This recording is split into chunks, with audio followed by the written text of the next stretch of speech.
As the power of the graveyard giants was injected, the core of the seal radiated even stronger light. The light soaring into the sky looked like a pillar that could be the center of all the oceans in the world. Those who had been suffering from the red rays the whole time thought for a moment that even this was a form of attack, but what poured out from the seal was just beautiful light. Not only the cylindrical bottom of the seafloor, but also the entire sky, which had become mottled due to the battle between spirit energy and seawater, was dyed in that light. The attacks of the graveyard giants stopped, the chaotic landscape was instantly purified, and people instantly became pious. Jin did not relax and kept his eyes on the nucleus. Jin's face, as he watched, gradually became colored with shock. Valeria. Yes, I feel it too. The energy of the graveyard giants connected to the core was constantly amplifying. Just like plants soaked in light come back to life after a long period of time. Of course, the two expected that opening the seal would use up all the power of the graveyard giants, but the opposite was true. Even if the graveyard giants become stronger without ego, from Jin's perspective they are just stronger weapons. But for some reason it seemed like Jin wasn't the only one. The graveyard giants were kneeling down, putting down their spears and shields. Just like believers performing a religious ritual. It was not something a weapon without ego would do. Soon the light that spread in all directions came together at once, and the seal began to open. While the seal was slowly being broken, Valeria was opening the recording window. Jean Runkendal, Valeria Hister, and the 156 graveyard giants unseal Old Runkendal.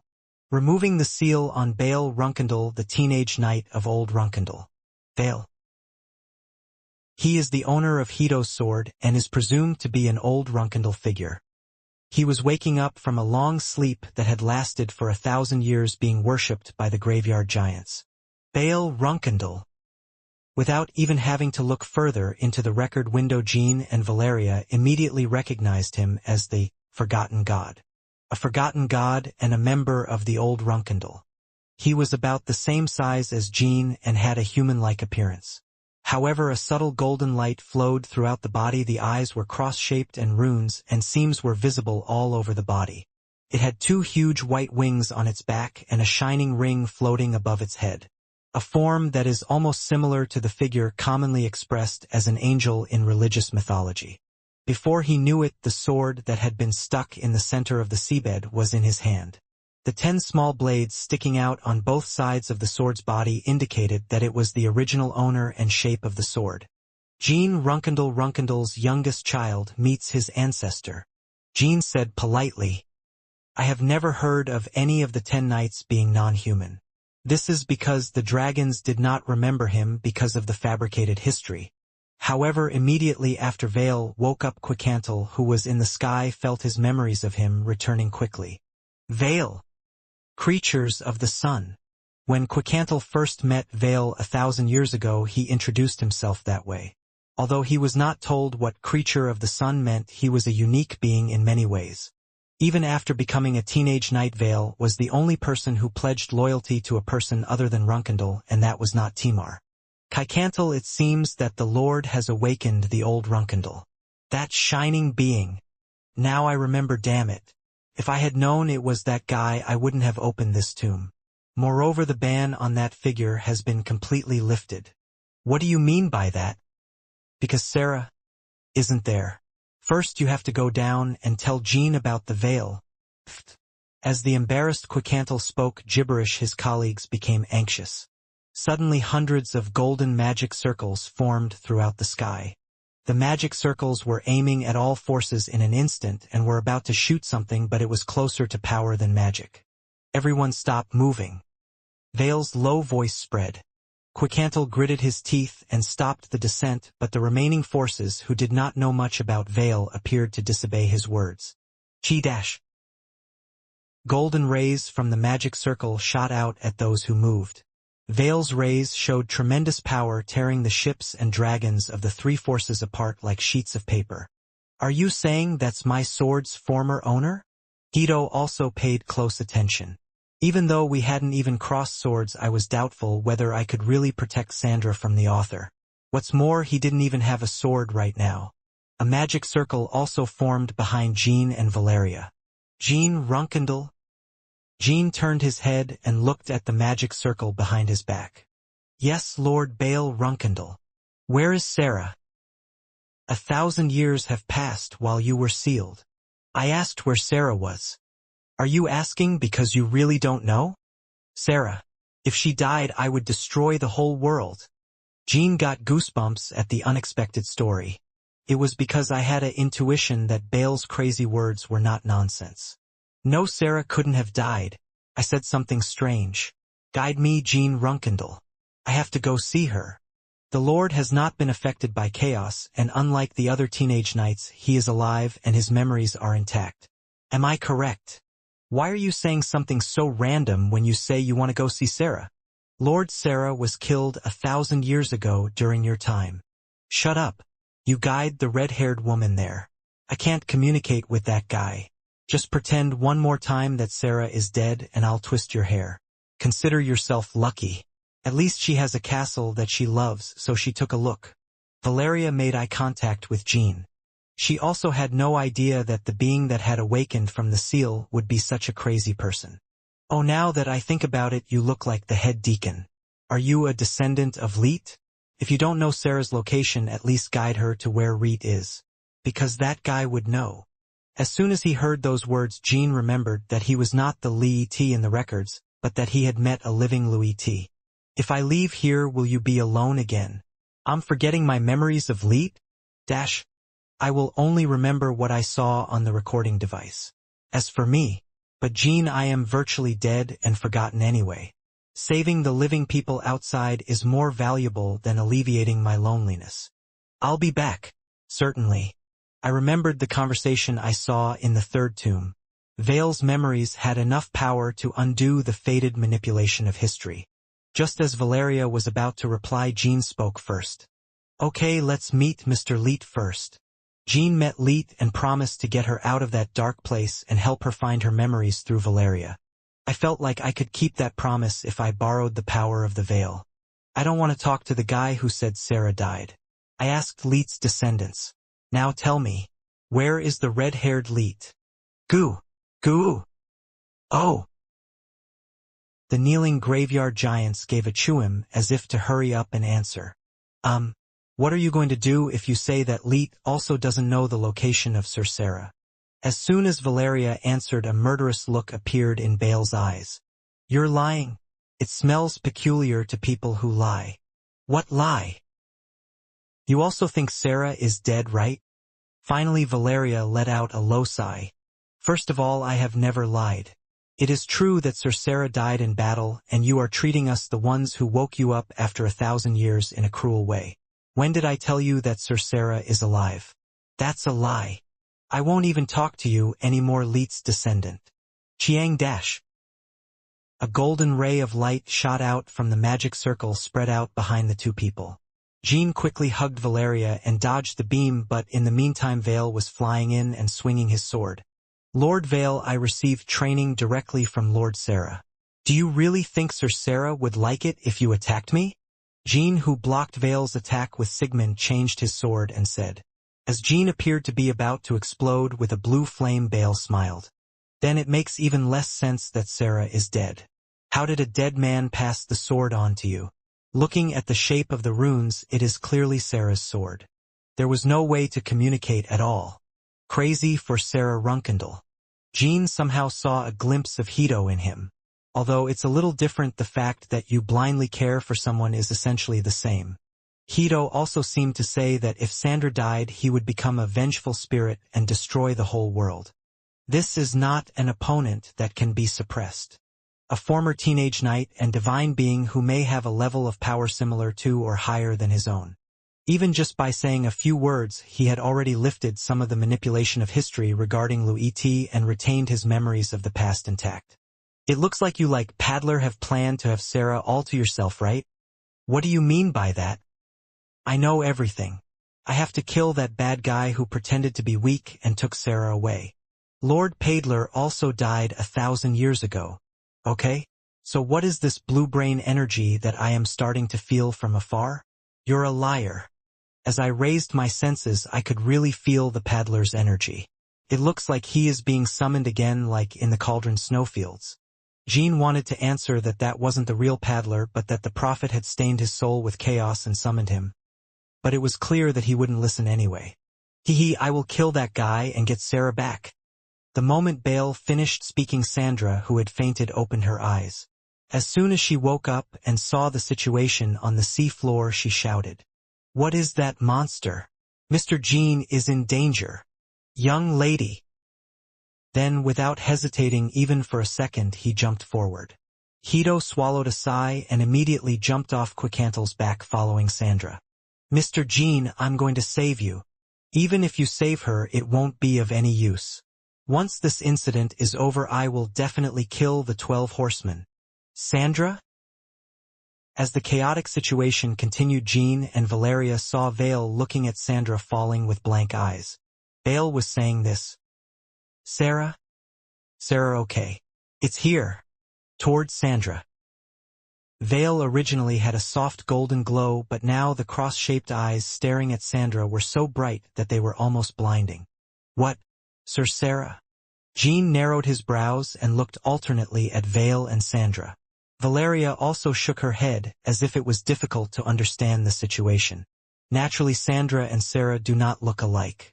To begin with, Sarah has black hair unique to pure-blooded Runkendels, while Sandra has Zippel's white hair, as well as her body, eyes, attitude, and aura. Aside from being the same gender, the two had no resemblance whatsoever. Despite this, Bale continued to call Sandra Sarah. "I missed you, Sarah. Get out of here, you monster. Go away quickly. Sarah told you to go away. Fuck off." Sandra told Bale, and Bale spoke to Jean and Valeria. It was Hito who was most upset by this laughable situation. "Damn it." Hito used the wind as a driving force to increase the speed of his descent, but Sandra was also accelerated by the gravity generated by the veil. Sandra tried her best to break away from the force and fall towards Jean, but she was unable to escape Vale's grasp. Just before Sandra reached Vale, Jean and Valeria rushed forward, swinging their swords and staffs. It was said that Vale was mistaking Sandra for Sarah, but in any case we had to prevent a member of the Alliance from falling into the hands of that crazy guy. No one knows how the Veil will change the moment it finds out that Sandra is not Sarah. Of course, it was an unpleasant thing for Valeria. The fact is that he is working to save Jeep, not kill it. "I'm sorry, Arya. I can't help it because it's necessary. It's not something you should be sorry about." However, Bale instantly changed Sandra's landing point by generating manpower radiating from her hands and wind pressure with her wings. Jean couldn't recklessly use big techniques against the complex and fast-moving Vale. If Sandra and Hito got caught up, it would have been counterproductive. Jean and Valeria had no choice but to take a step back and prepare for the next situation. The good news was that Sandra was a biological golem with a semi-immortal body, so she was not suitable for hostage-taking. Sarah Runkendel. Soon Bale smiled brightly as he received Sandra with a princely hug, an expression often used in romantic novels, and even waved one of his wings vigorously, as if he was throwing a fist at Hito, who had been following him. Tisk dash. "Baby." Hito was hit by the wing and bounced off the wall made of spirit energy and sea water. At the impact, black sea water poured from the wall like a waterfall. I never thought I'd see that huge man being thrown away so awkwardly. However, since it is a Hedona, it only bounces when hit by its wings. A warrior who did not have a body as strong as Hito would have died instantly, or his entire body would have been crushed. Jean and Valeria rushed at Bale again. Bale was unable to use his sword as he was holding Sandra, as if he was holding a shrine, so he only responded with his wings. Although it seemed soft on the outside, Vale's wings boasted great strength that could not even be compared to the outer shell of a graveyard giant. "Why do you keep calling me someone else, you crazy person?" Hito shouted as he escaped from the seawall. His shirt was torn due to his massively bulging muscles, and his eyes were stained with anger deeper than ever. Hito, who always maintained a dignified appearance and attitude, had already broken down several times during this trip to the grave. "That's what I wanted to ask too, Lord Bale. The woman you are holding is not Sir Sarah. You'd better come to your senses." At those words, Vale opened his eyes and looked down at Sandra. She was swinging her hands and feet wildly, hitting Vale's face and chest like a captured wild animal. Of course, the more it happened, the more injured it was Sandra, and Vale did not even stop her attack. Now that I think about it, my face has changed a little, and I've grown taller. A little. Jean was once again dumbfounded by Vale's indifferent voice. My personality has deteriorated and my strength has become indescribably weak. Sarah, what have you been going through? And then you stop and your fists are clenched. It hurts my heart. Plays right away. Did you have super regenerative abilities? Let go, you monster. How dare you try to kill my husband? Husband? Who is your husband? Our Jean. Vale glared at Jean. Didn't you say that you were thinking about marrying Paidler once the war was over? What nonsense are you talking about? I don't know if it's Sarah or not. Fadler. That guy looks better than that disgusting guy. That's a good thing. It looks like Paidler has come here too, so I'll have to end it here. I'm not Sarah Runkendall, I'm Sandra Zippel. And Jean is cool. You recognize that too. But he's a distant descendant of you, but isn't that still a good relationship? That's right. We come from rival families and are in tragic love. That makes it even more thrilling. At some point Sandra and Bale were exchanging something resembling a conversation. It seems that crazy people have something in common. Anyway, everything is okay, Sarah. You have changed from what I remember. You have lost your right arm, you have become weaker. But now I will protect you. Just like you protected me. You will protect me? Yes, Sarah Runkendall. My life, soul, and power exist only for you. Bang, bang, bang. Suddenly there was a loud noise everywhere, as if a shell had exploded. Surprisingly, it was the sound made by the graveyard giants clapping. So far, not only Jean and Hito Valeria, but even Sandra herself has revealed to Bale that she is not Sarah. Sandra did not even hide the fact that she was the child of Ziffel Runkendall's enemy 1,000 years ago. Nevertheless, Lord Bale continues to mistake Sandra for Lord Sarah. Could this be because Vale woke up after 1,000 years and was in a state of unsound mind? For some reason Jean seemed to have a different reason. Compared to the power that Lord Vale possesses, his tone and actions give off a somewhat infantile feel. Not children. People often twist reality to protect themselves from too great a shock. For example, if you cannot accept the death of your lover or parent and believe that they are still alive. Jean guessed that Vale's current state was no different from his. For example, Bale has now decided to recognize Sandra as Sarah. This is so crazy. Hito spoke through clenched teeth. Tower Keeper, I think Lord Bale will continue to recognize Sandra as Lord Sarah. Hito's anger was no longer directed at Jean. We have to save the lady. It doesn't matter if you can't get the sword back. From now on, please cooperate as much as possible in rescuing the young lady 12 Horsemen. Of course I will, Tower Keeper. However, engaging in battle with Lord Vale now might actually endanger Sandra. Jean pointed to the sky which had been colored dizzyingly with spiritual energy, and the energy of each force was gradually becoming blue. It was the power of a blue-brained paddler. You've become stronger. Either the power of chaos has been further refined or the old state has been restored. In the meantime, it seemed like there had been a change in Paidler as well. A purer and stronger energy was emanating from him than when he first fought in the Garden of Swords. Plus there are black ships and chaos dragons added to Lionel and Stam. Dealing with them along with Vale is too burdensome. In particular, Bale's power was not fully understood yet, but it was clear that he was superior to the stronger Paidler. Moreover, unlike when he attacked the Garden of Swords alone, now he had friends to protect. Hito too began to look at the situation calmly regardless of his rising anger. You are right, 12 Horsemen. Then what do you plan to do? I think it could be a blessing in disguise if Lord Vale recognizes Sandra as Lord Sarah. How do you think that crazy guy will fight for Miss Sandra? What do you think, Tower Keeper? What? Would you not fight for Sandra under any circumstances? In a situation like this, I would come up with a plan to escape with the young lady.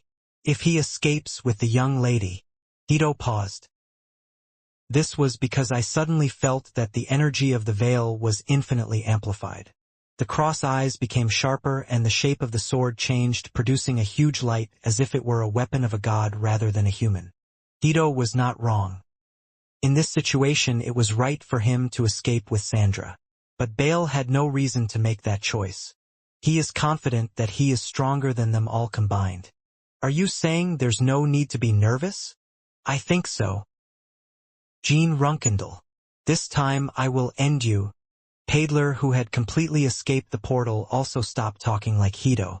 As soon as he saw Jean, his eyes lit up for a moment with the thought of getting revenge, but then he frowned when he saw the graveyard giant and the veil. Veil? Why are you here? You came to me without fear, Paidler. Bale smiled. As soon as Paidler saw him, he looked visibly agitated. Besides, for being that weak, you really are as fearless as ever. You. Jean felt that Paidler had become stronger than before, but Bale perceived that he had become weaker. Bale, who was glaring at Paidler as if he were going to kill him, lowered his head and looked at Sandra. The face that had seemed like a devil just now had an infinitely kind face everywhere. Sarah, is it okay if I kill the paddler and the gangsters today? Sandra answered casually. Whether you smash it or kill it, it's up to you. It would be uncomfortable if you keep fighting while holding me like this, so could you please send me to Mr. Jean? That is correct. Even though I'm weak, I won't be able to tear you apart while holding you.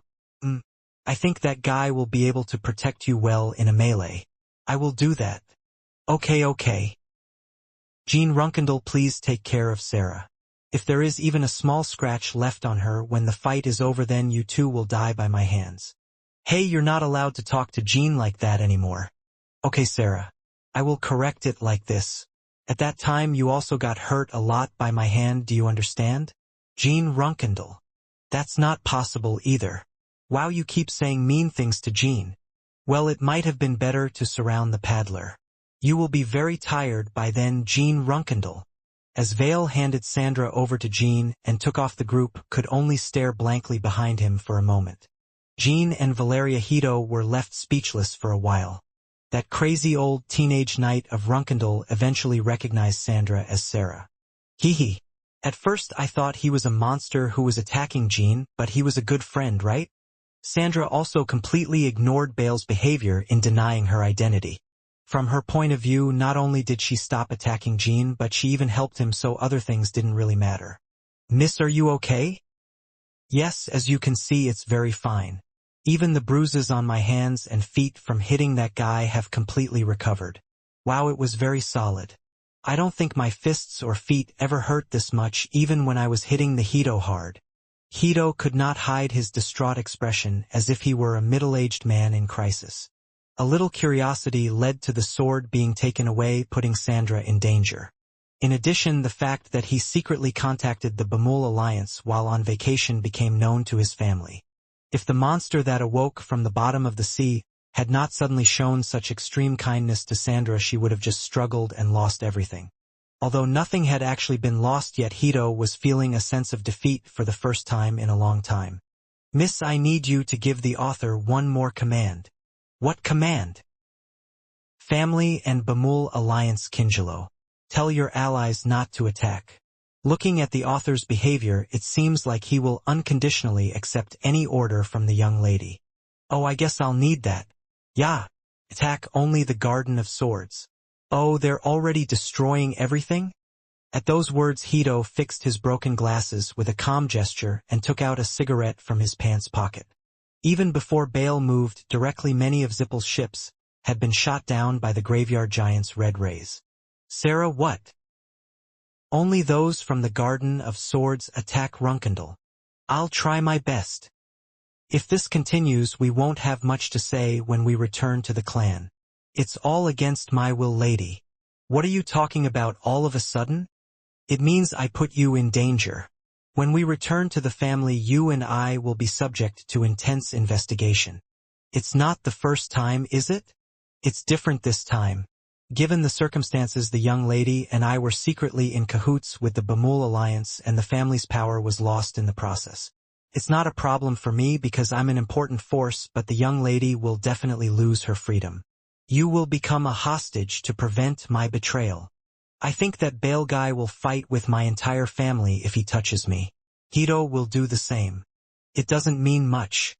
First of all, it is problematic in many ways for me and the family to be at odds in a situation where the author is not sure when he will realize that the young lady is not Sarah Runkendall and the evil spirit is growing powerful.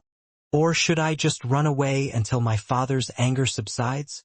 Miss. Why? First of all, it would be better to think again after the situation is over. Jin's eyes widened. This was because Hito's words implied that he might betray Zippel. Jin didn't say anything to him. No matter what choice he made, he wanted to help as much as he could. The man who helped find Runkendall's old legacy is in trouble. If so, Jin naturally had to take responsibility. Wow, I can't believe I've forgotten about that crazy guy. The manipulation of history is scary. Quicantle said as he escaped the chaos in the sky and landed on the bottom of the sea. Fortunately, the veil did not attack her. However, it was not because he had any loyalty to Runkendall or any memories of the old days, but simply because Quicantle was a familiar face. Mr. Quicantle. When Quicantle transformed into a human, his colleagues naturally stood nearby. After confirming that everyone was safe, Jin internally sighed. As you can see, that guy is not a human being but a divine being. Seeing him fight, it doesn't seem like he got stronger through training. Yes, Vale was strong from the beginning, and caused big problems all over the world because he couldn't control his power. There are countless people who have died at the hands of that guy. At that time, Runkendall originally viewed Bale as a target for subjugation, not recruitment. How did such a person become a teenage knight? It's because of Sarah. I still don't remember the details of the process, but Bale swore loyalty to Sarah, not Runkendall, and Timar appointed Bale as a teenage knight to pay back the karma he had committed to the world. Certainly, it's an act of inaction that would be of great help if it could be controlled. Jean said, looking up at Bale. His fighting style was clearly different from that of humans. First of all, aerial combat was possible using 2 wings, and the power pouring out of the sword and body was neither aura nor magic power but power. The blue energy that colored the sky was already being replaced by the golden power of the veil. Based on the size of its power alone, it would not be strange to say that it is close to creation. It wasn't as deep, but it wasn't as shallow as other massive weapons. Every time the wings flapped, a storm spread, and the sky rained down golden lightning along the sword's trajectory. The rays shooting out from his eyes were enough to make the graveyard giant look shabby, and the sea turned over every time he moved. Should I say that it feels like an angry god fighting a battle himself? Some chaos dragons even exploded when Vale simply grabbed his hand outstretched in the air, even though my hand didn't even touch it. The problem is that he was buried here because it was not controlled. Is it because of Sir Sarah's death? Exactly. Before Sarah died in battle, he had placed a ban on himself, so that no power can be exerted without Sarah's command. When Jumj was around, he looked like an ordinary human being. At the same time Sarah died, the ban was lifted. This means that unless the ban is imposed again, the veil is like a bomb that may explode at any time. There was a very high possibility that the real Sarah would change as soon as she realized she was dead. And I was kicked out of the Teenage Knights too, because he went on a rampage every day and destroyed the world. It would be better to decide what to do with Lord Vale after checking the records with Arya. First of all, the memories we had forgotten are coming back just because Lord Vale has woken up, so it would be good to conclude in a way that saves them as much as possible. If I could just become an ally, I would feel more confident. Above all, it seems that Vale has little memory damage except for his perception of Sarah, so he could play a key role in tracking the past in the future. Paidler, you couldn't stop Sarah from getting to that point, and you couldn't stop yourself from falling apart. Don't you feel miserable? Shut up, Vale. Every time Sarah defended you, coward, my heart trembled with disgust. I forgot all the people who were my colleagues back then. But I remember you clearly as soon as I saw you. When Timar destroyed my kingdom, you stood next to him. Now that I think about it, not only did I fail to protect Sarah and you, but I also failed to protect your kingdom. I remember feeling regretful that I couldn't show you in person the entire process of Moon falling apart. Now it looks like he's living his miserable life by living in Runkendall again, right? Abandoned even by Sarah. This is a story that reminds me of a good idea. There seems to be a woman named Sarah down there, and unlike me you will be able to see the entire process of her death. The snout that always pretended to be noble is finally revealing its true nature. Give it a try and I wish you luck." Hateful words and swords were exchanged towards each other. At one time both of them must have walked the battlefield together as teenage knights. It was a scene he had never seen before, and Jean felt bitter water welling up in his heart. The reason they hated each other so much was probably because of Sarah's death. Sarah's death would have resulted from Runkendel's defeat. If he was defeated in this life, the Bemul Alliance and his colleagues would also become like them. Ghosts who hate each other terribly. After thinking about it that way, Jean changed his mind about Vale, which he had been planning to dispose of after checking the records. "It will definitely make you an ally. If it can't be a real comrade, I'll at least make it into a controllable weapon. I thought I should make it that way not only for the Vale but also, if possible, for Elona Ziffel, which Talaris is sealing. It's big." A sharp ray of blue brain struck Bale's forehead. Vale blocked the blue brain with his wings and then laughed as if it was funny. "Did you scream out loud that you were going to kill this body with this kind of force? If anything, your little ones are more annoying." Stam and Lionel were being bounced by Vale's sword. Although Vale was strong, Paidler and Stam Lionel fought at a significantly lower level than when they faced Jean in the Garden of Swords. Because the battle does not take place on the ground. The three of them step on the sea surface and the Chaos Dragon Black Line, responding in an unstable position each time, while Vale is in complete control of the air. Although it hasn't been long since the battle began, it appears that Bale has already secured a clear victory. The paddler group also knew full well why they were at a disadvantage. However, there is no other reason why we cannot hastily bring Vale to the bottom of the sea where we can fully fight. That was because Jean was standing underneath it. Moreover, since the colleagues next to him, especially Hito, were formidable opponents, he decided that it would be better to fight at a disadvantage in the air. Today is a special day, Paidler. This is the moment when Sarah is completely liberated from you. Eventually Bale fell into the sea and grabbed the paddler's neck as he just soared. Paidler's eyes widened in exasperation, and Bale smiled at the thought of finally ending him. Soon Bale's expression became crumpled. "What are you saying, running away?" Paidler's body was becoming blurred little by little.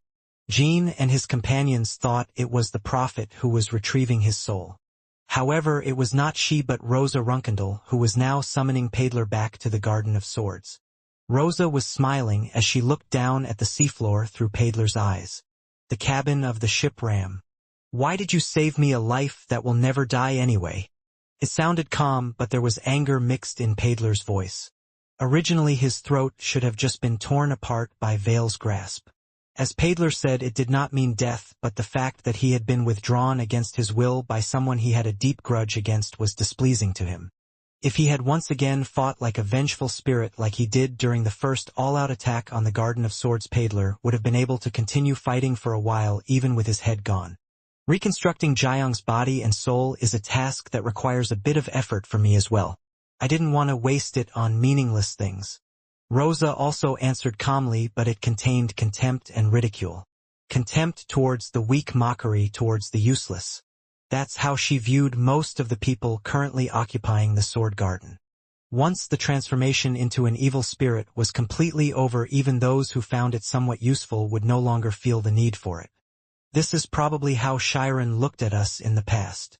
The tiny creatures that simply make the ground on which you stand a little less lonely and empty can be killed by pressing down with your fingers or blowing on them at any time. That's how the family members seem to Rosa now. Paidler was one of the better creatures out of all the creatures, but he was no different from other creatures in that he always failed at the tasks he was entrusted with. The same was true for all the paddlers who remained in the mausoleum. Rosa was realizing that she was becoming a being who did not need anyone's help, but she was not particularly impressed. The only thing that stimulated her was Jean the youngest. Only when she thought of Jean or saw Jean did she smile, not mockingly but with a genuine smile. Just as he had laughed at Jean through his eyes while summoning the paddler just a few minutes earlier. "I hope this doesn't happen next time." Is that so?" Rosa thought about crushing Paidler but then laughed. He often irritated Rosa because he did not give in to fear or power. It seems that Sir's grudge against Runkendal is not as deep as I thought. The revenge demons I have seen so far always tried to survive and stab the opponent in any situation. They did not go crazy like Jiang, as if it was okay for it to end indiscriminately. I am not your slave Rosa Runkendal. I decide that myself. Yes, sir, you are not my slave. It's just a remnant of the past that came into existence in this world because of me. You are not useful enough to be my slave. Paidler showed no particular reaction to Rosa's insulting words. Rather, it seemed funny and contained arsenic. Well said. Actually, you don't need the help of the dross, so why don't you just let me disappear? That's the same reason. Paidler laughed once more. I thought it was necessary, but it wasn't. Rosa makes eye contact with him. That's right. Just as it turns out that Jiang's revenge was already over, I just didn't know that my power would stabilize so quickly. It was no secret that Paidler's revenge was over. What I want is not the revival of Runkendal but its corruption and destruction. Your mother, descendant of Timar. This power chosen by Rosa Runkendal will eventually plunge Runkendal into the abyss. As he said when he first fought, Jean Paidler only wanted the destruction of Runkendal. From the time he first appeared on Ince, he had nothing but blind hatred for Runkendal. Therefore Elena did not even need to take special measures such as breaking his mind or brainwashing him. Instead, Elena at that time tried to keep Rosa in check through Paidler. However, the moment he saw Rosa, who had blossomed into a vicious body after the fight, Paidler realized that his goal had already been achieved. In the first place, the Garden of Swords has become a land that can no longer be called Runkendal, and when she reaches Zhongni, she will eventually destroy even this herself and devour the entire world. Elena's plan to keep Rosa in check through Paidler also lost meaning. Even if a few strong figures like Paidler were added, it became impossible to keep her in check within Runkendal. Also, there was no need to keep it in check. She who has become an evil spirit is naturally coloring the whole world with despair. Then all you have to do is recover my power and then destroy me, right? I don't know why we're causing trouble to each other. Just as Rosa was about to respond, Elena spoke first. Lord Paidler, you seem to be very tired. It hasn't been long since you came back to royalty, but it seems like your mind is already filled with thoughts of wanting to end the body and soul that have come to exist so poorly. Elena. But Lord Paidler, you are now a god and not a human being. The existence of a god is solely in the hands of the head of the family, and as far as I know, most gods tend to respect the fate of mortals. What do you mean by fate suddenly? It is a story that only those who have fulfilled their destiny can enjoy the rest of extinction. If Jiang's revenge had really come to an end, the head of the family would have destroyed Jiang in one fell swoop, even if Jiang didn't want it to. But that's not the case. Sir, there is still work left to do. Paidler glared at Elena. How ridiculous is it that a person who was revered by everyone as a teenage knight in the past ended up getting revenge only with someone else's help? Don't you think you deserve to rest only if you have done even just a little bit? At that moment, the person whom the Lord hates so much also woke up. Are you talking about the Veil? Yes, Veil Runkendal. Let's personally eliminate this man who is presumed to be another dregs of God. If you do that, the matriarch will recognize your struggle to fulfill your destiny and grant you rest. Paidler didn't answer for a while and then turned around as if he wanted to go out. Anyway, the moment Veil stands in front of Lord Rosa, he will be in a situation no different from mine. I don't understand why you would do such a useless thing when you are ready to end the world on your own. You don't need to know the matriarch's will. However, since I am a scrap, I will participate in your play one more time. As he left the cabin, Elena bowed her head to Rosa. I'm sorry if it was presumptuous, matriarch. You're being sarcastic until the end. This is the problem for those who have nothing to lose and no special desires. It's better than being greedy for an incompetent subject. It is as Sir Paidler said. Just when I was contemplating whether to just destroy the spirit, you stopped me. I did it because it was a waste. From your perspective, it might be like that. Your actions were arrogant, but your intention was not to humiliate me like before, so I'll let it go. Thank you for your consideration. I do not respect the fate of humans, let alone the Lord. Only the youngest deserves respect. However, if today's work adds anything to the story of me and the youngest, then I will give you a reward. My thoughts may change a little. Elena's expression brightened. It will definitely happen. Even after my mother wakes up, I will remain the most faithful servant of the matriarch. Bring the second rider sometime tomorrow. I tell them that I will punish them for my past failures. All right. Meanwhile, the Bamul Alliance was looking at the sky where the battle ended from the bottom of the sea. Perhaps because Paidler suddenly disappeared, Vale spread his golden energy across the sky and showed a very angry look. The only person Rosa brought back to Ram was Paidler. Tell me where these little bastards Paddler ran away to. The remaining Chaos Dragons, Black Ship Knights Lionel and Stam, had to endure the wrath of Vale. Or you guys will run away and destroy the entire base. Where is Runkendel's castle? Lionel and Stam were already in no condition to answer. Because I gave too much distance to save Paidler and my entire body was torn apart by the energy of the Veil. Why did Rosa only save Sir Paidler? I don't think it's because I don't have enough power to summon everyone else again. When Rosa looked down at the bottom of the sea through Paidler's eyes, Jean felt Rosa's power for a moment. Indeed, a power so infinite that it could be called a god had momentarily overwhelmed him. Are you saying there's no need to even get the rest? When I thought that this meant that being lower than Paidler would be of no help to Rosa, I got goosebumps all over my body. Rosa was becoming stronger faster than she was. I am already convinced that if I could travel directly outside of Huffister, I would be able to destroy the world within a few days. A huge wall that seemed absolutely indestructible was waiting for him beyond this sea. Jean. Valeria grabbed Jin's shoulder. When he turned around, he saw that all of his colleagues were looking at him with concern. Immediately after Paidler disappeared, Jean unconsciously looked worried. Jean looked at his colleagues for a moment and then shook his head. Rosa has become stronger, to the point where I don't even understand why they bothered to save Paidler now. My colleagues nodded as if they understood. I think the day of decisive battle with Rosa may come sooner than Orgel expected. At that time I had a feeling that maybe Rosa wouldn't even care about people like Paidler and would handle everything on her own. And unlike that monster, he will not fight alone. But now is not the time to worry about that. First of all, it would be best to calm down that old teenage knight. Oh, Jean, should I tell that guy to stop now? Jean shook his head and smiled at Sandra. It will stop on its own. Everyone who tried to harm you is dead. I just need to help you face the truth. Srung. Jean drew his sword again. So you tell Lord Vale to deal with me. He even threatened to never see Lord Vale again the moment any damage occurred to the rest of his colleagues except me. And what if Jean goes wrong?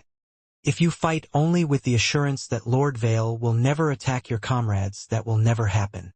The ocean floor where Vale awoke has now become a kind of bomb shelter. Hito, it'll be like this for 3 days. What if Jean goes wrong? Sandra stamped her feet and shouted. Hito silently looked up at the sky and watched Jean fight against an unidentified divine being called Vale. Today is April 24, 1803. The battle between Jean and Vale had already been over 2.5 days without a conclusion. No one expected the fight to last this long. Jean and Vale even chose the surface of the sea rather than the ocean floor as the stage. Those who came together naturally thought that Vale would have the upper hand due to space constraints, but Jean was taking advantage of his characteristics as a magic swordsman to prolong the battle. If I had known this would be the case, I wouldn't have listened to Mr. Jin's request. Oh, that guy called Vale doesn't even listen to my orders anymore. I yelled at him to stop several times. It's not that I don't hear it, it's that I can't hear it. The graveyard giants have put up such a thick protective shield. Go over there and wash your face or sleep for a while. Your eyes are so red they look like they might explode. The graveyard giants nodded at Hito's words as if they were right. Most of the buildings formed on the seafloor were altars for Vales, but like any religious facility there were also restrooms and washrooms. Thanks to this, those remaining on the seabed are able to watch the fight without much discomfort. Of course, not only did we feel unwell, but we were all distraught. The Bamul Alliance was worried that Jean would get hurt, and Hito felt sick just thinking about the situation after the battle ended. However, even in the midst of the chaos, those on the seafloor were often losing their minds. This was because the battle between Jean and Vale was creating such great moments that I was immersed in it without even realizing it. In particular, Hito was impressed as a warrior. Is it because of the status of the 12 horsemen? Vale's power, which used to explode chaos dragons out of thin air, has never been revealed. While Vale fights fiercely, the 12 horsemen are more focused on breaking their own walls than on their opponents. It was questionable whether he was an opponent capable of such a fight, but in Hito's eyes Jean clearly seemed to be training, not fighting. Pakhang dash. The frozen sea water that Jean was standing on broke, creating a splash.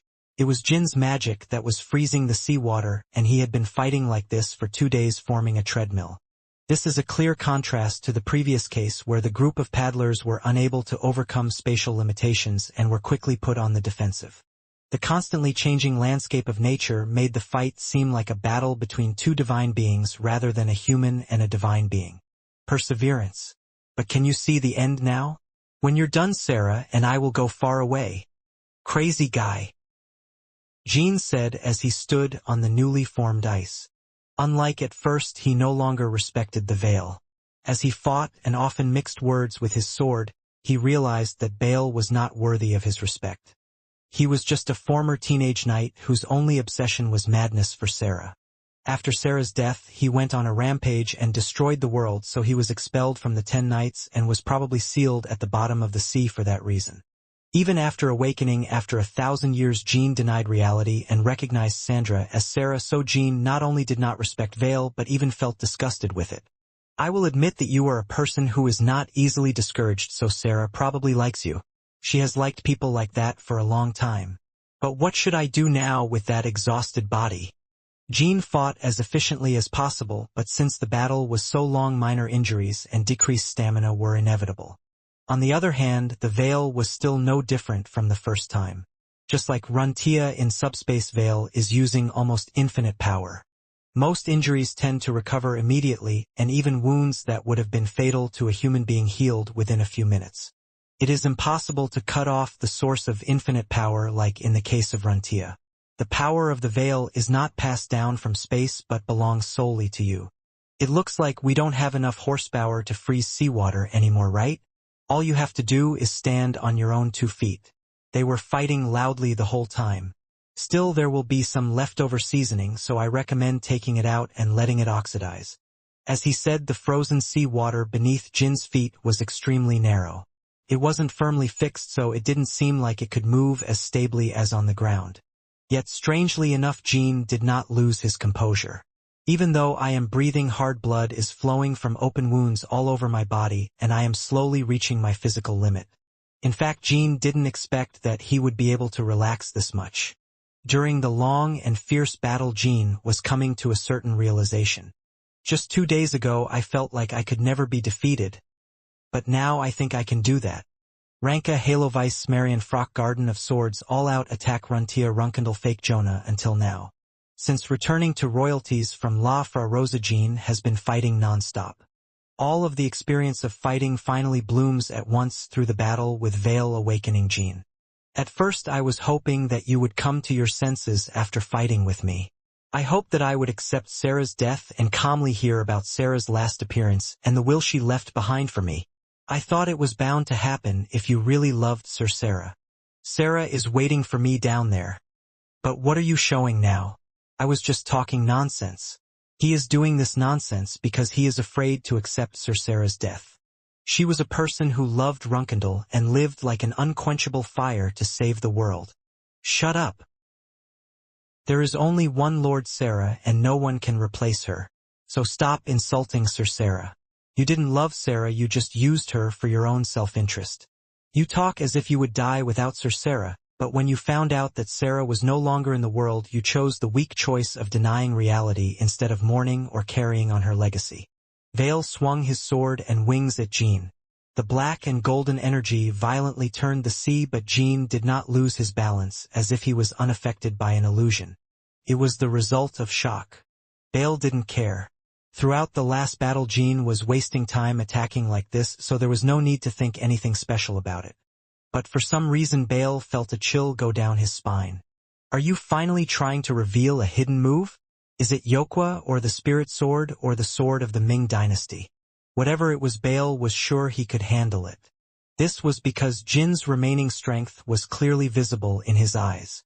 He might have been preparing for the season from the beginning, but he felt like no matter what he did now, Jin wouldn't be able to generate enough power to threaten him. Grumbling. The blue flames that had just begun to cover Bradamanti were made up of weak magical power. Magic power is the power Jin has consumed the most so far, because we had no choice but to continue using it to freeze the ocean. Vale could not understand Jin's intention to unfold the final season through magical power rather than spiritual energy or brain energy. The fire that you shared 2 days ago saying that you learned fire directly from Sarah was quite plausible, but that wouldn't even be able to imitate her fire. Vale continued to fire his sword and power, and Jin did not waver. This is not Sir Sarah's painting. Vale. When Jin answered in a calm voice, Vale let out a scream instead of answering and exploded with power. Just like a wild beast that avoids direct contact with the torch and only barks, Vale continued to stick to long-distance attacks. I should fall down, but I don't. That was the Jin that Bale was feeling right now. Just as Jin did not fall, the weak fire that enveloped Bradamanti did not go out. The moment Bale wondered why. Jin made eye contact with him and smiled. Hito, who was watching from the bottom of the sea, knew that this was the moment when Jin broke the wall. Only Hito recognized it. You won't understand why I don't collapse from exhaustion and why this weak fire doesn't go out. And your instincts will be speaking.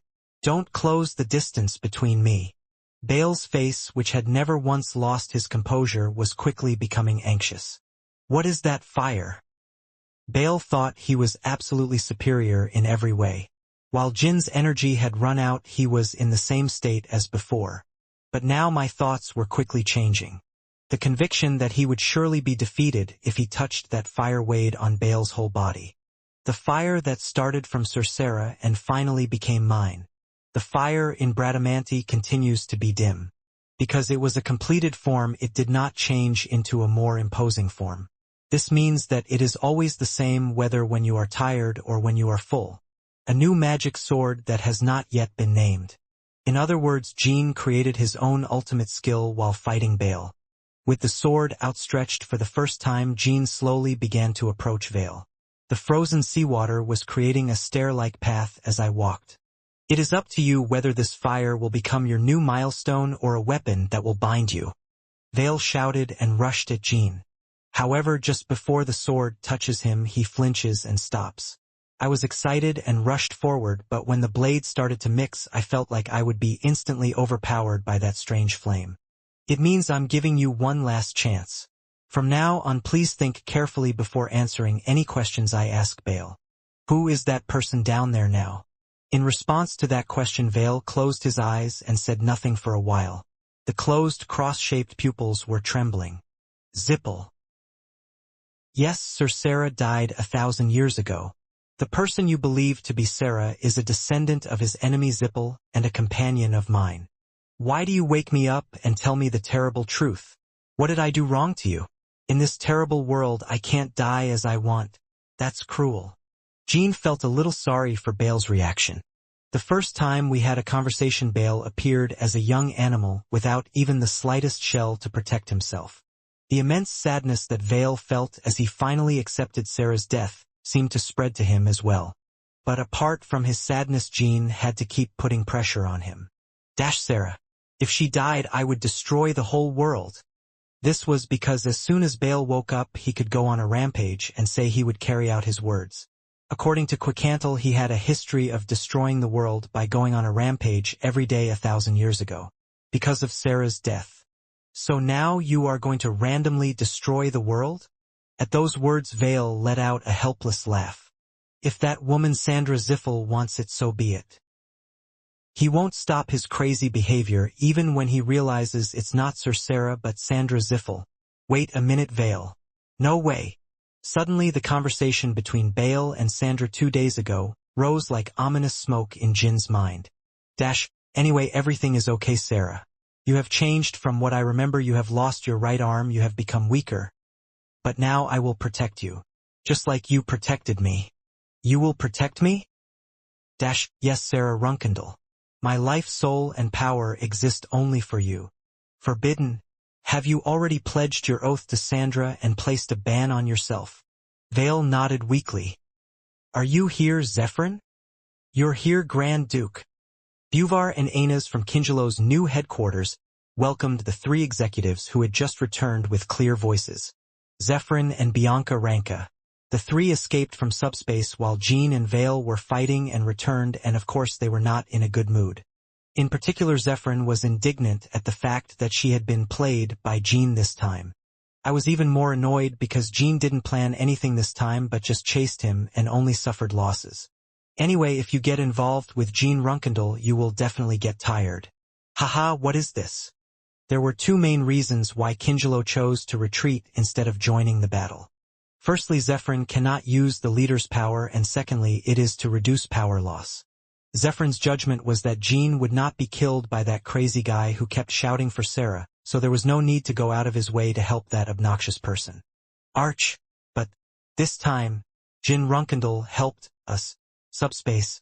I tore it apart. He wasn't trying to help us, he just tore up subspace in the aftermath of fighting that crazy guy Bianca. Anyway, I guess I'll have to ask Jean to share proper information later.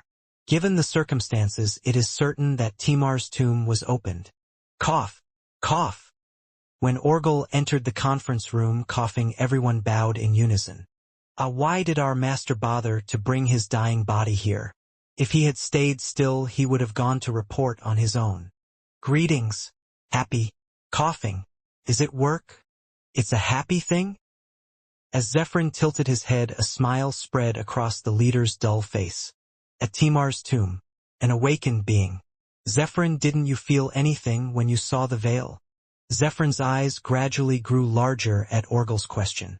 Soon she found out what her master meant.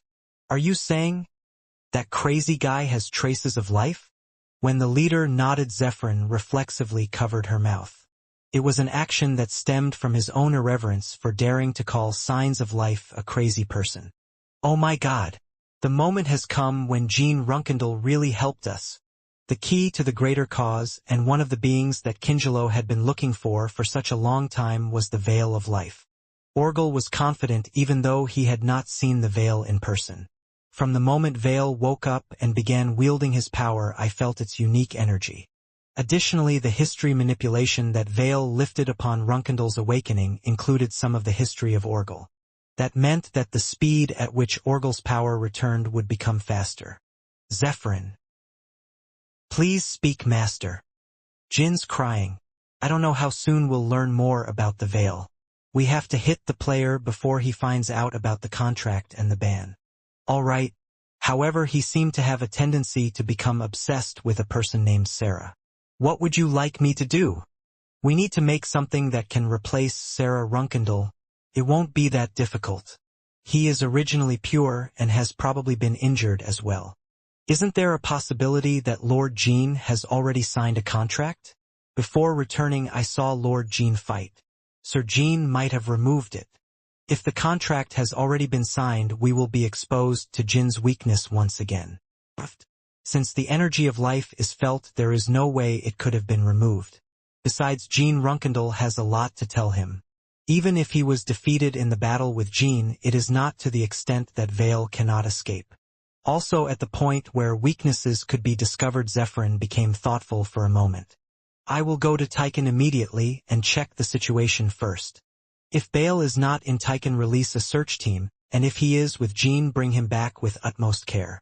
Unfortunately, what Zephyrin saw when he visited Tychon was Vale, whose contract had already ended and who had placed a ban on himself. Unlike when he first woke up, Bale looked like an ordinary human. The shining ring on top of his head and his two huge white wings disappeared, and his cross-shaped eyes were no different from those of an ordinary person. Only his golden hair gave off a soft, mystical light, indicating that he was an extraordinary being. Bring some snacks over there and eat them with me. I get it. Sandra was loving that divine being as if she were her younger sibling. Bale brought the snacks from the table with a dark expression. After realizing that Sandra was not Sarah, Vale wanted to tear her to death right away, but there was no way. Because contracts and prohibitions are absolute. Bale's current state was that of a slave completely subordinate to Sandra. You just have to feed them one meal every 5 seconds. Okay. You eat on your own. I get it. It's so stiff. Can't you give me a more intimate answer? I'll try. Good. Sandra's encounter with the veil was still something that Jean and Tychon's colleagues were not very familiar with. Therefore, Kingelo's executives who came to see him could not help but be shocked. Jean, what on earth is this? It's a headache situation. Can't you see it? What a noble being he is, but that crazy biological golem. Sandra hummed as she chewed the snack that Bale fed her. She is being obnoxious on purpose after making sure Zephyrin shows courtesy as soon as he sees Vale. Zephyrin sighed and bowed his head to Bale once again. Vale, this is Zephyrin, the Grand Duke of the Demon World. As I said before, my master told me to bring you because I have something to tell you. Vale, get rid of that demon dragon. It's annoying. Do you mean to kill me? Of course.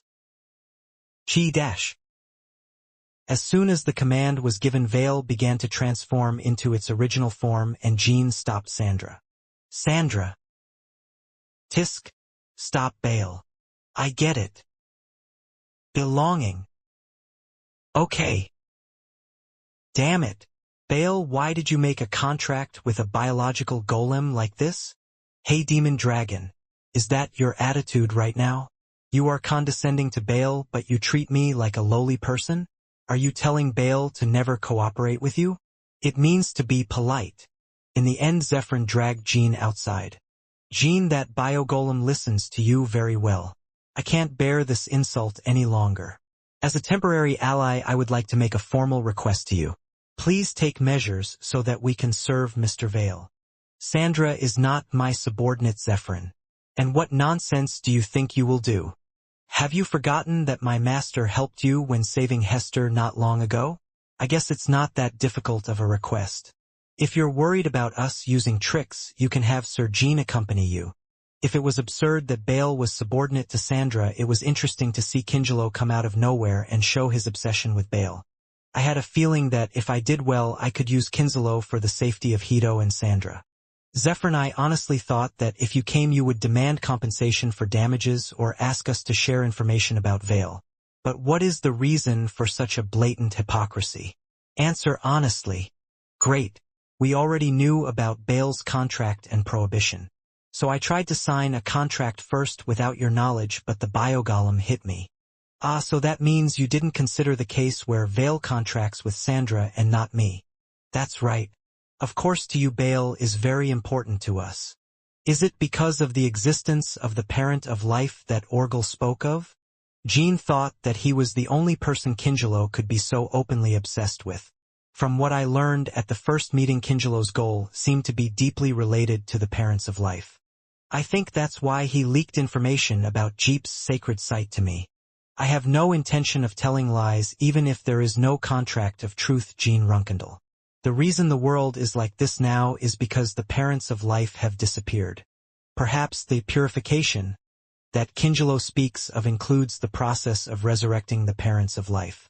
Kingelo seeks to resurrect the parents of life and the prophet seeks to return Hilurim. For example, their goals seem to be at opposite ends. Those who purify the world and those who seek to plunge it into chaos. Of course, in Jin's eyes, they all just look like crazy people who keep tormenting the normal world. Just like Jeep, who tries to manipulate history to make the world go their way. Kingelo is a purge and says things that are nice to hear, but in the end he commits terrorism, murder, and other evil deeds, not to mention the prophet and Jeep. And Rosa is in the midst of it all, trying to completely destroy the world. As soon as I thought about it, I suddenly felt a headache. That's right. We want to resurrect the parents of life, and Mr. Vale is an important clue to that. You confess it very refreshingly. Even though it is temporary, it is an alliance. Vale is also involved in my master's recovery. Isn't it necessary for you to restore your master as much as possible before the final battle with Rosa Runkendall? That is correct. That is why Jean was concerned about Orgel's recovery during the first meeting. Anyway, I needed to meet Orgel once. I also need to let you know that Rosa's powers seem to be getting stronger faster than he expected. Orgel has already said it himself that there is a means to accelerate recovery in the worst case, even if it is not a veil. So does that mean we can't cooperate? No, let's cooperate. Instead, I would like to place one condition. Ah, those damn conditions. What is it? Protection of Sandra and the Tower Keeper. You may have noticed something in Timar's tomb, but even if they return to Zippel, they will be treated as traitors. Isn't it okay if I don't send it back? Zippel will be very displeased, but whether they like it or not, they cannot be at extreme odds with you ahead of the final battle with Rosa. The betrayal is also their fault for not managing people properly. I don't plan on sending it back. Even if he betrays me until the final battle, there will be no problem, as he is an important force, but just in case, I am asking for your protection as well. The more hands, the better. Zephyrin surprisingly complied with Jin's request. Anyway, as long as Master Bale is around, we have no choice but to protect the biological golem. Moreover, you are a man who would find it ridiculous to protect the Tower Keeper, so this is a very conscientious condition for you. Let me accept it. Kinzelo's executives, including Zephyrin, have returned, and Hito and Sandra are the only guests who came to Tychon. But now they must become colleagues, not guests. That was the safest way for Hito to protect Sandra. Thick smoke poured into the moonlit night sky. The finest pine smoke or Hito from Mila, which I had received as a gift from Bacchus, did not have its characteristic rich scent, but only a bitter and astringent taste. Hito's back, leaning on the balcony, looked just like a worried father. Tower Keeper. Jean leaned next to Hito and called out to him. Hito did not respond for a while and just continued to blow out smoke. Behind them, orange lights and loud voices could be heard. It was the sound of Sandra and her colleagues chatting in the restaurant. As always, whenever Sandra visited Tychon, she was naturally hanging out with all of her colleagues except for Valeria. There weren't many times in Jeep where she was so excited and talking like a cheerful idiot. What's so exciting? Hito said to himself, still keeping his eyes on the sky. Do you get so excited that you spend a lot of time laughing and talking? My personality itself is not as lively as Sandra's. But when I have time off, I tend to have fun with my friends. I see. Doesn't Sandra look like that a lot in Jeep? Ever since I was young, I have never been in a happy mood for more than a few hours. At least we hung out occasionally when Prince Baradin was in good health. Even when I laugh, I get angry, and even when I get angry, I laugh. As you well know, she mostly behaved like a crazy person. After meeting you, Hito felt a headache for a moment when he thought of Sandra giggling with her room plastered all over the room with gene-related newsletters, advertisements, and flyers. It's a little better. I'm wondering if it's right to say it that way. The strange thing was that it was the same. Could have gotten even weirder. Anyway, since I met you, there have been times when I have been happy without ups and downs like now. Then joining Tychon would be better for Sandra. If you had seen that room, you wouldn't have said that easily. Room. Pretend you didn't hear. By the way, Tower Keeper. What about you? What do you mean? Have you ever laughed and talked like that? Does not exist. Jean shrugged his shoulders at the quick answer as if there was nothing to worry about. Can a person do that? I just don't have many emotional ups and downs about everything except the lady. I've never had anyone by my side except you, and I've never been lonely since I met you, so it's rather natural for me. Hito's transcendental strength, yet not very high reputation, his past history with Chiron, his relationship with Sandra, etc. Jean has been curious about Hito since they first met him in the Soda Desert. Somehow I had a feeling that my feelings would be relieved after this conversation. Now that I think about it, you're the first person to ask me that since Mississippi. Since we're going to become a family, we need to know each other's personalities. It's one family, so I don't think I've given you a definite answer yet. The night wind blew between the two and disappeared somewhere. Jean gestured to the alcohol and glasses placed next to the ashtray. I thought you had already decided that because I brought 2 glasses. Please give me a drink. There was no toast. The two remained silent for 5 drinks. It was a time for Jean to wait and for Hito to look back on the past. When Hito started talking again, Jean heard a name he had never thought of. Have you ever met Sentai Black Knight Vanessa Olsen? I've met you. I was like that woman. Same type? I was a monster from the moment I was born. So even if you just breathe and live quietly, you will inevitably get involved in an accident.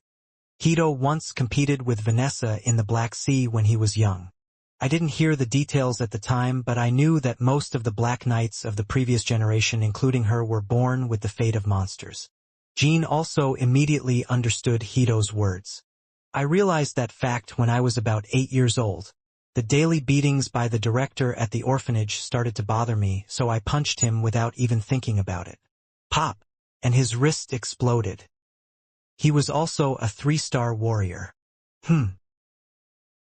Then the director fell down and the sword he reflexively swung only barely made a scratch on my body. I didn't plan on killing him, but while I was blocking it, the sword I struck with my hand bounced and got lodged in his neck. You must have been surprised at such a young age. I didn't think much of it. Because the director was a human being worth dying for? Looking back now, I was that kind of person, but at the time I literally didn't think much of it. Oh, this is going to be annoying. I only had that kind of impression. I didn't even feel that murder was wrong. It was like that for a long time after that. Accident and escape. That was all Hito had in his life until he was 14. In the beginning we had an unexpected accident, but later we just took care of the people who were bothering us and moved to another area. It was surprising how many people who looked like they would die if they touched them started arguing so much. Maybe it was because of my unusually large frame and my stiff attitude at the time. Jean listened to his story with interest and sipped his drink. If I had stopped, I might have been wanted. Because I was only going from bottom to bottom, I didn't have much to do with harming powerful figures or famous warriors. Since I was so young, I would have naturally avoided suspicion. On the contrary, I completely annihilated several bands of bandits and went into hiding, and then the Lord came to me and offered to reward me. Did you go find it? He found me. I thought it would be a bother, so I was about to leave somewhere else, but he managed to come to the abandoned house where I was staying. I refused to come downstairs and a fight broke out. How old were you then? Was it 12 or 3? I'm confused. The Lord brought with him about 50 troops. Are you saying that all those 50-year-olds attacked a 3-year-old? Because of the large skeleton, it must have looked like there were more of them than that. Still, you must have been jealous. No matter how much it was an order, did he really have no hesitation in attacking the young you? I was more surprised by the fact that they fought against me like evil spirits, even though the first subordinate who attacked me had his neck twisted and died. I said this not because it was surprising, but because it was so heartless that I couldn't understand it. There are more heartless things than that common in the world. Anyway, there was one among them who could be said to be a trained knight. Even after seeing my mighty power, the Lord's men believed him and attacked him. Young Hito said that while dealing with him, he first felt attracted to the object called sword. You've probably felt that way too. I felt like the people who had gathered to kill me seemed as insignificant as wild dogs. I instantly killed the Lord and all his subordinates, and the two of them confronted him. He was the best knight in the territory at the time, but by objective standards he was average. A person who is close to 40 years old and has not yet achieved 5 stars. In his eyes, young Hito was not a person but a monster or a demon. The area nearby was full of blood and corpses, and I was on the verge of death several times.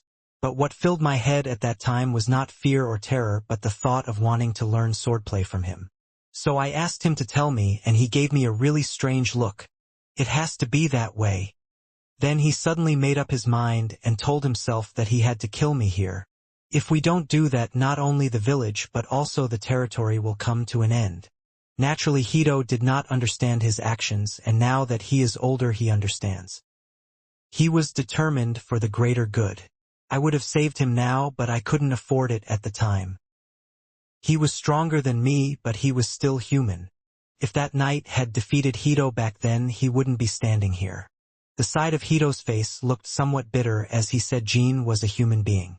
When I killed him, I felt guilty for the first time. For some reason, I felt like he was someone who shouldn't have died like this. Hito looked down at the Sanjian held in his left hand for a moment and remembered him. Cigarettes were among the belongings the driver had. I couldn't quite remember the driver's face. Afterwards Hito took his sword and belongings and fled to another territory. But no matter where he went, similar things happened over and over again, and Hito became stronger like crazy fast after he got the sword. He began to practice alone and create his own sword technique by recreating the movements of the knight he had killed. As the pursuers began to approach again, Hito realized. He said he was a person who could not blend into ordinary society. So the refuge I chose was the Black Sea. Hito gulps down his full glass of alcohol. It was when I turned 15 that I entered the Black Sea alone. Have you ever thought of asking someone for help? Or visit a samurai family? Do you think I was in a state where I could think with common sense?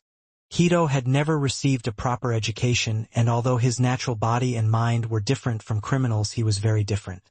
He never learned from anyone how to solve problems using any means other than violence.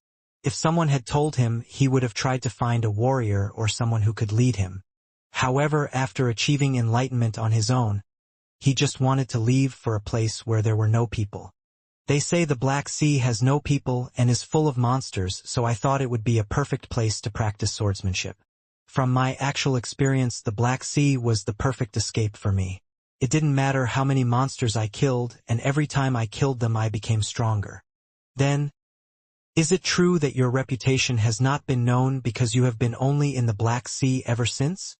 Just as Vanessa Olsen became a knight of Lord Soren too early and became unknown, so am I. I haven't counted exactly, but I've been in the Black Sea for well over 20 years since then. Jean couldn't help but be speechless for a moment. He wasn't the type of person to lie. Regardless of whether such a thing is possible for a man who entered the Black Sea alone at the age of 15 and lived there for over 20 years, because his past life was so harsh. It was at the Black Sea that I met your father, Sir Soren. Father! Jean poured alcohol into his glass and looked at the distant sky. When I thought of the Black Sea expedition consisting of my father, my eldest sister, and the family's strongest squadron of Black Knights, I felt like mud was boiling up inside me. It is no different from the fact that Jean has not left to find the expedition team. The world's best swords and the strongest warriors of modern times set out to find the end of the unexplored Black Sea. Chasing them is next to impossible, and Tychon. No Ince was not in a comfortable enough situation to be okay with his absence. Zed resisted Rose's tyranny and set out to find Soren, and Nameless said he would send manpower to the Black Sea as soon as the matter regarding Yona was resolved. Jean had a hunch that the only way for news of the expedition to be transmitted through royalties would be if a member of the expedition returned in person. The day we first met in the Soda Desert, I got the feeling that you respected my father. It's respect. It's not wrong. If I have to correct you, it's closer to reverence. Have you ever been defeated by your father in the Black Sea? Hito burst out laughing. You are stating the obvious. Is there anyone who can stand up to Soren and not be defeated? When I first saw Lord Chiron, I couldn't even separate a single sword from him. How long has it been since we entered the Black Sea? It was about 10 years ago. During those 10 years I had to fight not only with monsters but also with countless other warriors who came to the Black Sea like me. I chose the Black Sea as my refuge, but there were more warriors who came to train than I expected. I've met more than 500. 500? Were there that many warriors who chose the Black Sea as their training ground? There's nothing better than a closed training center. Moreover, I only found out about this after leaving the Black Sea. At that time the world had a strong perception that the Black Sea was the land of Soren. Since his youth, Soren often left the Garden of Swords and visited the Black Sea. The fact that he actually created a map of the Black Sea with his knights is still a top secret, but everyone in the world knows that he trained there for a long time. So to speak, in your time, no one challenged Lord Soren. But those times were different. Not only the Lord of the Royal Palace and the Lord of the Sword Emperor, but also the warriors and magicians of each power, and even the masters of the world were all eager to mix swords with Soren. As the story of the previous era began, Jean suddenly became conscious of Hito's age. Although his crazy muscles were obscured, he was about the same age as Soren. It was a romantic era. I guess that's what a warrior of this era would say. However, those who directly challenged Lord Soren will not find romance anywhere in those days. The achievements that he devoted his entire life to were not even worth mentioning in front of Soren. Many giants were reduced to dust in the Black Sea by Soren's sword. Those who were famous and those who were not known but were at a higher level than them. Most of the challengers didn't even make it into a fight, and those who could have had a meaningful fight either fell into despair or disappeared. Among them, the ones who survived until the end and looked for an opportunity were the ones like the head of the family or the queen of the Queen Jiamwangxiangju. I think it would be good to have a drink for Jiamwangxiangju. The two men raised their glasses to the sky and emptied them. You will be included in that. Only later did I realize that I was standing in the middle of that turbulent time.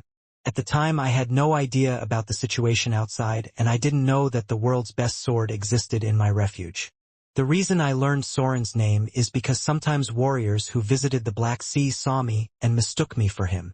You as the father? Although many challengers came, the Black Sea is infinitely wide. Moreover, the terrain changes frequently, so those who meet Soren are lucky. There were many cases where people searched for Soren for a long time and ended up dying in the Black Sea. Because I couldn't find my way back. I guess so.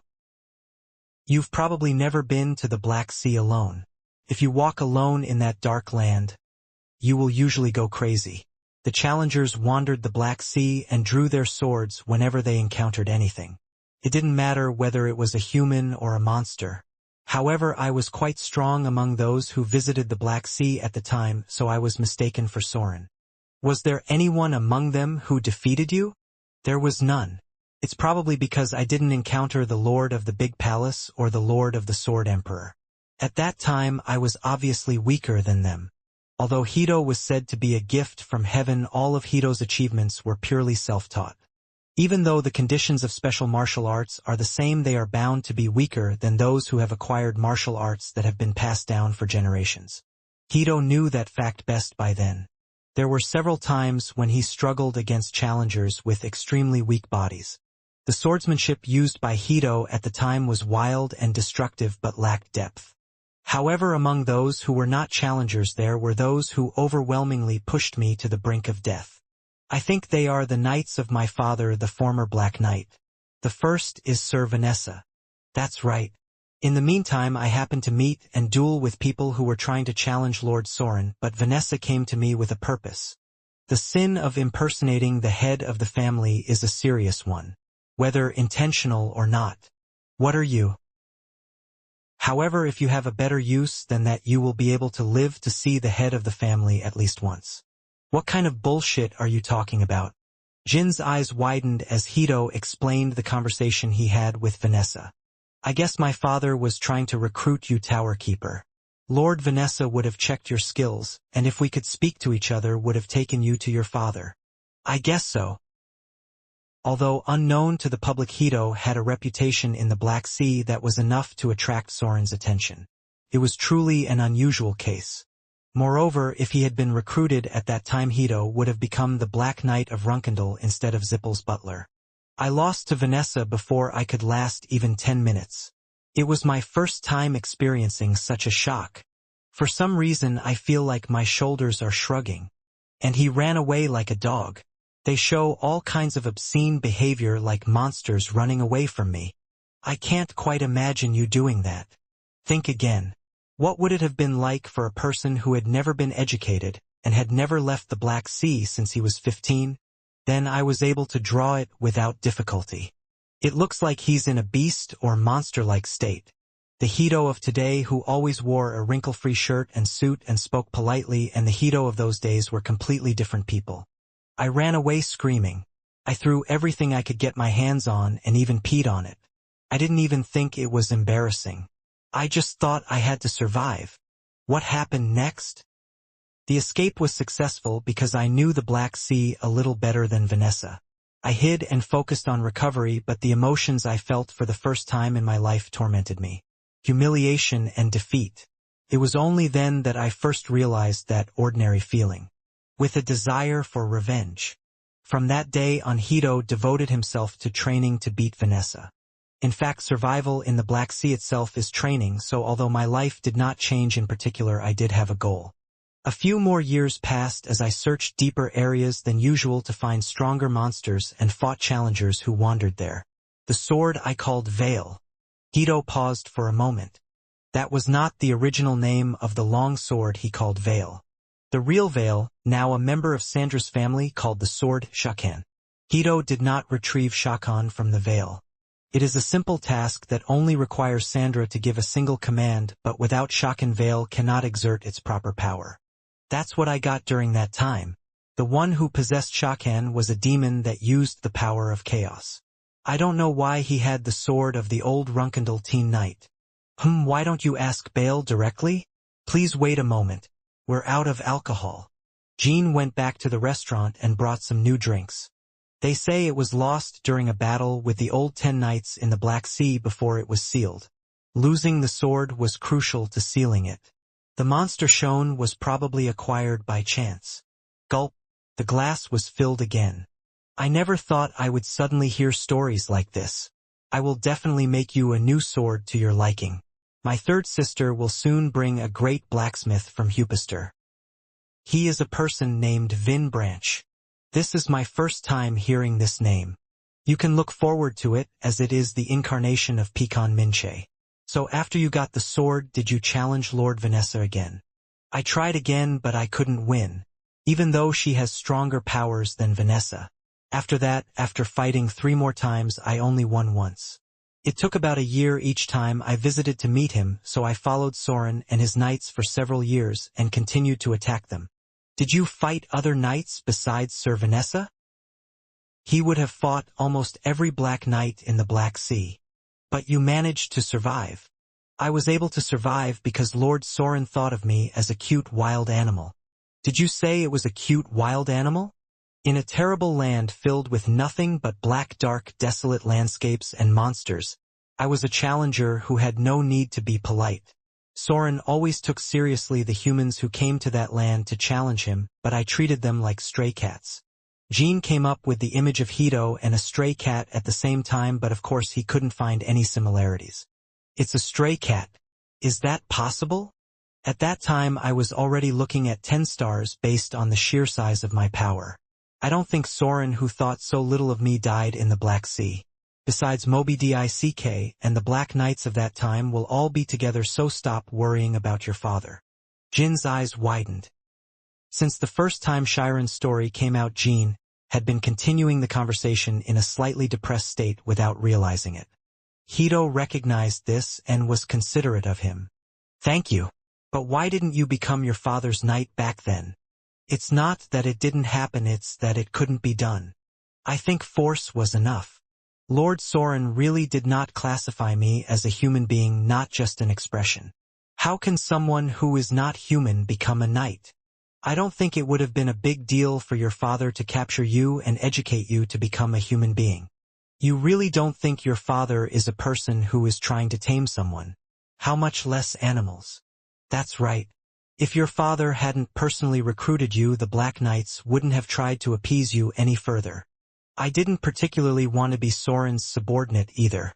Rather, I only had a desire to reach the area he had reached, and the stimulation provided by the Black Knights was the greatest. So from that point on, attacking Soren and his knights became the most important part of my daily life. However, it was common to be subdued by multiple people rather than one-on-one anymore. Even if you don't try to recruit them, there's no reason to be too hard on someone you don't want to kill. As you put it well. It was even cute. And when I was subdued, I always ate with the Black Knights at their camp. Even if you tried to run away, they caught you, tied you up, and forced you to eat it. Do you really need to go that far? Was there an order to eat with you if I saw you? If you kill, you kill. What kind of bullshit is this? This is the order of the head of the family. Eat it up. They said so. At that point, Jean was lost in thought for a moment. It made me wonder why on earth Soren had given such an order. For some reason, I wanted to come up with it myself rather than hearing it directly from Hito. I guess you thought the act of sharing a meal would be a good way for you to acquire humanity. Also, it seems like he thought it would help the spirit of the Black Knights. Because the Black Sea is a terrible land. That's my opinion too. 12 horsemen. It was possible because I was an animal. The two people don't know it, but Hito at the time played a similar role to Ozdak, who is currently part of the expedition team. Hito has been having such moments with Soren's knights for quite some time. We eat together, sit idly by the campfire, and then leave. Sometimes they had conversations, sometimes they attacked and overpowered Hito while he was eating, and sometimes the knights gave Hito advice on swords. They were becoming something like friends. At that point I think it was right to just become Runkendal. How on earth did you end up falling into the jeep and come such a long way? Because it wasn't meant to be. At first it seemed like if things continued like this, Hito would soon be able to blend in with the Black Knights. Both Hito and the Black Knights thought so. There was just a moment like that. I was a beast, Soren, and the Knights were men. But in the end we were all becoming monsters. The desire to resemble Soren's sword has gradually faded. The madness was surpassing the motivation. As the Black Knights fought against the Black Sea, Hito was increasingly suffering from an unknown cause of mania. It was the same with Soren. Changxiang's unique evil nature continued to separate him from others, and the meals he used to gather together became less frequent. Soren's command was certainly helpful to those who were drying up, but it was only a reprieve. The place where one cannot survive without abandoning humanity is the Black Sea, and the state where one cannot control one's life without escaping from it is Changxiang. Time and place. The meeting between Hito and Runkendal was not good at all. From the point on when they no longer ate together regardless of who was first, Hito and the knights again raised their swords only to kill each other. That's how Soren and the Black Knights became middle-aged. Every time we met we could see the empty traces of time on each other's faces, and it was like looking in a mirror. They must have felt the same way when they saw me. The past of Soren's Runkendal and Hito was much longer and more depressing than Jean thought. And I thought about challenging Lord Soren one last time. Looking at the flow of the story, I don't think it was due to fighting spirit or a desire to win. That's right. I was thinking of dying. Just as I learned shame and revenge through Vanessa, it was only at that age that I learned for the first time what it meant to be empty. That's what has always filled me. I just didn't know. Hito's eyes remained fixed on the sky. That void was the cause of Hito's madness. As soon as I realized that I had a crazy impulse, that there was no reason to live anymore. The past days of exploring the sword and just surviving were meaningless. Even though the knights turned into monsters, they had clear goals and loyalty, so they had no reason to give up on life, but not Hito. He was a man who really had nothing. I met Lord Soren again and drew my sword. Before, even if you pointed your sword at Soren, other knights dealt with him, but no one stepped forward. Instead, Soren chose Barasada. Just like when I silently cut down challengers in the past. At that time Hito's skills were only a few points lower than they are now. It was thanks to decades of training in the Black Sea combined with advice and frequent sparring with the Black Knights that his achievements exploded in earnest. However, the fight did not even take place at all. The theory of poetry, which is still an insurmountable wall, had already been completed a long time ago. I was so engrossed in the fight that when I came to my senses, Lord Soren was looking down at me as I fell. Kill me. If I said that, what do you think Lord Soren would have responded to me? Jean imagined Soren's thoughts again. Nothing came to mind, so I just told him the answer he would have given in the same situation. I think you may have asked why I didn't plan on going outside the Black Sea. Then Hito's eyes widened. Indeed. It's my son. Why are you still staying in the Black Sea? If you think about it, it was the first time I'd heard this question, even though I'd been tackling it for such a long time. Even the Black Knights didn't say that to me. It must have been the same reason you don't ask a wild animal why you live here. In other words, it was not until then that Soren tried to see Hito as a human being rather than an animal. Go out and live a human life. Don't chase us anymore. When I heard that, I felt like I was going crazy. How many times have they tried to tell me to kill him instead? Even though Soren and his knights suddenly left and tried to catch him, his already shattered body did not listen. They had a job to do and I didn't have one. Hito collapsed on the spot and remained still for 3 days. He couldn't move, but he hoped that the monsters would attack and eat him like usual. However, just as animals avoid the scent of wild beasts, the demons did not even approach Hito until he stood up again due to the energy of Soren remaining nearby. And I went out. He was exiled from the Black Sea by Lord Soren. Even though I didn't know the way back, I just walked around randomly and I already got paid. I was never attacked by monsters along the way. I even felt like they were following Soren's will. The royalties he left at the age of 15 and returned only when he was middle-aged were nothing short of hell for Hito. Because there was nowhere to go. 12 horsemen. I kept saying that the Black Sea was a place of refuge.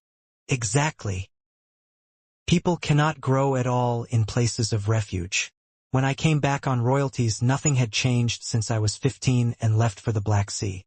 Even though he became a near 10-star warrior, his insides were still the same as when he killed the orphanage director.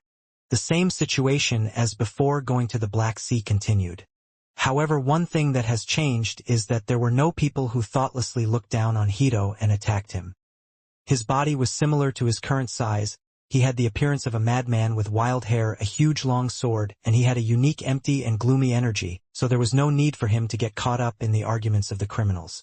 Also, except for a few times when Hito took a wrong turn, Hito never looked for places where there were no people. Most of the time all I did was stay in a place like a mountain or an uninhabited island in the ocean. Have you ever thought about visiting the Sword Garden? Because I became a ruined person. I guess you've never done that. Jean recalled that when he was expelled from his family before returning, he was just an outcast until he met Valeria. I guess that's possible. In that case, I think Zippel would have come to you first around that time. The tower keeper said he had been taking care of Sandra since she was very young. That's all I have time for. That's right. Suddenly the midnight sun came to visit me while I was on a deserted island. Why is the midnight sun calling you? It looks like some of the unfortunate challengers I killed in the Black Sea were Ziffel. I heard that one of them who survived and returned to the family made my presence known. From then on they were waiting for me to get out of the Black Sea.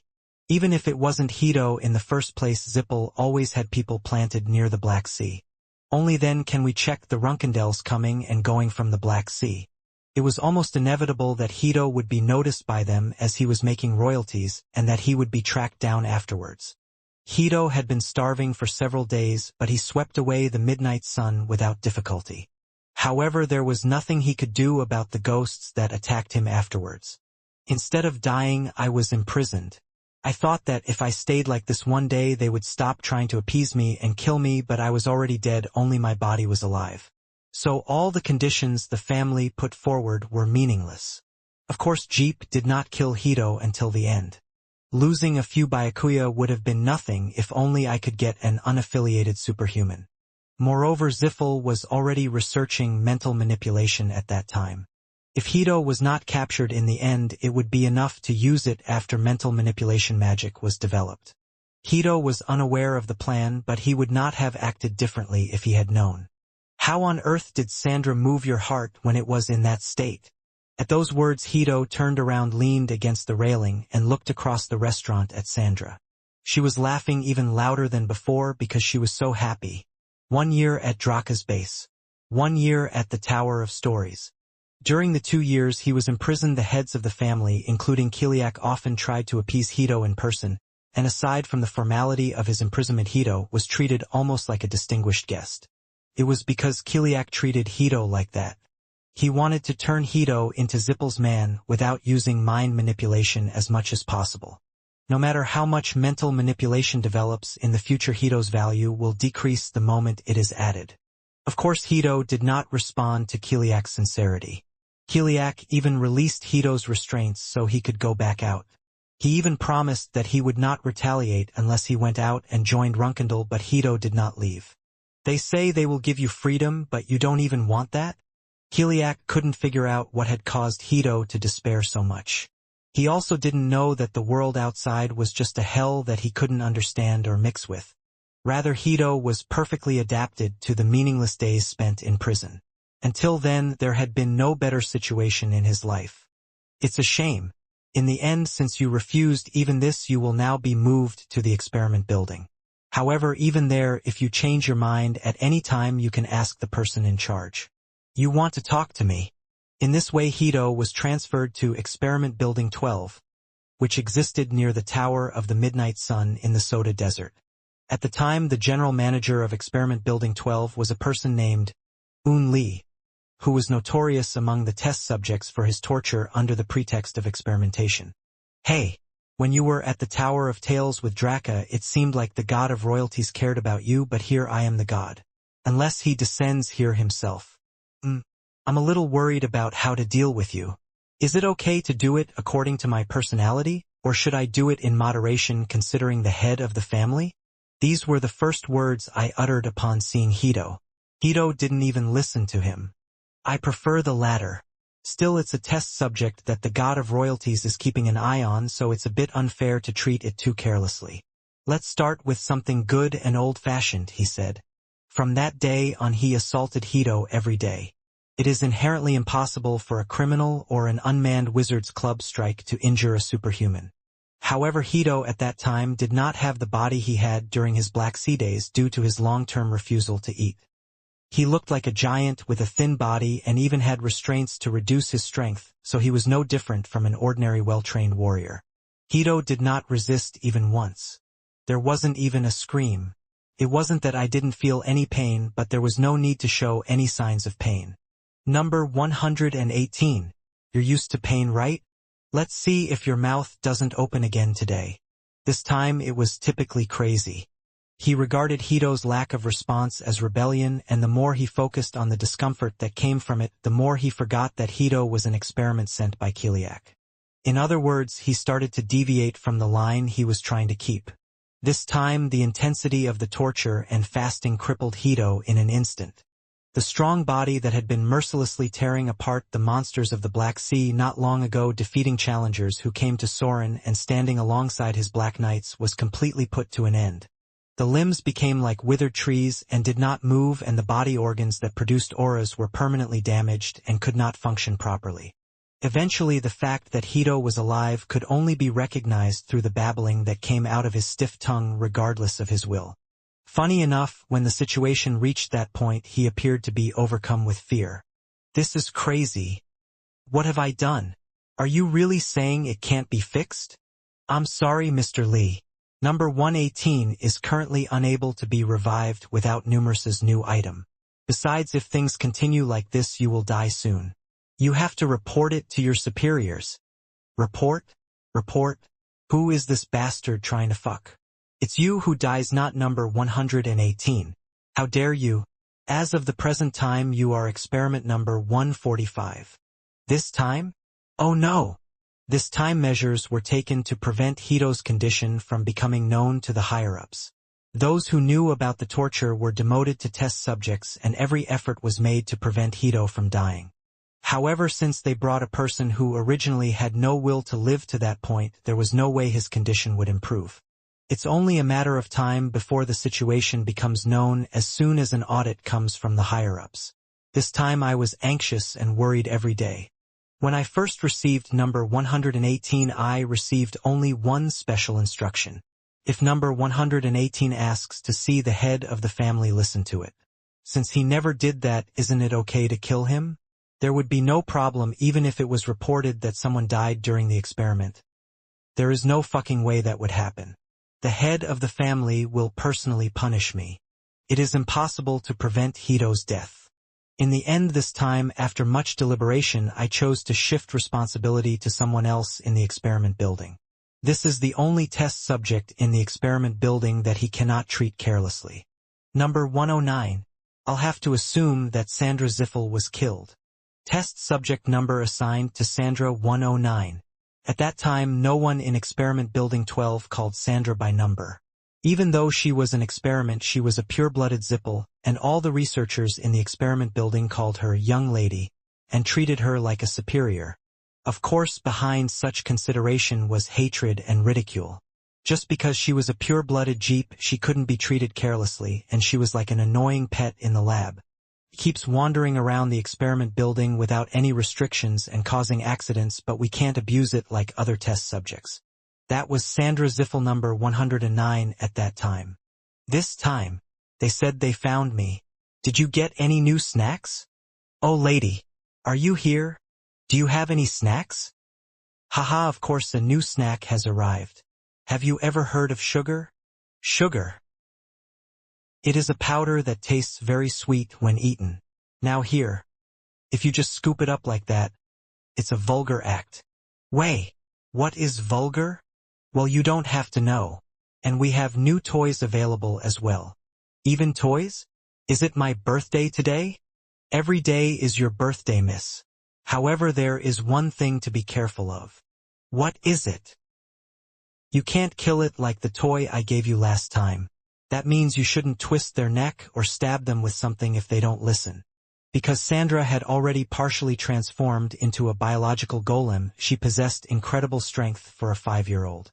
There was a time when she killed several test subjects due to that power, but it was an accident caused by the researcher's prank rather than her will. Give it a try, Mississippi. Yes, if you don't obey, you'll do it. Sandra followed the words without any hesitation. Although she had an unusual personality, experiment building 12 meant the world to her. From the time her ego was formed, she only saw, heard, and learned in the laboratory building. This time I wanted to take advantage of Sandra's frog-like side. I thought the unique playfulness of children who say not to do something and don't do it when told to do it would be helpful. Remember, lady, you must never hit or kill someone. Just pet them and love them. Love me? What is that? Say it clearly, don't talk like a fool. Stroke their hair, talk to them. Hold back even if they get annoyed. Something like that. Come on, the toy is waiting for you. Let's go. That was Hito and Sandra's first meeting. Hello, number 118? Of course, Hito didn't react and Sandra ended up beating him up from day one. Therefore, he felt that his choice this time was excellent, but the problem was that Hito did not die despite her frequent assaults. Hito actually regained some of his strength. Even so, he couldn't move his body and could only babble and occasionally spit out complete words, but their prediction that he would never recover without Numerous's curse was wrong. Hey, are you dead or alive? If you are dead, if you are alive, please answer me. I always try to hang out with you. Go away. Ugh, I'm pissed. I tear my mouth and twist my neck. No, I hold back. Because I have to love you. But only 2 are correct. No 3. Did you die? I'm breathing. See you tomorrow. Such bizarre days continued. The longer the time went on, the more nervous I became. I beat him to death every day, and it almost feels like number 109 is making fun of me. Number 118 is also more persistent than I thought. When that thought occurred to me, I locked Sandra and Hito in isolation room 118. They planned to open it only after Sandra, unable to overcome the stress of being trapped, murdered Hito. Now number 109 will really put an end to number 118. If that happens, even the higher-ups won't be able to properly investigate. I have never heard a more scandalous story than this Tower Keeper. Jean wanted to ask, why was it that you were able to remain loyal to Jeep until recently, even after going through something like that? However, when he remembered that the person he was loyal to was not Ziffel but Sandra Ziffel, he kept quiet. Everyone has nightmare times. Even now you don't know that those days were a nightmare. Perhaps, if time had continued to pass, the young lady might have ended up killing me as she intended this time. Since Hito is here now, of course this plan failed. This was because just a few days after he and Sandra were quarantined together, Experiment Wing 12 was attacked by Runkendal. The person who attacked Experiment Building 12 at the time was your mother, a Black Panther. Rosa. On the day she attacked, Experiment Building 12 was completely destroyed.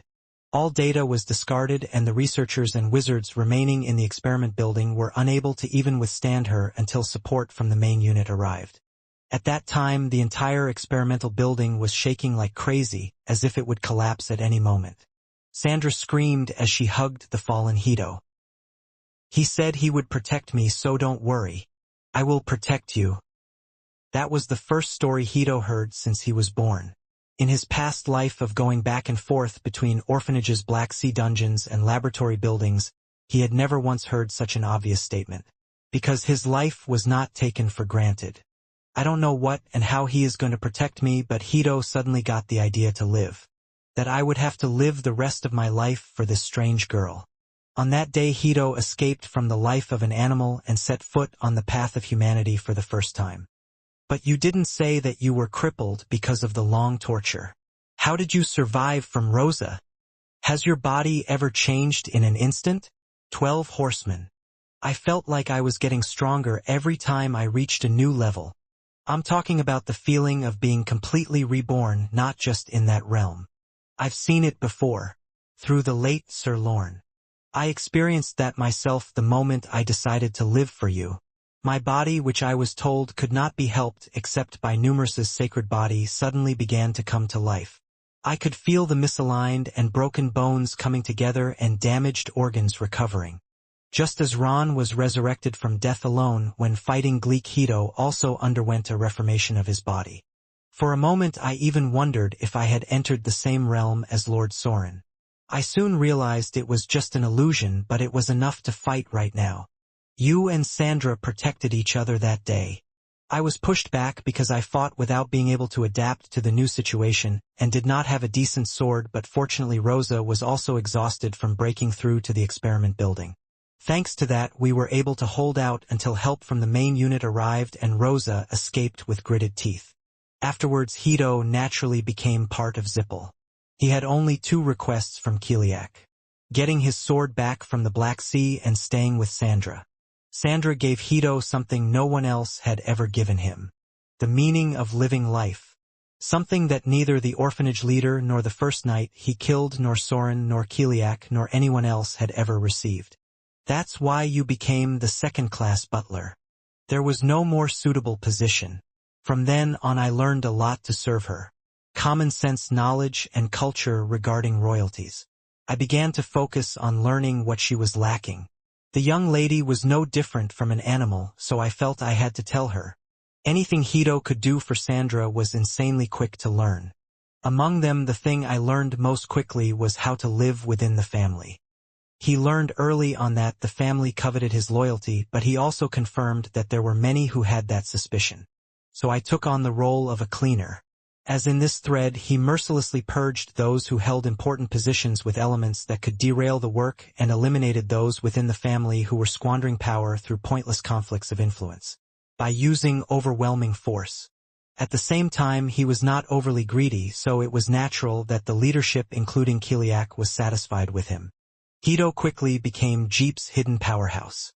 The reason he did not change his position even after becoming powerful was because there was no need to do so.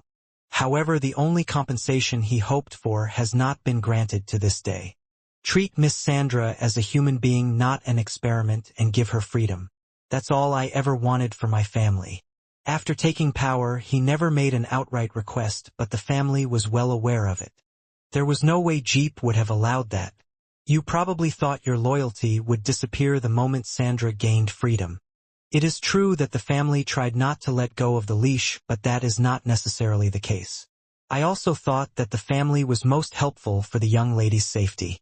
The reasons were the long-standing grudge between the family and Runkendal, and the strange nature of the young lady, who could not change the international situation. Would it be possible to leave the family and live a normal life? Mississippi. Kiliak was waiting for the day when Hito would give his true loyalty to the family and not to Sandra. I was using that fact to create my own territory within the family, the 12 Horsemen. From your perspective, it's because of me that you made a mistake. There was silence for a while, and Jean suddenly remembered Sandra from his previous life.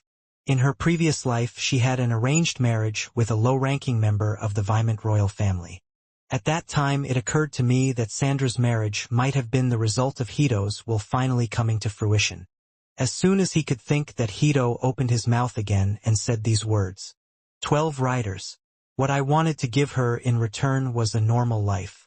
You will develop a normal personality, get along with other people, and one day find a worthy partner and spend the rest of your life together. If it weren't for you, I definitely would have done it. Jean did not respond but made eye contact with Hito. But that was probably what I wanted, not the life she wanted. Now I realize how easy it is. Hito pours the last remaining drink into his and Jin's glasses. I have a question for the Tower Keeper. What is it? It looks like Jeep hasn't stopped experimenting with Sandra since you took over, and you said that's what Sandra wanted. I think it was the choice for you. I didn't know the circumstances, so I told you it was cowardice, but I want to retract it. It is true that I was a coward, so there is no need for that. Of course Sandra agreed to the experiment because she wanted to help Hito. He thought that if he appeared obedient from time to time Hito would be less suspicious, and if he gained a semi-immortal body Hito would be less likely to get into trouble. 12 Horsemen. Speak. I'm honestly still skeptical. Even if the young lady and I become part of your family here, I wonder if it will really be better than the days when we lived in a stable manner in our family. Then what do you want to do? I'm not saying I'm going back to my family. When I look back, it was a life of always running from place to place anyway. In the end, life in the family was not a great time for either me or the young lady. I guess I should change the question. What would you like me to do? One day when I think there is no hope for Tychon, I will not hesitate to take the young lady and leave. Don't stop me then. I swear. Not only will we not stop you, but we will also not seek out and seek revenge on you and Sandra for betraying us. I don't know if I can trust your tongue. Aren't I a person with that much weight now? And above all, Jean turned around and looked at Sandra for a moment. Tychon felt that she had to make sure that she was a better option than her previous life where she married a member of the royal family. Even if she got married at that time, since Jeep still existed, Sandra would have been under constant surveillance, and there was a high possibility that she would have been used politically. Moreover, Sandra at that time did not act as crazy as she does now, so it could have been the result of mental manipulation. Rather, Jin's duty was to make people more free. I feel quite a debt to Sandra. She helped me many times and saved my life. Dealing with Rosa is my priority right now, but my ultimate goal also includes the destruction of Jeep. Once they are gone, there will be no threat to you and Sandra in the world. The timing of our departure may be earlier than the decisive battle with the evil spirit. I understand. Anyway, even if I scare you, it won't work on you. Losing power is painful, but I have no choice but to respect it. Maybe you are the type of person who gives in to power. Hito's smoke went out, leaving behind a trace of fire. But I sincerely plan to make sure that doesn't happen. I will help you and Sandra's long nightmare come to an end during your time at Tychon. As Jean glanced down at his glass, Hito lifted it. It was the first toast. Hito and Sandra will now remain in Tychon. Suddenly something you said a while ago comes to mind. Perhaps you are a descendant of a teenage knight named Bale. That's why the sword found you. It's not a coincidence. What Jean said while trying to appease Hito. Of course, Hito is not a descendant of Vale. However, there were certainly many uncanny similarities between the fates of Hito and Vale. My conversation with you also reminded me of Lord Bale's story. What he went through was not as harsh as yours, but just as you were reborn through Sandra, Lord Bale also found meaning in existence through Lord Sarah. Just as he had heard about Hito's past, Jean had already talked to Bale to some extent. Just like Hito, Vale was just a monster causing destruction everywhere until he met Sarah. That crazy guy, unlike me, doesn't seem to have any thoughts at all. I still don't believe in fate, but I have to admit that what you say is spot on. Jean smiled. I like to think of this as fate for the two of you. Hito shrugged his shoulders and took out a new pine smoke and lit it. The problem is more about what you asked me to do in the first place. Now that you and I are traitors, we cannot help you find your sister Jonah Runkendal in Akin. Well, that's true, but now that you and Vale are part of Tychon, things are actually better. Me and you, Lord Bale. If these three people directly infiltrate Akin and link up with Nameless, I think we will be able to reliably and quickly subdue the runaway Yona without Zippel's help. As soon as you betray them, you infiltrate the family's territory, so they make you do embarrassing things like that. If it's a burden, I'll just take Lord Vale with me. No, I will go with you. While I'm gone, I'll have to secure your sister and leave a greeting to the family. Thank you, Tower Keeper. Oh, and Jean offered to shake Hito's hand. Hito looked down at the hands for a few seconds and then held them together. From now on, I will use honorifics and be polite. Lord Hito, please forget the rudeness due to the special situation so far. Hito secretly liked Jin's words and replied, Then I will speak comfortably, 12 horsemen. Please take care of me in the future. Hito then turned his head to the pillar next to him. And please take good care of Miss Valeria. Let me tell you one thing. You have never been involved in anything related to Hister. When Jean and Hito entered the restaurant, first Valeria appeared from behind a pillar. Jean and Hito knew from the beginning that she was there listening to the story, and so did Valeria, but they did not show it to each other. Valeria leaned on the railing for a while and looked up at the sky. On May 6, 1803, an anonymous person contacted me saying that traces of Jonah had been found. Fortunately, Jonah had not left Akin until then, and the location was far from a private house or city. As soon as Jean received the call, he immediately boarded the Red Owl with Hito Bale, Bianca Caligo, and Ranka Halowis, who came to ask why Bale was not brought back sooner. Jean, Runkendall, why are we? A hint of embarrassment was evident in Bianca's slow voice. Ranka didn't scream out of fear of Jean, but he looked very upset. Unfortunately, your Grand Duke made a deal with me. In exchange for allowing Orgel to meet Vale, I will absolutely protect Sandra and Sir Hito. Ah, protection. But I didn't say it was absolute. If you don't want to do it, go back now. Instead, our deal is broken. Ah, ugh. As Bianca held her head in frustration, Ranka eventually stood up and frowned. Oh, really? It's too much to do. What kind of slaves are we to you? Do you want us to take responsibility for staying quiet if you want to be protected, or even taking unnecessary risks? It looks like Ranka Halowis got hit less last time. It's great to see you make such a courageous statement. Prophet, even though I was defeated by you once. I am the first prince of the great fourth dukedom of the demon world Halavica, the ruler of the northern part of the demon world and its creatures, and the owner of Mount TNA and Mount Carrion. I won't give in to power and give up my pride. Is that so? La Ranka. This is clearly an excessive and unreasonable demand. Bianca Caligo, you two stop stuttering like an idiot. This is a matter of honor for our fourth dukedom. Honor. Okay, it's honor. Well said. If you really don't want to help me with the deal, how about this? If it weren't for me in the snowfields of Ranka Cauldron, you would have been finished. Who was it that rescued you, who was lying like a piece of clay with all his strength exhausted? It's you.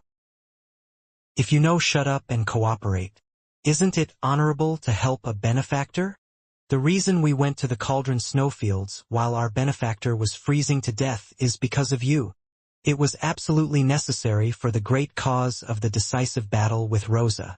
It just means that it wasn't my personal story, but that it was right for all of our temporary allies to step forward. Still the same now. Sister Jonah is considered a god among assassins. Of course, it will be of great help during the final battle with Rosa, right? Don't nod your head as if you understand, Bianca. All right, Jean Runkendall. If this is a temporary alliance, why isn't there a Zipple?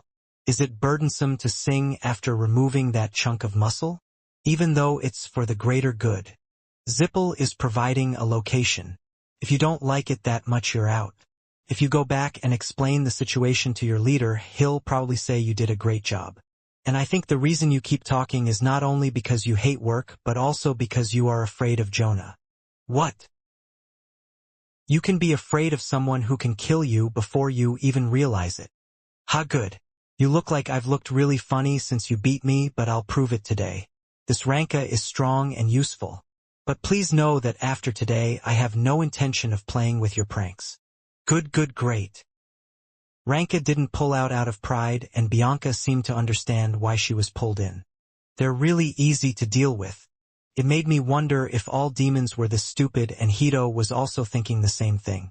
However, the reason people like Bianca and Ranka were revered in the demon world despite their unfortunate intelligence was because they were overwhelmingly stronger than that. In any case, Jean felt much lighter now that he had brought along the strong demons. Jean, Hito, Bale, Bianca, Ranka, Owl, and other unknown top shooters. In fact, there was almost no one in the world that a party of this magnitude could not handle. Except for Chiron and Rosa, who became the evil spirit, there is no one who can deal with them all alone. As always, the Red Owl took them to Akin's forest in an instant. Are you here, 12 horsemen? It's quite a unique and reassuring combination. Owl did not know Vale's identity or why Kinjalo came with him. When Jean explained it, he nodded as if he was very satisfied. I guess it would be okay if Yona got stronger because of her energy surge. If the goal was to kill Jonah, Jean alone would have been enough, but subduing him required twice as much strength. Not only is she strong, but she also has special abilities. Even in that respect the party Jean led was not lacking at all. But if the situation prolongs, Jeep will definitely come. At that time Sir Hito's betrayal could become a problem and cause trouble for Zipple. Well, I guess that doesn't matter either. It would be impossible to go to war with those here before the final battle with Rosa. Moreover, Kiliak is not in good condition either. Yes, Owl. I have already sent a letter to Zipple about this situation. It must have arrived soon. It would be better for them to cooperate so that Yona is caught before damage to the territory increases. It may be unfair and resentful. This cannot be said if the face is moderately thick. Also, this was only possible if he had the power to handle such an unreasonable act. Owl once again felt that the Jean in front of him had now become a person worthy of being compared to the pinnacles of the world. In just a few years Jean had become a real tycoon.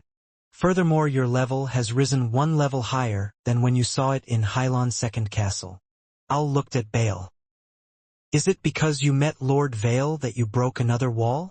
Lord Vale, but it was because of Rosa. It's faster for Rosa to become perfect than for me to become stronger. During the fight with Vale, Rosa only looked down at Jean through the Paidler's eyes for a moment, but from that alone Jean clearly felt her power. She was clearly going beyond Orgel's predictions. That's a terrible story. So even enemies of 1,000 years are joining forces. Owl points to the forest spread out ahead in the distance. Jonah is currently somewhere in the forest. There were several battles, but we were unable to break through the siege. Or, it felt like they were waiting for the best time to kill us all at once. Instead of getting tired every time there is a battle, my senses are becoming sharper. In the final battle, Owl and Bison encountered Yona at the same time, and Bison almost died with a single blow. In that case, we can first burn the entire forest and find it, Bale said. If you do that, it will inevitably lead to civilian damage. Have you forgotten your orders? When Hito answered, Bale narrowed his eyebrows as if annoyed.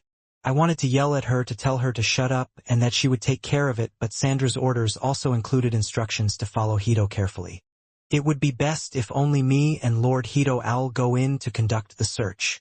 The remaining personnel wait at key points of the siege line and immediately enter that location when the signal flare goes off.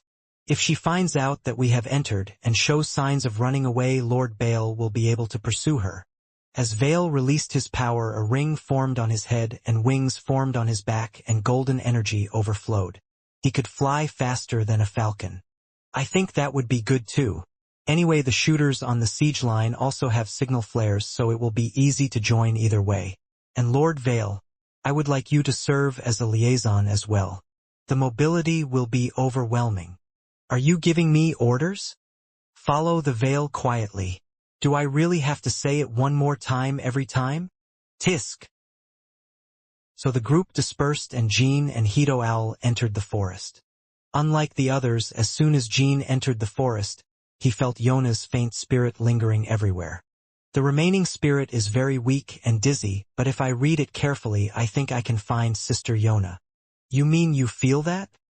Yes, it is possible, because at some point my sense of chaos became strangely heightened. I will infer the approximate route of movement, so please give me advice whenever I find it difficult to judge.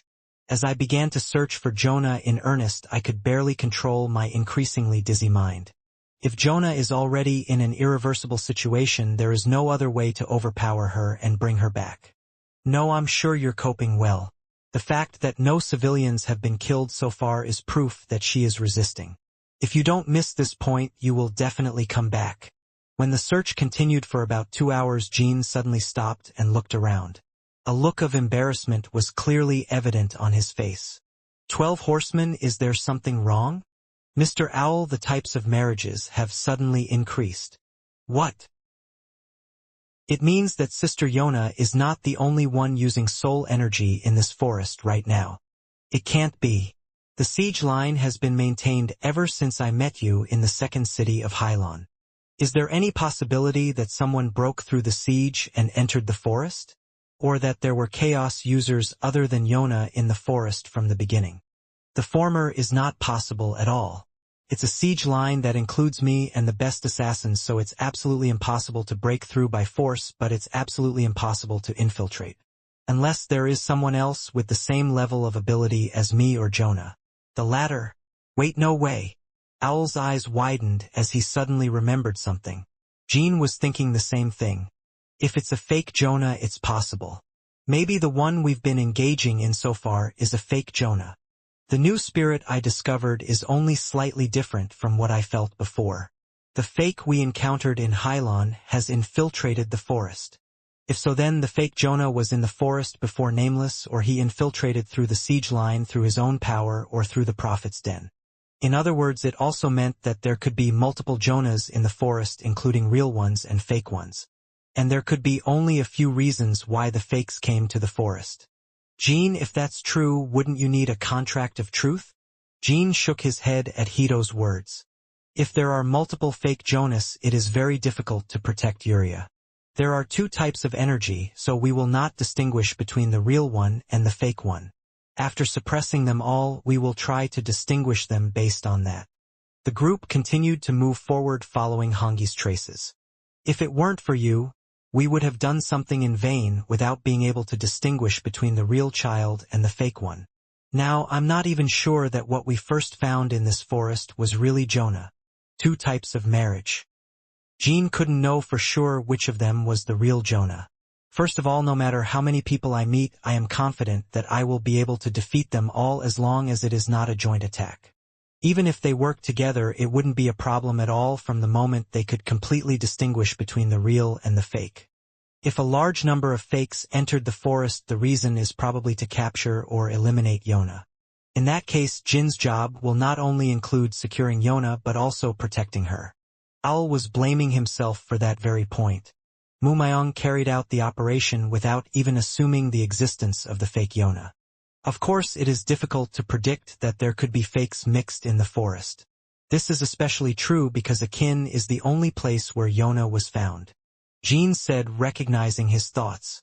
After meeting you in the second city of Hylon, I made this mistake even though I heard clearly that fakes were created from the traces of chaos left behind by Yona. I don't have the decency to see that child. Owl, don't think about it too complicated. Anyway, there are two types of hornets and none of their owners have left the forest yet. We can just resolve it from now on. At least 3 and at most 5 or more. That's roughly the extent of the traces of Jonah's confusion that Mumayong has missed so far. Jean assumed the worst-case scenario and thought there were more than 10 fakes in the forest. Even so, it seemed like the current power would be enough to solve the problem. We need to speed up. I have a gut feeling that fake people are targeting you. Well, let's take a simple approach first. You two better cover your ears. Breath. Jean takes a deep breath. Sister Yona dash. Soon Jean screamed with all his might and several trees in front of him were broken and uprooted by the wind pressure. A loud echo rang throughout the forest as if an earthquake had occurred. If ordinary warriors, not Hito and Owl, had been standing next to him, his eardrums would have burst and he would have fainted. It's nice to have a good voice. If your sister was in the forest, she would have heard it. Thank you, Lord Hito. Owl, if you are somewhere in the forest ahead right now and hear my voice, how would you come? If you need to check my location. For the purpose of attempting assassination or observing trends. Owl understood what he said immediately. I want to see Jonah's travel route. Follow me. Instead of pursuing Hongi as carefully and meticulously as before, the party ran at full speed following Owl. Owl moved in a manner befitting the title of the Nameless King, and the speed at which he swept through the trees was almost similar to the speed at which Jean and Hito ran in a straight line. Above all, Owl barely made any sound as it moved. As if the wind was running, not a person. It is indeed the Nameless King. Is your sister Salshin greater than me? Maybe so. I heard that you surpassed Owl a long time ago when it comes to assassination. I have never heard your footsteps. While he was running like that, Owl suddenly stopped walking. This time he was the first to recognize an aura that others could not read. To live. In those words, Jean and Hito also read a story that felt weak. Real or fake? One side has clearly become closer due to the recent movement. Jean reread the remaining spirit nearby. There is still a much darker spirit than before. There are still two types, so it means that both the real sister and the fake one responded to my voice. Pop! As soon as he finished speaking, a red signal flare rose from the other side of the forest. Jonah appeared on one side of the siege line. Jindo also fired a signal flare. It was a yellow signal signaling something unusual. At the same time, a golden energy surged into the sky, and it was Vale's flight. He immediately headed to the place where the red flare exploded, and after a while he flew back toward Jean, with a face full of irritation. Vale, did you see Yona in the direction where the red flare was just fired? I didn't see it. They say it only did one surprise attack and disappeared. I was trying to search the area, but why did you suddenly call me? Surprise attack? How many people were affected?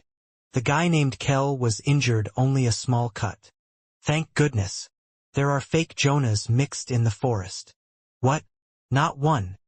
Inform the rest of the personnel about this, and if they see anything real or fake, subdue them and bring them to me. Remember, never kill or maim. Captured alive and unharmed. If you decide you can't do it alone, chase after them and shoot flares to avoid harm to the encirclement personnel. Then first let's go after the guy who attacked Kel. Oh, what is that again? Pop, pop, pop. Unfortunately, Bale didn't have time for that. From that point on, signal flares began to be fired from all directions. Go check everything out and report the situation to Jean. Vale. I got it. Vale responds by flying into the sky. He did an excellent job of establishing real-time communication using his transcendent flying abilities. Your sister was found over there too. Ranka kicked her out. They said two people came out at the same time, and when Bianca responded, they immediately ran away. I just encountered him, chased him, and injured him. Oh, I didn't inflict any fatal wounds. There is only a slight cut on the arm, so you can distinguish it from other Jonahs. In that way, Bale did an excellent job of serving as a real-time contact network like John Siogu. If it weren't for him, the entire search team would have been in great confusion. Ranka and Bianca also played a big role as expected. If Jean hadn't brought them all, there would have been several deaths already. Every time Bale reported, Owl marked the location of all Jonahs on the map and considered their expected movements, while Jean did not let up his concentration to more clearly distinguish between the two types of spirit. Because of Hito, the two were able to become completely immersed at times. Soon Owl selected several of the most likely routes among Jonah's predicted routes, and Jean perfectly distinguished the marriage stage. I'm sure, Owl. The real sister's energy is one, while the fake one's energies are multiple overlaps of the same thing. What overlaps is the energy of fakes. There are a total of 3 standards for fakes that are duplicated around here. This was the reason why Jean continued to focus on distinguishing between marriages after entering the forest. It was necessary to determine which of the two types of energy was unique, and the number of fakes had to be inferred through the overlapping energy. Furthermore, since my sister's energy is getting stronger, it is highly likely that anything discovered in other siege ships is fake due to time constraints. In other words, the real Jonah was currently closest to the group, with the 3 fake Jonahs. Then the route is narrowed down to 1 or 2 12 horsemen. Owl's idea of Jonah's travel route was no different, when the fakes are pushing to kill the real Jonah and vice versa. Either way, Owl was confident that Jonas would soon meet him. This was because every time Bale reported, the Jonahs on the siege line were moving deeper and deeper into the forest. It's as if they are narrowing the siege towards their prey. The fakes are probably causing trouble because of us and are trying to gather in the center of the forest. But there is one strange thing. What's strange? The real Jonah clearly has greater abilities than the fake. He could have already cut at least one of them by himself, but there are no traces of that. You're saying that Yona is just running away. Either Jonah is unable to perform normally, or there are other interfering factors. It would be best to go to the center of the forest first, Nameless King. Even when we reached the center of the forest, no traces of battle were found. Instead, the party started getting attacked from then on. Suddenly my back felt cold, and when I turned around, a knife flew at me, and the moment I tried to block it, Jonah's figure disappeared before my eyes. After defending the first, second, and third raids, Jean concluded, "The one who is attacking us now is really Yona. The energy does not overlap with other soul energy. 3 times were necessary because only the split-second moment of avoiding an attack could be confirmed. Besides, there are other fakes nearby. The fake souls are constantly intertwined and moving. That's one of the differences from the real sister. It's nearby. Yes, and the things that were read to us earlier were also fake. Now that I've been attacked, the real Yona. She doesn't even leave behind even that meager amount of life. Even the inevitable wedding anniversary is so unrecognizable to anyone but me. Jean looked around with a confused expression. In other words, Jean and Owl's predictions were wrong. The fakes didn't move to eliminate Jonah, and the real Jonah wasn't running away from them. What the real and fake Jonahs were aiming for. It was Jin's group from the beginning. They had even been moving together ever since Unmayung confirmed Jonah's whereabouts in Akin. From then on, the real and the fake took turns taking turns so that anonymous people would recognize themselves as one person, so it was natural that Owl could not assume the fake. It's not that Jonah wasn't able to cut down the fake, but that he was cooperating from the beginning. The moment Owl said that the forest scenery the party was looking at quickly distorted. The trap laid by Jonas had been triggered. A black curtain rose from all directions, and Jean immediately recognized it as a chaotic subspace. The 3 people faced each other and drew their swords. Then a completely unexpected voice came out of the darkness. Jean, it's been a while. Joshua Runkendall. It was his voice. Joshua? I didn't know that idiot would appear here. Jean narrowed his eyebrows. As soon as the chaotic subspace unfolded and Joshua's voice was heard, Jean suddenly felt more annoyed than threatened. The feeling of a cockroach suddenly jumping out from under your feet. It's not threatening at all, but it's so unpleasant that it makes your teeth tremble. It's been a while, but I'm not really happy about it. Why are you here when you should be in the dungeon? You are asking the obvious. Isn't it because you have been forgiven by your mother? I don't think you knew I was there. Jean burst into laughter at those words. Forgive me. Rosa is not a very generous person. You still don't know Rosa. He needs to receive recognition from her, not forgiveness. Tell me, Joshua, what was life in prison like? Since Rosa got you out of prison, it must mean you've grown a lot. Sigh.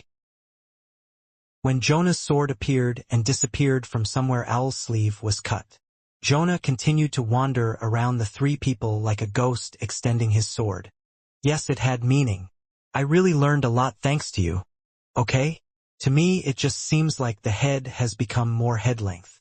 You still speak harshly. I'm the youngest. I have never had a brother like you. We can't even deny that we have the same blood. Although they were born in the same boat, their standing positions are different. Hito and Owl felt that Jean was losing his composure as soon as Joshua appeared. But rather than feeling anxious, I felt reassured. There is no way a man of that caliber would mess up his work emotionally, so this seems to mean that the new second rider is not something Jean should be careful about. Hee. Joshua, I never even imagined you showing up like this again.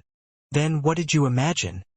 If you were to ask me if I just wanted to rot in a dungeon, of course I would. I thought it would be best for you to end your miserable life there. That wish did not come true. Don't stop talking, Joshua. This is the last time I will talk to you as a person. So listen carefully, you trash. Jean is glaring at you as if he were going to rip a piece of the curtain apart and kill you. On the other hand, I hoped that you would gain some real enlightenment there and challenge me again. He also hoped that he would escape Rose's embrace and finally become a human being and become a more worthy enemy. I was like that, and Brother Deepu's was like that too. Why? Why do you think that was? If that was really your wish, it has already come true. I am in front of you now. You are in front of me? Jean smiled as if it was absurd and looked around. Where the hell are you here? Can you really say that you are standing in front of me when you cowardly put Yona at the forefront and hide like a mold and only speak out? I don't know what you learned in prison and why you're so proud, but you're the same now as you were then. It's the same Joshua. Chong. Hito struck away Jonah's blade that fell on Jean. Jean didn't even look away. I hope that you will become stronger and come back, even if I and Brother Dyphus personally cut you to pieces, kill you, and throw you away in the street. Because it was futile.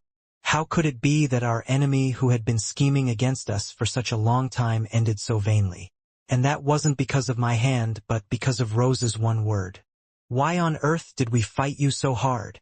You can find out from now on whether I am the same as I was then. You have become more impatient than I remember. I will correct you that you are the same person as back then. In fact, you have become less valuable than before. The proof is that I am elated thinking that I have now fallen into your trap. You act as if the power you received from Rosa and the Prophet was entirely yours. What do you think you can do to me with a trap like this? Jean enveloped Bradamanti in blue flames. You idiot! I would have respected you if you had come alone and asked me to settle the matter even though I knew you would lose. Even if your body was rotting in a dungeon, and you couldn't use a sword, even if you couldn't even produce 1 star strength, I would have treated you with respect as an opponent. But you didn't realize anything in the end. Soon Jean spoke in a calmer voice and Joshua remained silent for a while. Without realizing it, he was recalling a story he had heard from Rosa in the past. You are not dead yet, and I look forward not only to the fulfillment of the prophecy but also to the struggle to shatter it. Your youngest brother Jean. It seems unlikely that the child's struggle will destroy the prophecy, no matter how absolute it is. If the day comes that your prophecy leads you from this dungeon into a world of real struggle, if you can endure that world, I will bring you back to the ground. Of course, like always, your prophecy will disappoint me this time too, just like you always did. Even then, Jean never forgot the struggle and Joshua was still there. Joshua still didn't realize that fact. So it was difficult for Jean to fathom why Rosa started using Joshua again. In fact, why would a monster like Paddler, who doesn't even need a military man, entrust this job to such a trivial person? There must be a reason, but I can't figure it out. It can't be just a whim. In the silence, Jonah's sword only occasionally passed between the group. In the end, because you couldn't stand on your own even after getting to this point. Please know that in the end you were not recognized by your father Rosa or me. Now I'm running out of patience with you as a human being. It's over. A new magic sword secret that Jean achieved on his own when dealing with Veil. The sword was pointing at a point in the Veil of Chaos. Then, like ice melting on a fire, a layer of the veil pointed at by the tip of the sword was removed, revealing the hidden fake Jonahs. 8 Jonahs, including a total of 7 real ones, were targeting the group in subspace. You have learned a strange sword. Second Rider, if I were you, I wouldn't be so embarrassed that I wouldn't even be able to open my mouth. No matter how broken you were, weren't you also a warrior? Now Jean is showing you areas you can never reach. So try to have a grateful heart. Shut up, Tower Keeper. As soon as they were revealed, Jonas hid somewhere again, and a new portal was opening where they disappeared. Monsters strengthened by chaos poured out from that dimension gate. Hito recognized that they were internal monsters that were originally supposed to be in the Black Sea. From then on, Joshua was slowly getting the intuition that his plan would fail. This is because the party was not shaken at all even after seeing Jonas and the demons pouring out in droves. The 3 people seemed to think that this situation was not the same. In particular, Jean has personally experienced the power of the powerful powers of the previous generation, such as Paddler and Lionel, as well as the power of the divine being Baal and the evil spirit Rosa. I wasn't even embarrassed by this puppy-like plan. So is this all you prepared? Your sister, the fakes, and the group of monsters you brought up? Squeak dash. Jean cut off the head of a fake with one sword. The fake approached Jean but was unable to swing his sword properly due to the energy spread by Bradamanti's flame. At that point, Joshua was shocked and looked at Jean and the dead Jonah alternately. According to Joshua's thoughts, Jean should never have killed Jonas. Have you also decided to walk the path of overcoming the path of defeat? You kill Jonah without any thought. You speak as if you are a magician like Rosa. You are not a magician, much less a demonic swordsman. You are just a miscellaneous swordsman. Am I going to cut down Yona? I killed it because it was fake. Jin's ability to instantly distinguish between real and fake was not included in his calculations. In fact, Joshua did not come here today with the purpose of eliminating Jean in the first place. He came to see how Jean continued to be in danger because he could not cut down the Jonas but eventually had no choice but to kill them all in order to survive, and then struggled in hatred and despair. In this way he wanted to harvest despair and help Rosa. The immense despair of a special being like Jean was what Rosa needed most right now. Therefore Joshua suddenly felt as if his breathing was being constricted. I was suffocating because of the anxiety that I would fail and that I would disappoint my mother again. Of course Jean saw his inner thoughts like the palm of his hand. Still not feeling happy was like not feeling victorious over a bug. Now that I think about it, you and Aaron Beament tried to assassinate Dante. I failed back then because I researched in advance, and the same is true now. Looking back, you've never beaten me. But both I and Aaron Beament are alive. Jean was reading the flow of soul energy that opened the portal. The intention was to trace the flow and find the space where Joshua was hiding. Are you proud of that? It's hiding quite far away. It looks like it's outside the forest. If you want to stop this disgusting behavior, just wait. I'll come find you after clearing the way. Of course Jean didn't expect Joshua to wait patiently for him to go. In any case, it took quite some time to sort out the remaining 6 fake and real monsters. This is because it is not a matter of just annihilating everyone except the real Jonah. We had to deal with them perfectly to prevent them from escaping outside and causing casualties in the siege lines or civilian houses. So Jean was thinking of sending someone else to Joshua. Chua-dash. Suddenly the top of the curtain split in half and golden energy poured out. The veil had torn the curtain from the outside. Oh, it was good because it was annoying. Hey Jean, can I just sweep them all away? Except your sisters. You have something else to do, Veil. Can't you just let me kill them? Then I think some of the stress will be relieved. No, let me tell you who to kill instead. Go outside the forest and find Joshua. Who is that? The one who formed this veil is probably around 12 o'clock outside the forest. There will be a regenerative resurrection ability, but you can rip it to death over and over again. That's not that bad, right? As Baal was about to lose his mind, Hito spoke up. What are you worrying about, Veil? Go now. Before he runs away. I got it. As Veil left, Jean fired a signal to signal the gathering. After the curtain of chaos closed again, the summoned monsters roared. The curtain was distorted by their energy, disturbing the view, and the Jonas began to move again. Did you plan on maximizing the abilities of your sister and the fakes by using monsters, Joshua? There's not a single corner of him that isn't base from top to bottom. Since Joshua had never reached Jin's level, he thought such a shallow plan would work for the 3 of them. Such pranks cannot disturb the senses of superhumans. Of course, considering the characteristics of Jonah and the fakes, even extremely minor variables could pose a threat, but even that was insignificant against the group. This is it. Jean, you must have had a hard time dealing with something like that as the second rider. It was embarrassing in many ways. Hito was the first to step forward and display his mastery of kendo. The sword energy spread like a wave, covering the monsters and creating a dazzling light. While bones and flesh were raining down indiscriminately, 3 of Jonah aimed at Owl at the same time. Unlike Jean, he couldn't tell the real thing right away, so he just parried the attack. Please continue to play defense against you and the fakes. I will organize them one by one. I get it. The remains of the monsters swept up in the kendo were gathered again to form another monster.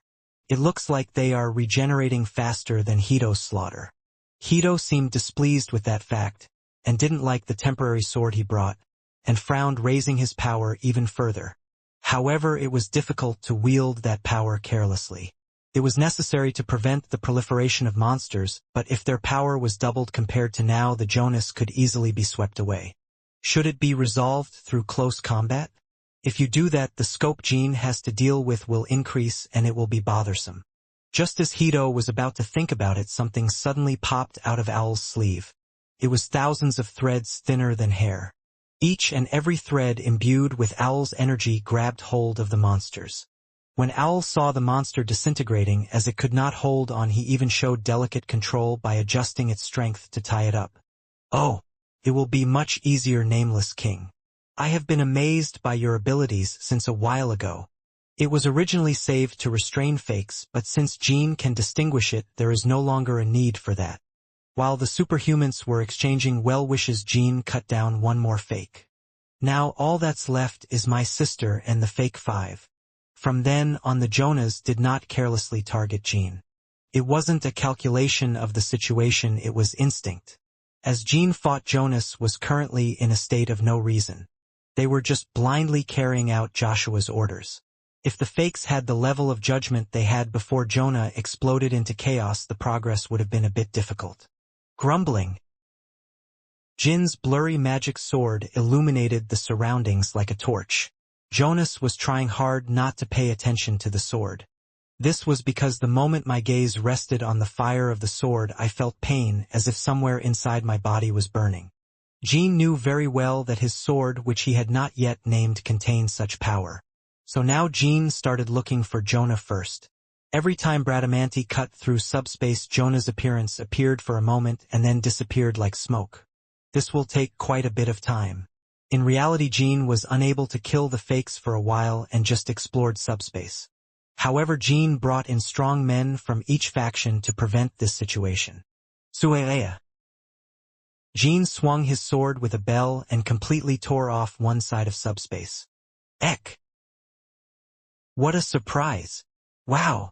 At the same time, Ranka and Bianca widened their eyes and looked shocked. They had just arrived nearby and were about to penetrate subspace. You're here. How did we come? How did you know? Oh, it's frustrating. Bianca, can't you speak faster? No way. How do you know? I read your energy. You read energy? Did you read the energy? Ranka and Bianca looked at each other and looked puzzled. Because of the veil of chaos, they were unable to sense the energy flowing from within. Anyway, come in quickly and put pressure on you and the fakes. It means to push forward while only defending. How can I push you while only defending, not attacking? You can do it because I'm putting pressure on you. And I'll say it one more time, it wouldn't be fun if my real sister got hurt. Now then, let's cheer up. Ranka cursed and Bianca nodded and entered the tent. As the two people were added, the Jonas began to focus solely on hiding, but Jean gradually became convinced that they would run away. The entrance where the Kinzelos entered has not been restored. This probably happened because Bale was looking for Joshua and fighting. When the veil was opened, it was immediately restored. At that time it was possible because Joshua was continuously sending soul energy here, but not now. He was so busy dealing with the angry veil that he couldn't pay attention to this at all. Jean pretended not to guard the empty entrance he had created. He deliberately walked away from the entrance and waited for Jonah to appear. Jonas, who had only instinct left, ran into the trap too easily. The moment Jean turned his back, a fake broke his hiding and rushed towards the entrance. Of course the fake couldn't escape. PZZZZZZZ. This was because the magic power that Jean had planted at the entrance in advance formed an ice barrier. At that moment, Fake stretched out his sword and tried to break the barrier, but Jean caught him from behind. Where? Bradamanti pierced the Fake's back. The Fake trembled and oxidized, leaving a black lump behind. Are you Fake wanting to go out again? Jean said with a smile. Now, as the number of remaining Fakes decreases, Jonah's options are decreasing. Near the center of subspace, Hito and Owl were still suppressing the monsters, and Ranka and Bianca rushed in front of them and hit the wall every time Jin's fire found Yona. I can't go until I really come out. Wow, that idiot is helping us until the end. Jean carefully looks around. At this rate, I thought I would be able to deal with the remaining Fakes and take Jonah back within 30 minutes. But the good feeling was short-lived. Suddenly, the chaotic subspace began to vibrate unstably. Hey, do you think subspace will explode? Ranka shouted. Everyone else also noticed that subspace was showing signs of explosion. It was obvious why there was a problem in subspace. Joshua scatters the ashes as his last effort. Joshua, this bastard, is like this until the end. It looks like he chose to commit suicide after being beaten by Lord Bale. So we had to quickly change our strategy and respond. Everyone spread out and block the explosion as much as you can. The scale of a subspace explosion cannot be accurately predicted. The entire forest could disappear, and perhaps even private houses in the distance could be damaged. As Jean shouted, Hito, Al, Bianca, and Ranka each spread out in all directions and took their places. Jonah also seemed confused by the sudden collapse of subspace. They screamed like animals caught in a forest fire and ran wild throughout subspace. And Jean brought up all his senses.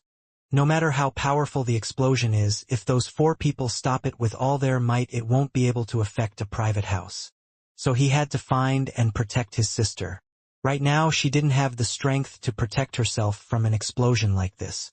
Even if there is, it is not Jonah but the power of chaos. The moment Jonah's body collapses, the power of chaos will naturally consume her and restore her. In other words, it meant that the physical transformation that Jean was most wary of would occur. The chaos that formed the subspace was converging to one point. In about 5 seconds all the force will converge and explode. Jean had to find the real one among the fakes and even catch her. However, there was a reason why the rest of the powerful, especially Owl, who cared about Yona as much as Jean, obeyed the instructions to endure the explosion instead of looking for her. That's why I'm sure. If it's Jean, it's entirely possible. Jean rushed forward and threw himself, like catching a child who is about to fall into the water. Sister! Yona was still holding the sword, but Jean didn't care and hugged her tightly.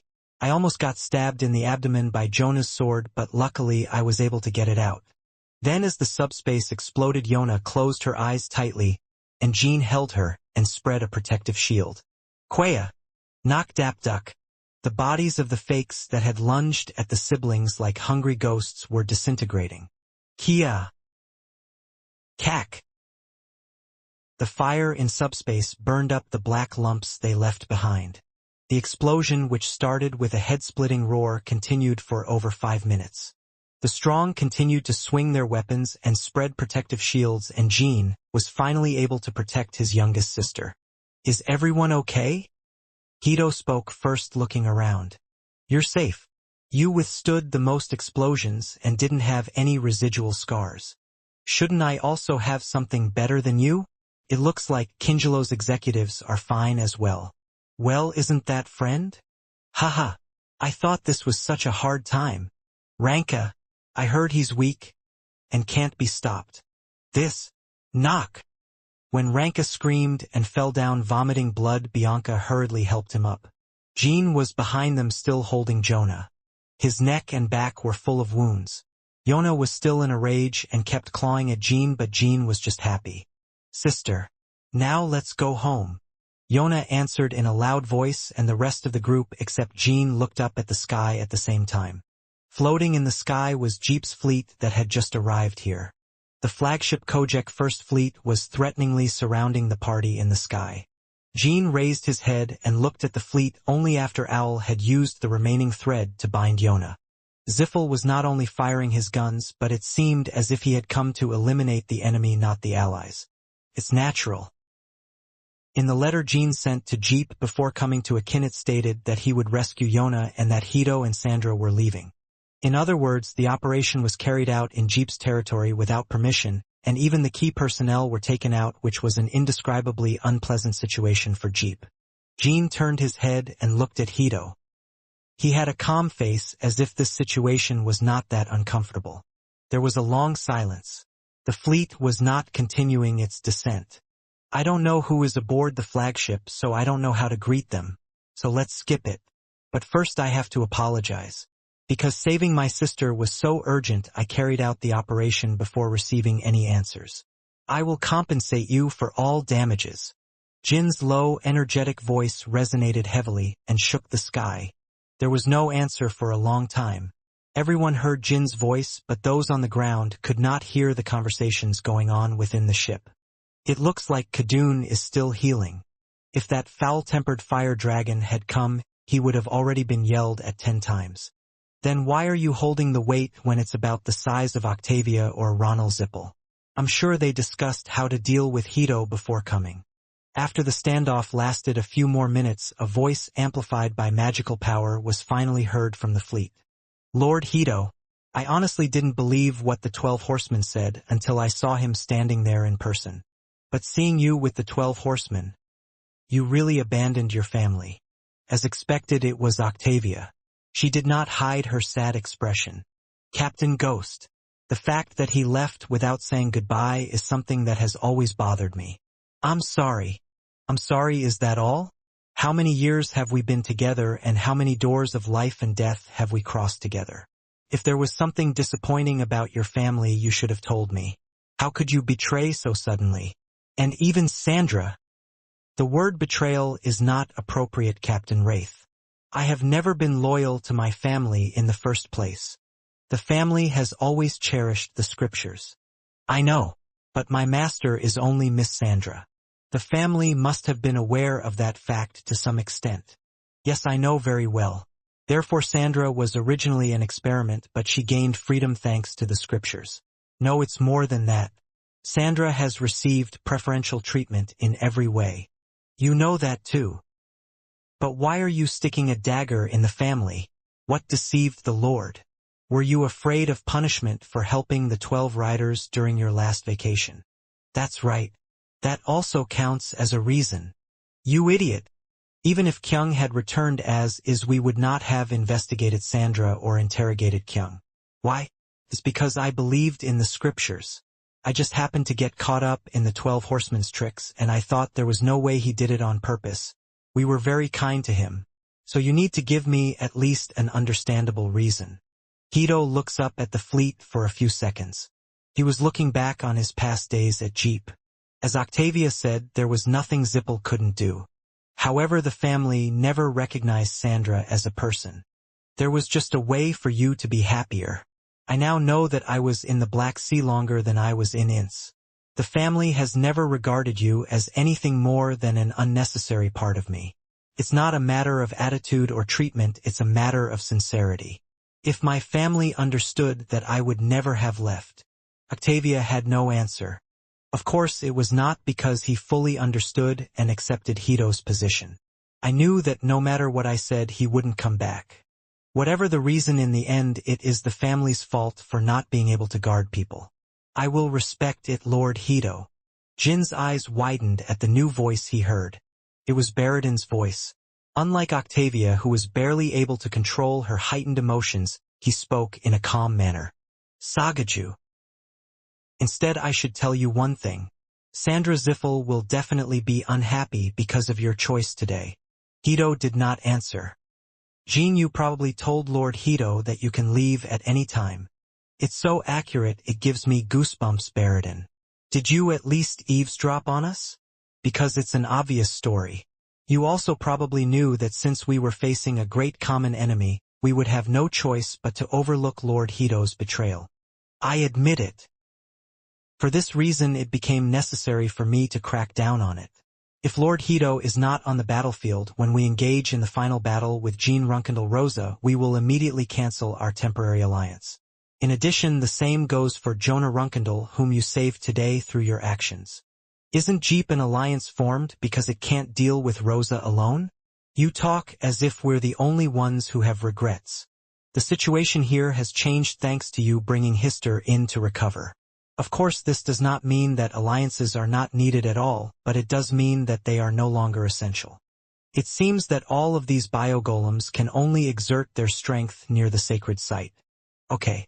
We are looking for a way to send them out of the Holy Land. As of now, the moment you leave the vicinity of the sacred site, it stops working like a doll with its strings cut. It means dying. I don't know why it looks so unpleasant. Do you really think that being a magic swordsman is a privilege exclusive to your family? Baradin's words reminded Jean of the demonic swordsman biogolems he had seen in Ziffel's sacred place. I also remembered the trump card manipulation of history that Ronald Zippel had mentioned during the first meeting. It seemed unlikely that they would be fully prepared. If that were the case, I wouldn't have bothered to make threats like this. This is a harsh warning. I don't think these are empty words, so keep that in mind.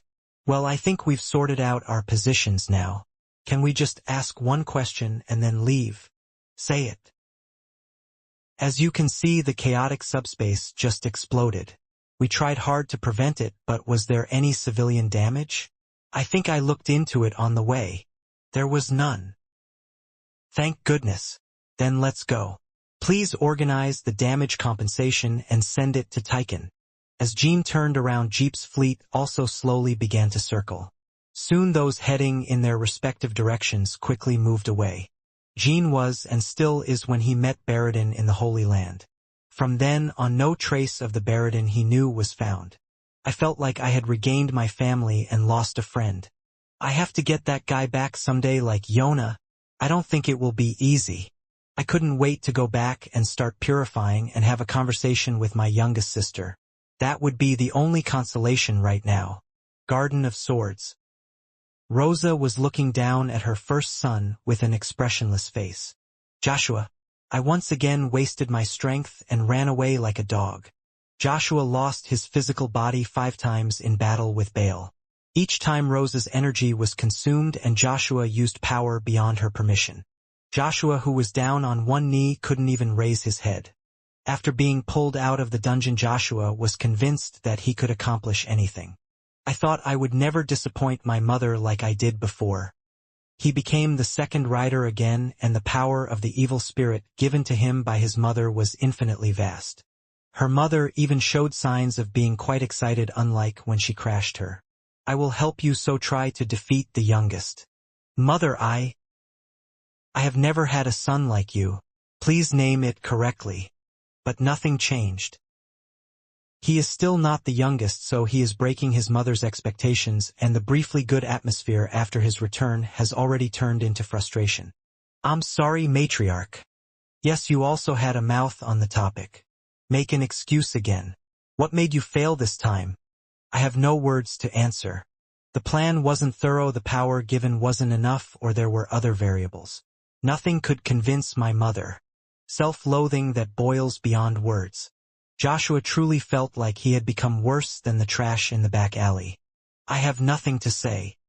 When I took you out of the dungeon again, I thought something had changed about you. So I gave him strength and gave him the job. It wasn't that difficult. The idea was to use Jonah's clones to kill Dante and make the youngest suffer. The nightmare of his fall seemed to be coming back to Jean as he saw his mother calling him the youngest, even though he was not his son. One more time. Give me a chance. Why should I do that? It has already been proven that even with my strength, the youngest is still an insurmountable wall for you. That. I can't answer any questions. Couldn't breathe well. So when Joshua let out a sigh like a person who had unconsciously fallen into the water, Rosa shook her head coldly. Go back to the dungeon until I call you. Deepus will replace you in the future. When Joshua turned around with a blank face like a person who had lost his temper, Elena followed him. Elena consoled Joshua and told him to calm down and wait a bit, as she would somehow hold off on disposing of him. After sending Joshua away, Elena returned to Rosa and sighed deeply. Even when I was working through Joshua, I was so upset and driven crazy by his incompetence. But I never thought it would ultimately help the head of the family. Destiny is really interesting. If he were the youngest, he would have recognized my intentions long ago and resisted. This funny thing is a play. There was only one reason Rosa took Joshua out of the dungeon. Yes, that stupid bastard won't even know until he's done his job and disappeared. The strangely pure despair that Joshua has built up and is still steadily cultivating. That was all Rosa needed from Joshua. Therefore, for the first time, Rosa saw Joshua as a useful person. No matter what abyss he fell into, he would never give up and continue to despair. It is through the hope called prophecy. Holy King Ronnie. After rescuing Yona and returning, Jean was able to meet King Song, who suddenly visited Tychon. The person who called her to Tychon was Owl, and the reason Ronnie accepted his request was because Nameless was now officially part of the Bamul Alliance. If Owl had contacted her as an unknown person rather than as part of the Bamul Alliance, Ronnie would not have accepted it. Is there a person here who came back after almost 3 years and only sent letters and entrusted difficult tasks without even showing his face? Ronnie said, pretending to pout. After Jean returned to and she dedicatedly healed Talaris, who had been evacuated to the Holy Kingdom, and also looked after Valeria, who had been injured by Runtia, but this was the first time she had seen Jean in person. Jean smiled awkwardly. Even though he met someone he was happy with after a long time, Jean couldn't put on a good expression. Ronnie. No way. It's been a while since I thought about joking around, but I'm not in the mood for that. There's no need to explain that I'm not really upset, right? Of course. Ronnie patted Jin's shoulder. She too was going through a lot of hardships as a Saint King and a key figure in the Chaos Repulsion Force, but it was heartbreaking to think that the burden on Jin's shoulders would be much heavier than that. I am very grateful, but if it weren't for Murakan, I would have already died and Songguk would have suffered all kinds of exploitation under Jeepal until now. Even now, as soon as I return, I am struggling with all my might for the world. It just happened that way because of my personal history of trying to get my family back. Even so, Ayula will always give you her blessing. So don't worry too much about Jonah. I don't know him well, but after listening to the story of the Sutra and the Nameless King, he seemed like a good person. The reason Jin's face was always dark was because of Jonah. Okay. Yona is a really good person. I was extremely happy that I had rescued Jonah safely. During the rescue process, there was no fatal damage to the friendly camp. Yona had not undergone any physical transformation, which Jin was most worried about, and he came all the way to the Holy King to prepare for any problems that might arise during the purification of chaos. However, Jonah's chaos was not purified. Although the chaos has not been completely purified like others, we have been able to prevent it from running rampant like before. As they said, the purifier did not have any effect on Jonah. Although purification was impossible, Jonah's chaos has now entered a steady state, like before. Just like when Jonah was overcoming chaos on his own before Gleek's power stimulated him. This was because the chaos that Jonah had was so enormous. Bora's purifier had its limits in being able to participate in the chaos. It's probably similar to the situation Linglin and I had in the past. Yona's chaos would be better if she were separated from her as an annoying but somewhat cute and useful being like Lingling, but half of them were currently in La Perosa. Even if the class takes the initiative, there is no guarantee that they will be able to separate like they did during Lingling, which is frustrating. But you shouldn't continue to worry about that. In any case, it was true that the situation with Jonah had improved significantly compared to before. Thank you. I was just thinking about myself too much. The Holy King has come in person, but there is no Murakan to hand over, so what should we do with this? As soon as she arrived at Taikan, Rani checked on Yona and then asked her colleagues about Murakan's well-being. It's a shame. I'm performing the role of deputy to Sodaret's deputy. It seems like an amazing yet clumsy position, so it suits Murakan-sama. For Murakan to return, Talaris' recovery is most important. Because Talaris' injured, Misha is in charge of sealing Alona. I have something to tell you about the Queen. Is this a bad story? I can't say it's good content. This does not mean that there was a problem with Bigungju's recovery. However, the reason her recovery is being delayed is because the time I can devote to her is decreasing. Another problem has arisen in the Holy Kingdom. Rani nods. Yes, it is a sacred relic of the demon race that our Holy Kingdom keeps. Zito's eyes have been showing bad signs recently. Zito's eyes. The Battle of the Holy Kingdom, which took place 500 years ago when the demons invaded Bankila, is a famous war. However, it was not only the subjects of the Holy Kingdom that the saints of Bankila, Runkandal, and Zifil combined their strength to protect in an unusual way. The name Jito may be unfamiliar to you. It is said that he has never been active in royalties and that few people even in the demon world know his name. Even after I became king, I could not confirm any records about Jito's eyes.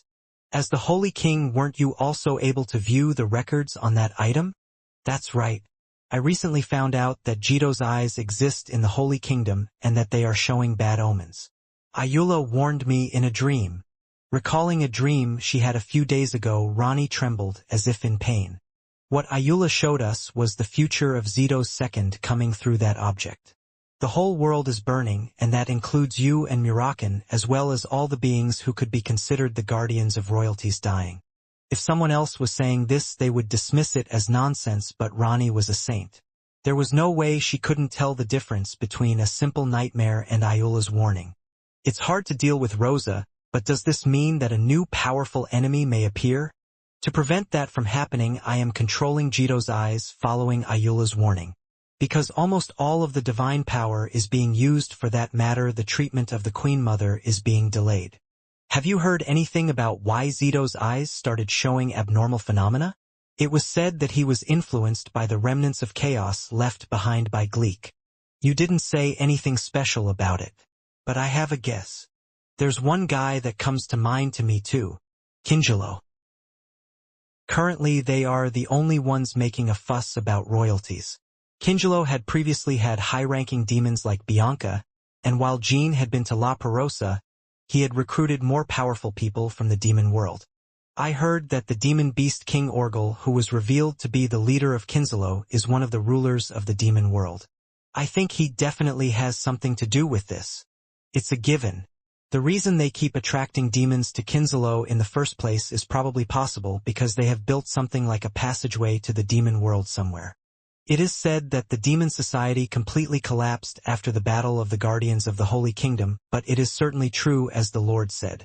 Even if it is not an external dimension, demons may be brought in through rituals such as summoning. It's a summons. Yes, Ranka Hallowis. Guts is worth seeing. Anyway, according to your explanation, the reason the Great Desert turned out like this is because after it was polluted, all powers used it as an experimental processing site. Are you saying you just liked this place and used it as a playground? Okay. The first one is understandable, but the second one is not enough. You were trying to do something here. I just like it here. The conversation we had after defeating Ranka as soon as he came out with the royalties. Even back then Jean thought Ranka didn't just treat the Great Desert as a playground, but after talking with Ronnie he felt even more suspicious. In the first place, during the Songguk incident, Kingelo must have tried to find Jito's eyes in addition to conducting biological experiments. I think so too. At that time I was only aware of the biogolem experiment, but Kingelo's real goal must have been Zito's eyes. Is it okay to use your divine power to hold on to Jito's eyes to prevent further problems? For now, yes. However, there are no cases of this type of problem, and the information Ayula provided was extremely limited. If Murakan had been here, that bastard Ayula would have questioned why he only gave a vague warning. Ronnie chuckled at the thought that suddenly occurred to her and then wondered for a moment whether it was blasphemy. Then it is not a very urgent problem, but it is a bomb that can explode at any moment. Ayula, a rookie who is extremely reluctant to get involved in royalties, even gave a direct warning, so there is a high possibility that there will be no response if something happens. It will probably be okay until Ayula appears again and tells us. I already have to go to Kingelo for something, so I need to get permission from you. Permission? Is it okay if I open Orgel while directly mentioning Zito's eyes? Of course. Okay, let's harvest and share any information about Zito's eyes from Kingelo. They say they want Lord Bale, but will they give up the information easily? If you pretend not to know or say nothing even when Zito's eyes are clearly mentioned, that is enough. It means that it is information that should never be revealed. That's true too. I think you're thinking of leaving right now, but would you like to have a cup of tea with me? I don't have spatial mobility like the Red Owl, so I came on a regular ship. Of course you should. The space transport ship will be sent to Songguk when mass production becomes possible. Oh, I see, I have received another promise. Thank you, so I as a guest will bring the tea myself. Kingelo new headquarters. They were going to be extremely excited about the fact that they could finally see traces of life today, something they had longed for so long, but unfortunately Bale had already signed a contract with Sandra, so it was inevitable that his joy would be halved. Orgel did not hide his regret even though Jean was in front of him. You really already signed a contract with Sandra Zippel? It was hard to believe it when I heard it. I feel sorry for hearing such a disappointing voice. What can I do? Orgel. This happened as soon as the seal on the veil was lifted. Anyway, I kept my promise. There was nothing in it about you and Veil talking alone, so it would be better for all conversations to take place where I can hear. Phew, that doesn't matter. Cough. Thank goodness. And there's one thing I'd like to ask. What is it? What do you think of Demon King Jito? In response to Jin's sudden question, Orgel coughed repeatedly. Fortunately, it seemed like things had improved a little and there wasn't as much bleeding as before. Did I ask some kind of embarrassing question? The reaction is quite intense. Jean, how do you know that name? Zephyrin narrowed her eyes as Vishkal handed Orgel a handkerchief. I just know. It's just an unknown name. Let's not ask each other too much. The police would ask us how we found out any information we gave them. Take care of your conscience, right? This time, under the pretext of protection conditions, they took Princess Bianca and Prince Ranka and made them do excessive things. Was what Bianca and Ranka did excessive compared to the conditions? The area of Yona's rescue operation was akin. In fact, Zippel, who came after the operation was over, created quite a bit of tension for a while. It looked like they were contemplating whether to attack us. If it weren't for Bianca and Ranka, I might have hit it. It's also a strange story that the conflict was suppressed because of those two people. Did you forget? Jeep is also our temporary ally. The Tower Keeper's betrayal must have been very unpleasant, but they are not stupid enough to break the alliance before the final battle with the evil god. Didn't you hear from Ranka and Bianca? Zippel made threats by saying that the alliance was no longer essential. They say things have changed. I said this once before, but looking back, Kinslow has always been kind to you. There have been many moments where I couldn't help but help you. Of course, there are many times when we tried to kill each other, but if this continues, we are just like Jeep. Okay. Jin's eyes became harsh. This is so annoying. This guy and that guy all take the temporary alliance lightly, which is ridiculous. If you want to break the alliance, tell me right away and I will listen. However, if it was just a warning and a trivial threat, it would be better not to do it again. At that time, I will be the first to break the alliance. As Jin said those words and raised his energy, a heavy vibration spread in all directions. Vale seemed to be wondering whether he should release his power together, but he remembered Sandra's order to move only when Jin ordered him to do so. In fact, Jin has no intention of breaking the alliance. If Zephyrin answered now, okay, as of today the temporary alliance is over, Jin would joke. I was just joking, why are you doing this? However, I thought it was necessary to properly address the fact that even Kinslow was acting like this, even though I don't know about Zippel who lost Hito. In other words, Jin is bluffing to prevent Kinslow from giving him an absurd warning under the pretext of an alliance again. The tension with Jeep is enough to make my head hurt. Kinslow's side was silent for a moment due to the threats that started in reverse. Other people might not know this, but Jin never once threw out an empty word at times like this. Ha, what? This dog. However, just when Zephyrin, who could not control his anger, was about to pour out the six-headed letter Orgel, opened his mouth. Cough, Zephyrin, don't get excited. It's obvious that Jin learned Jito's name. He heard it from King Song. The Holy King must have received a revelation from Ayula. Judging by the fact that you suddenly brought up the topic of Jito, it seems like there is a problem with his body that Songguk is storing. Orgel made eye contact with Jin. Jin felt surprised every time he casually talked about the secrets of the world like he did now. For now, gather your strength at this point and stop Jin Runkendal. I have no intention of breaking the alliance, so don't show off like that in the future. Is it really that difficult to get along well? In fact, there was nothing wrong with what Zephyrin said except that he carelessly mentioned breaking up the alliance.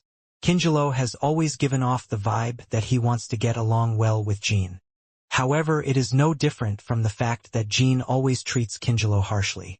To Jin, they were still terrorists who recklessly killed and experimented on ordinary people and were enemies that must be eliminated after ending Rosa. So Jin couldn't look at Kinslow in a positive light. It was certainly not something that should be treated conscientiously. In the first place, I never received help without receiving anything in return. It's not an easy problem. Anyway, there's nothing you don't know, Orgel. Because I lived a long time. To answer your question, Galgal. Jito is a person who is a shame to our demons. But to me he is like a teacher. So you were trying to devour Songguk when I was a reserve jockey? To regain the teacher's body.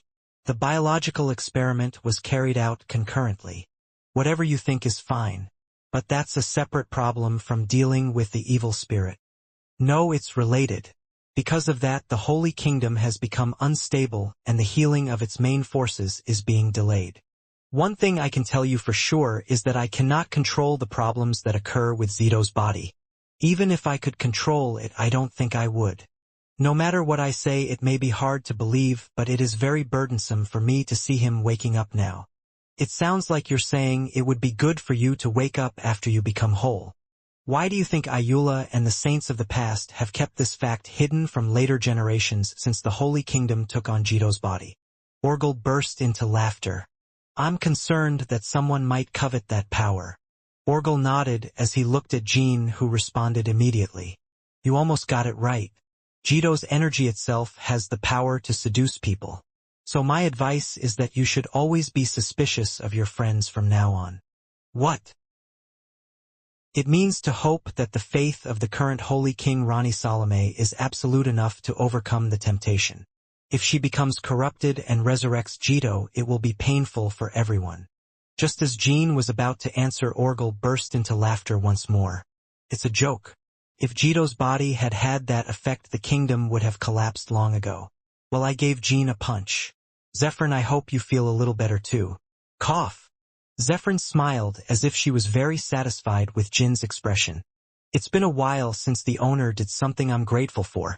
It's not easy to see Jin Kyung's expression like that, but I think I'll be in a good mood for a week. Thank goodness. He said it was a joke, but Jean couldn't help but feel uncomfortable right away. The reason why the old saints of Ayula and the Holy Kingdom hid Jito's body from the later people was because they could not be sure that it was truly related to Orgel's joke. For the first time in a long time, I have the experience of giving and receiving in return. Make sure you remember that joke. Knowing that Kinjalo really cared about Zito, it wasn't that bad. In any case, Jito will not wake up before the final battle with the evil god. Even though I can't control it, I can predict it to that extent. The moment Orgel said that, Margila came inside, cheerfully rolling her wheelchair from outside. It's late because I took a nap. Nice to meet you, Jean Kyung. I heard you brought Lord Vale? Margila bowed her head towards Bale, who had been standing like a folding screen next to Jean the whole time. Her eyes were sparkling as if she was truly happy to see Vale. Nice to meet you, Lord Bale. This is Margila Eviliano. What do you know about me? I know. You are the most precious being, the trace of life that came from the sun itself. We have been looking for you for a long time. You found me? Taeyong Jean pondered the words Margila said. Now that I think about it, Quicantle said that in the past Vale introduced himself as a creature of the sun. And suddenly Jean looked at Kinjalo's flag hanging large behind Orgel's wall. The flag had a complex image of Kinjalo's symbol, the broken sun. Jean, who couldn't take his eyes off the flag for a few seconds, felt a chill running down his back and goosebumps forming. Are you saying that the parent of life that Kinjalo is trying to resurrect for the ultimate purification they claim is the sun god? There are many gods in the world. From beings like All Mango, who are treated as minor gods by some, to gods who control the vast nature. Most of the various gods have made their names known to the world through contracts with humans. However, not only Jean but most people in the world had never heard of the word sun god. That was a name you would never hear unless a pseudo-wizard claimed to be the sun god and caused a social stir. This was because among the active gods there was no being named sun. Looking back, it was a strange thing. The sun is the object that humans most instinctively worship, but until now there has been no god symbolizing it. Orgel quietly stared at Jean and smiled. What you think is correct, Jean Runkendall. While Jean was surprised, Bale seemed unimpressed by the fact that Kinjalo mentioned the sun god. The reason was that Vale had never met the one who formed him. When he first came into the world, Bale only knew that he was created from the sun. I never met him in person or received any special message from him. Therefore, like Hito 1,000 years ago, Bale was unexpectedly caught up in various events, and in the process he met Sarah and became a teenage knight of Runkendall. Orgel, the reason I brought the veil was because it was said to be helpful for your recovery. So if I see any move by you to take anything further for your purposes, I will take veil and leave immediately. Don't worry about that part. Of course, just your recovery would be a great benefit to you. One side is the sun god, one side is Halurum, the other side is the demon god stone. Everyone has so many things they want to complete. You are also having a hard time trying to communicate with Sodaret again. That's true, but I wish we wouldn't treat it the same way. I do not believe that being able to communicate with Sodaret again will complete my goal. Even before that, I sometimes wondered about the meaning of the name Kinjalo. Was it the name of the god you were trying to resurrect? Yes, that is the name of the being who created everyone here. The true creator, Jean said. Everyone has probably had that thought at least once. If God created the world, then who created God? The answer to that question is usually similar. Either there is another God above God, or he began to exist on his own. Orgel said that it was the sun god, Kingelo. Unlike many fraudsters who have claimed to be the sun god, Orgel's claims were clearly credible. Jean had personally experienced the power of the sun god. Valeria, who was mortally wounded, was completely healed in the area formed by the remaining energy of the sun god, which Zippel called the Holy Land. Moreover, what about the veil of being a creature of the sun? He was born with tremendous power and possessed divine combat power as well as resistance to the manipulation of history, without any training or enlightenment. How are you doing, Sir Jean? Kyung has just discovered the world's biggest secret. Isn't your heart racing? Jean shrugged his shoulders in response to Margiela's question. Even if the sun god really existed, it wasn't a very interesting story for Jean. Rather, it adds one more headache. If we don't defeat Kingelo in time, we'll end up in conflict with such a high-dimensional being. Of course, this was a story about a time when the sun god really existed and resurrection was possible. Well, I don't know. What about you, Bale? I'm not really surprised either. Jean sighed in relief at Bale's indifferent response. If Bale had longed for his unidentified creator, the anxiety factor would have increased. Bale's only interest was Sarah Runkendall. Now that he was faced with the fact that Sarah had already died 1,000 years ago, the world was nothing more than a huge empty space for him. However, as Jean informed us, those who killed Sarah are alive in that vacant lot. For Bale, the last remaining meaning of life was to destroy them. Vale, are you really curious about nothing about the being who created you? Are you deaf? Why are you asking the same thing again? It's annoying. I'm not surprised or curious. Most of Kingelo's executives looked embarrassed by Bale's aggressive response, and Orgel seemed somewhat sad. Rather, it is Orgel, not Vale, who longs for the sun god. Among the demons, Orgel is a demon king with the nickname Demon Beast King. Jean thought that the combination of him and the sun god was very unsuitable. It's a pity that the creator's fragment is no different from any other orphan. He must have known from birth that he was a creature of the sun god. Cough. Hey Jean, I don't like that guy. Can I just hit him? I feel like I'm being treated like a fool. You shouldn't beat a sick person, and now you are an ally. Kingelo's executives continued to be disappointed by Bale's behavior, which they had high expectations of. On the one hand, Jean understood their disappointment, because I felt the same way when I first saw Vale. Lord Vale. Imagine the sun god returning and purifying the world. When Margiela spoke brightly and like a crazy fanatic, Bale snorted. No. What if in the world where he returns, Lord Bale will be able to meet the person he loves most again? Sarah? We can meet again? Sure. The sun god will never overlook Lord Vale's deep sorrow. Bale is after all a piece of the sun god, so his sorrow is also his. The only way for it to be purified is for Sir Sarah to return. At that point, Jean understood more clearly the reason why Kingelo made Zippel and Demonstone in the past. The background to their obsession with Bouvard Gaston. Fragments. It's probably up to that disgusting bastard Bouvard to collect and put the sun god's fragments back together. This means that there may not be one entity like Vale. Once again, Jean realized that Kingelo wasn't such an idiot as he had been. The cards these crazy guys had were all too dangerous. All of my enemies were like that. Just thinking about Rosa was overwhelming, but the thought of the devil and the sun god kept throbbing in my head. I looked at the atmosphere of Bale again. He was a little shaken by the news that he could meet Sarah. Jean decided to stay silent and see how he reacted. Fuck that bullshit. Even if the sun god resurrects Sarah, it is not the Sarah I knew. Another Sandra Ziffel, I guess. So don't ever bring up Sarah again. If it weren't for the ban, you guys would have already been reduced to dust and scattered somewhere in the world. Oh! Jean let out an exclamation. Good answer, Bale. For some reason, Jean felt proud when he saw Bale not being deceived at all by Kingelo, who even mentioned Sarah. Lord Vale too. There is a misunderstanding. What I mean is, enough nonsense. Giving you the opportunity to seduce Bale was out of consideration on my part. It's true that I somewhat ignored your kindness.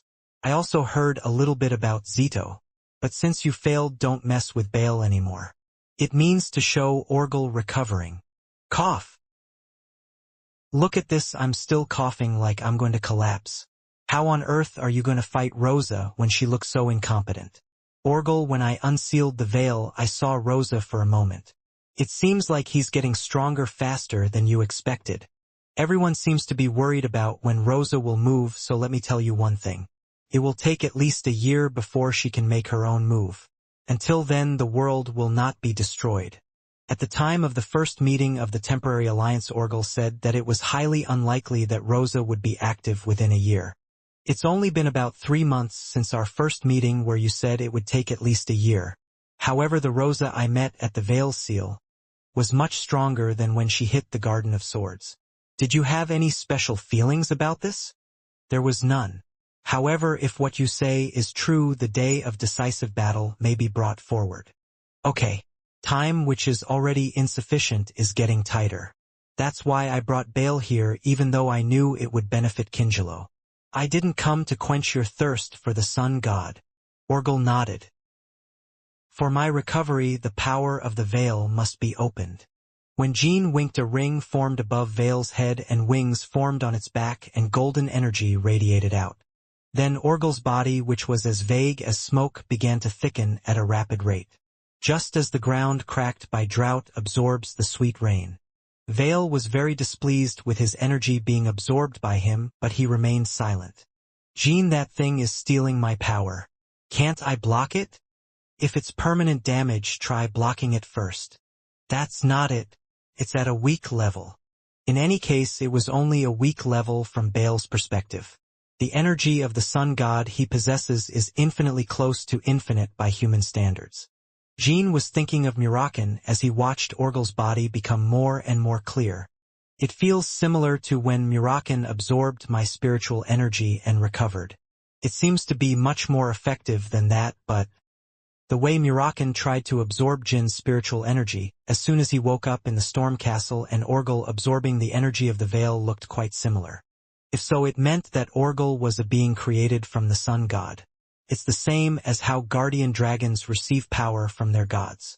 Whoa! When Orgel took a deep breath, he was no longer as ghostly as before. The facial features were clearly revealed and the blurry body became a distinct gray color. There are still some blurry parts here and there, but if you cover them up, they look similar to other ordinary demons. However, further recovery seemed impossible through the energy of the veil.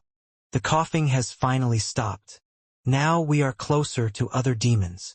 It's been quite a while since I felt this way, but it seems like there is a limit to recovery through the veil, right? For a more complete recovery, Jeep's sacred place is needed. It was not difficult for Jean to guess that the power of the sun god that remained in Ziffel's sacred place was much purer than that possessed by Veil. Congratulations, master, Zephyrin said to Orgel, kneeling down on one knee. Jean did not notice any change in Orgel's energy after his recovery, but through Zephyrin he noticed that his strength had increased. Zephyrin was spreading a powerful energy that could not be compared to before. If Zephyrin had this much power when they first met at Black King Mountain House, Jin's story would have ended there. Zephyrin is a being that receives power from Orgel. And up until now, Orgel's remaining power had been strained every time, but now, even though Zephyrin's energy was greater than ever, there was no particular damage to Orgel. I finally have some faith, Orgel. I wondered what would happen if I stayed sick until the day of the final battle came. But like in the Caldron snowfields, if you use more power than a certain amount, it won't go bad again, right? Don't worry about that. Now, as long as you don't die, you can always maintain this state. It was a good answer if you only thought about the final battle with Rosa, but it was a terrible story if you thought about the future fight with Kingelo. But like the evil spirit, I also need an adaptation stage. It will take a few days. I'm glad it only lasts a few days. Don't overdo it just because you feel good about regaining your strength after a long time. I'm saying this because I'm anxious because they've only shown me so miserable. Orgel smiled at Jean. I've only regained about 10% of my power, so I'm not happy enough to go crazy. 10% is like this. Didn't I say it during the meeting that if I had been intact in the first place, the situation would not have turned out like this? I'm a little distraught because Orgel's words don't sound like bluff at all. Bale quickly turned his head and asked Jean this question. I don't think that person is a patient anymore, but can I beat him? Jean burst out laughing. Jean liked all of Bale's unexpected actions when he came to Kingelo's new headquarters. Zephyrn's threats were unpleasant and Orgel's jokes didn't seem like jokes, but I felt like I had been punched. Bale was coolly stepping forward on his behalf. Kingelo just blinked without answering for a while despite Bale's harsh words. Well, Bale, how about holding on a little longer? If you attack me for no reason, I think you'll explode. Jean spoke as if he was trying to stop Bale, but in fact it was the opposite.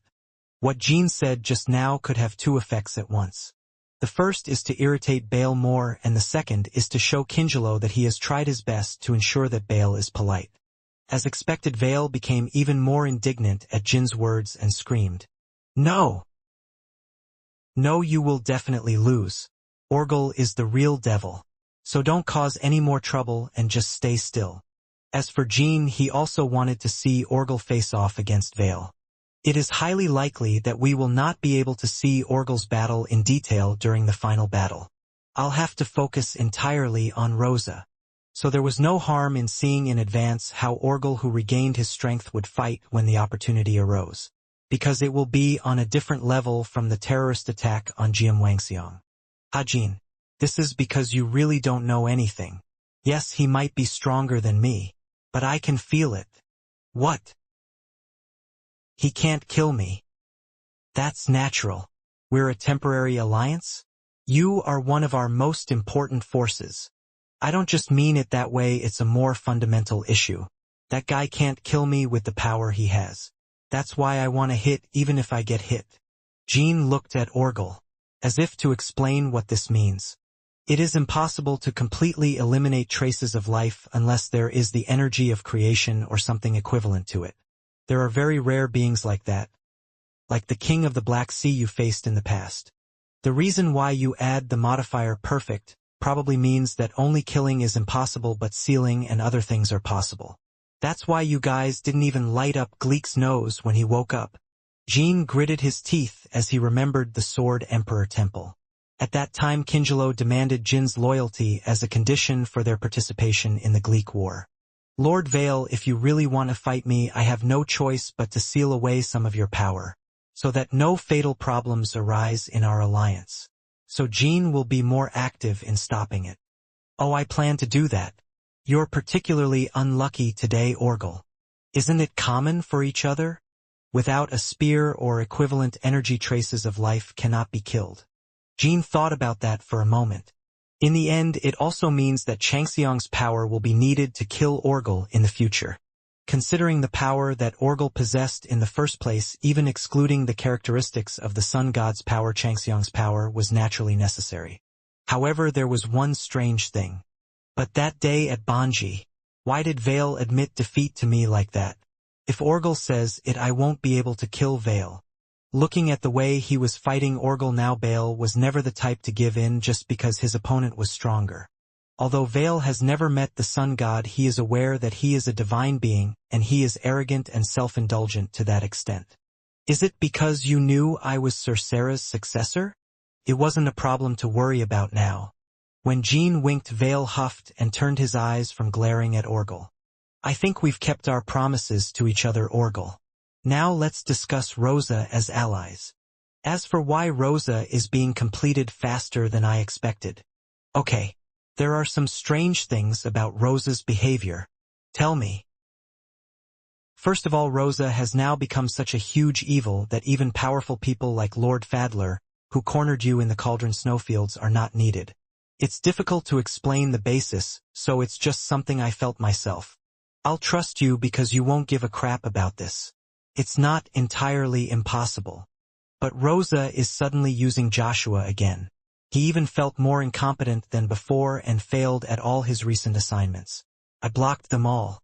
What I find strange is this point. Are you saying that there is no reason for a villain to use such an unscrupulous character? Okay. After meeting him in Akin, I continued to worry. What on earth is Rosa's reason for keeping such a wasteful person by her side? After gathering his thoughts for a few seconds, Jean made eye contact with Orgel. I suddenly remembered what you said during our first meeting. Her daughters have only one wish. The second coming of my former lover Hilurum. So are you using humans as sacrifices? It's not exactly human itself. Of course things like human flesh and bones are necessary, but they are not very efficient. The real thing is despair. Only pure massive despair can awaken Hilurum. Despair. Jean had come up with the assumption that maybe Rosa was using Joshua to get pure despair through him. When Jean explained this, Orgel's eyes widened as if he was a little surprised. Otherwise I thought there was no reason for Rosa to keep that trash around. That's a really interesting story, Jean Runkendal. In that case, the accelerated completion of the evil body may have something to do with it. Do you think what I think is right? The second rider of Runkendal was so insignificant that I forgot about it. Human jealousy is sometimes so great that it even surprises the gods. If his sense of inferiority is deep and dark enough to be meaningful even to evil spirits, it is possible. This is an area I had never thought about either. So, does this mean that Joshua doing his job well is actually an inconvenience for Rosa? However, Rosa couldn't intentionally lose to Joshua to prevent him from reaping his despair. If he succeeds in whatever task Rosa entrusts him with, it means that Jean and the people around him will get hurt or die. There is only one solution. The goal is to find Joshua and completely eliminate him, to prevent Rosa from using him at all. I guess so. The only way to deal with this would be to find Joshua and destroy him completely. It won't be easy since the evil spirit will be protecting you directly. It was a natural story. There was no way Rosa would just leave someone with such usefulness unattended. The protection was so subtle that Joshua could not recognize it, but so thorough that no one could ever put an end to it. That was also the reason why Baal missed Joshua in Akin's forest. Protection, protection. Ugh. Suddenly Jean was overcome by a terrible feeling of nausea. Because it was disgusting. The fact that there are people who cannot escape the embrace of the one who made them like that even after they finally fall into despair. Production dolls. The fact that there exists a mother who sends her child from one abyss to an even deeper abyss and doesn't mind just as long as she needs it. Are you okay? Jean nodded, barely holding back the nausea that surged like crazy. It's okay. Anyway, whether my assumption is right or not, Joshua must be eliminated before the final battle. I think so too. Anyway, if the day comes when Joshua Runkendal is alive and does not despair, it will be your despair. You are much more meaningful to the evil spirit than Joshua. Your despair will be much better material than his. Awakening Hilurum. Jean now wondered if despair was really being used to bring Hilurum back. The Rosa he saw not long ago seemed like she was preparing to become a disaster of her own rather than waking up Hilurum. Above all, Jean did not picture Rosa being loyal to Hilurum like a prophet. Who on earth does Rosa fall under? Damn. My worries just keep getting deeper. If that's a good thing. The truth was that Orgel had just regained some of his old strength. Then what you will do from now on is decided, Orgel. I've been resting in a hospital bed, so it's time to move. Are you telling me to kill Joshua? You wouldn't say it would be difficult to regain just that much strength, right? Well, it probably depends on how much the evil spirit cares. But even though you didn't tell me, I was thinking about looking for him. If the evil spirit's protection is so deep that I can't help it, let's just check first. Is his despair really being used by evil spirits? Good, it makes me feel more and more rewarded for bringing Baal in. I hope to hear meaningful news the next time we meet. When Jean stood up as if to leave, Orgel waved his hand and opened a steel portal. Beyond the portal, Tychon's territorial waters were visible. You can use it if you want. On the surface it looked like consideration, but Jean recognized that it was closer to a warning disguised as consideration. As an ally, if you do something stupid, you can get to Tychon in an instant at any time. Unlike before, it seemed like Orgel didn't need much effort to open the portal. There is a boat I came on. As you probably know, it's about moving through space. When Jean responded with the same warning, Orgel smiled. What? As you said, it's common. See you next time then. Afterwards, when he escaped from Kinzelo's new headquarters and boarded the Red Owl, Bale looked at Jean in confusion. Hey Jean. Why? The reason I lost to you in the first place was because of your fire. Jean was about to ask why he suddenly said that, but then remembered thinking about the reason in Kingelo's conference room earlier. Okay? I was suddenly curious earlier. I didn't think it was just because I was stronger, but if it was because of the fire, was that correct? No, you don't seem to know, but the fire you have is very special. And that fire will work on him too. So let's beat that guy together with me someday. Okay. Immediately after returning to the Tychon sortie, on the Red Owl, Bale explained that the sword Jean obtained had the property of non-disappearing. It doesn't go away? Yes, of course I thought you knew, but it seems like you don't know anything at all. This is a sword that was completed while dealing with you for a few days. As soon as I unleashed that fire, I felt like I could easily subdue you. Jean had not yet been able to name the new magic sword. Although he has added his name to secret techniques or decisive battles that were taught to him by someone else, this is the first sword he has created independently. So giving it a name felt awkward. I felt even more embarrassed when I gave myself a grandiose and fancy name like Runkendel's Decisive Battle BG or Sarah's Flame of the Sky Sword Fighter. Once the fire you have catches on a target, it cannot go out. It probably won't go away even if you die. Okay? How do you know something I don't know? Because I have a godhead, I possess transcendent insight. After what happened to you, I kept thinking about what that spark was. Maybe if you had cut me that day, I would never have been able to put out the fire on my own. The power of the veil is the power of the sun god. And according to Orgel's explanation, the sun god is clearly a being of a much higher rank than other gods known in this world.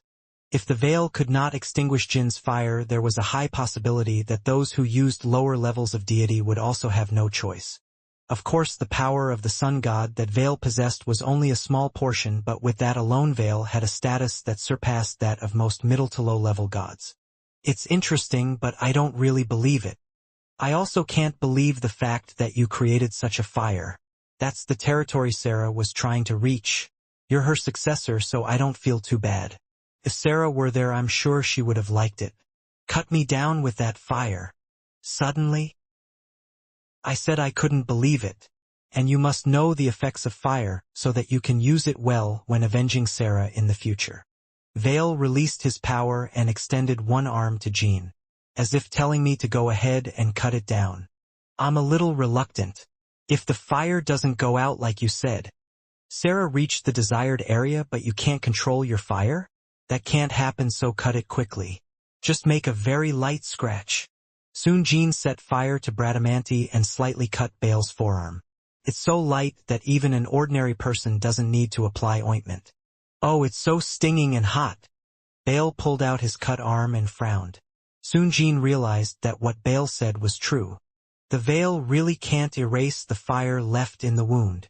To show Jean, Veil continued to generate a lot of golden energy in his other hand and pressed his injured arm as if to stop the bleeding.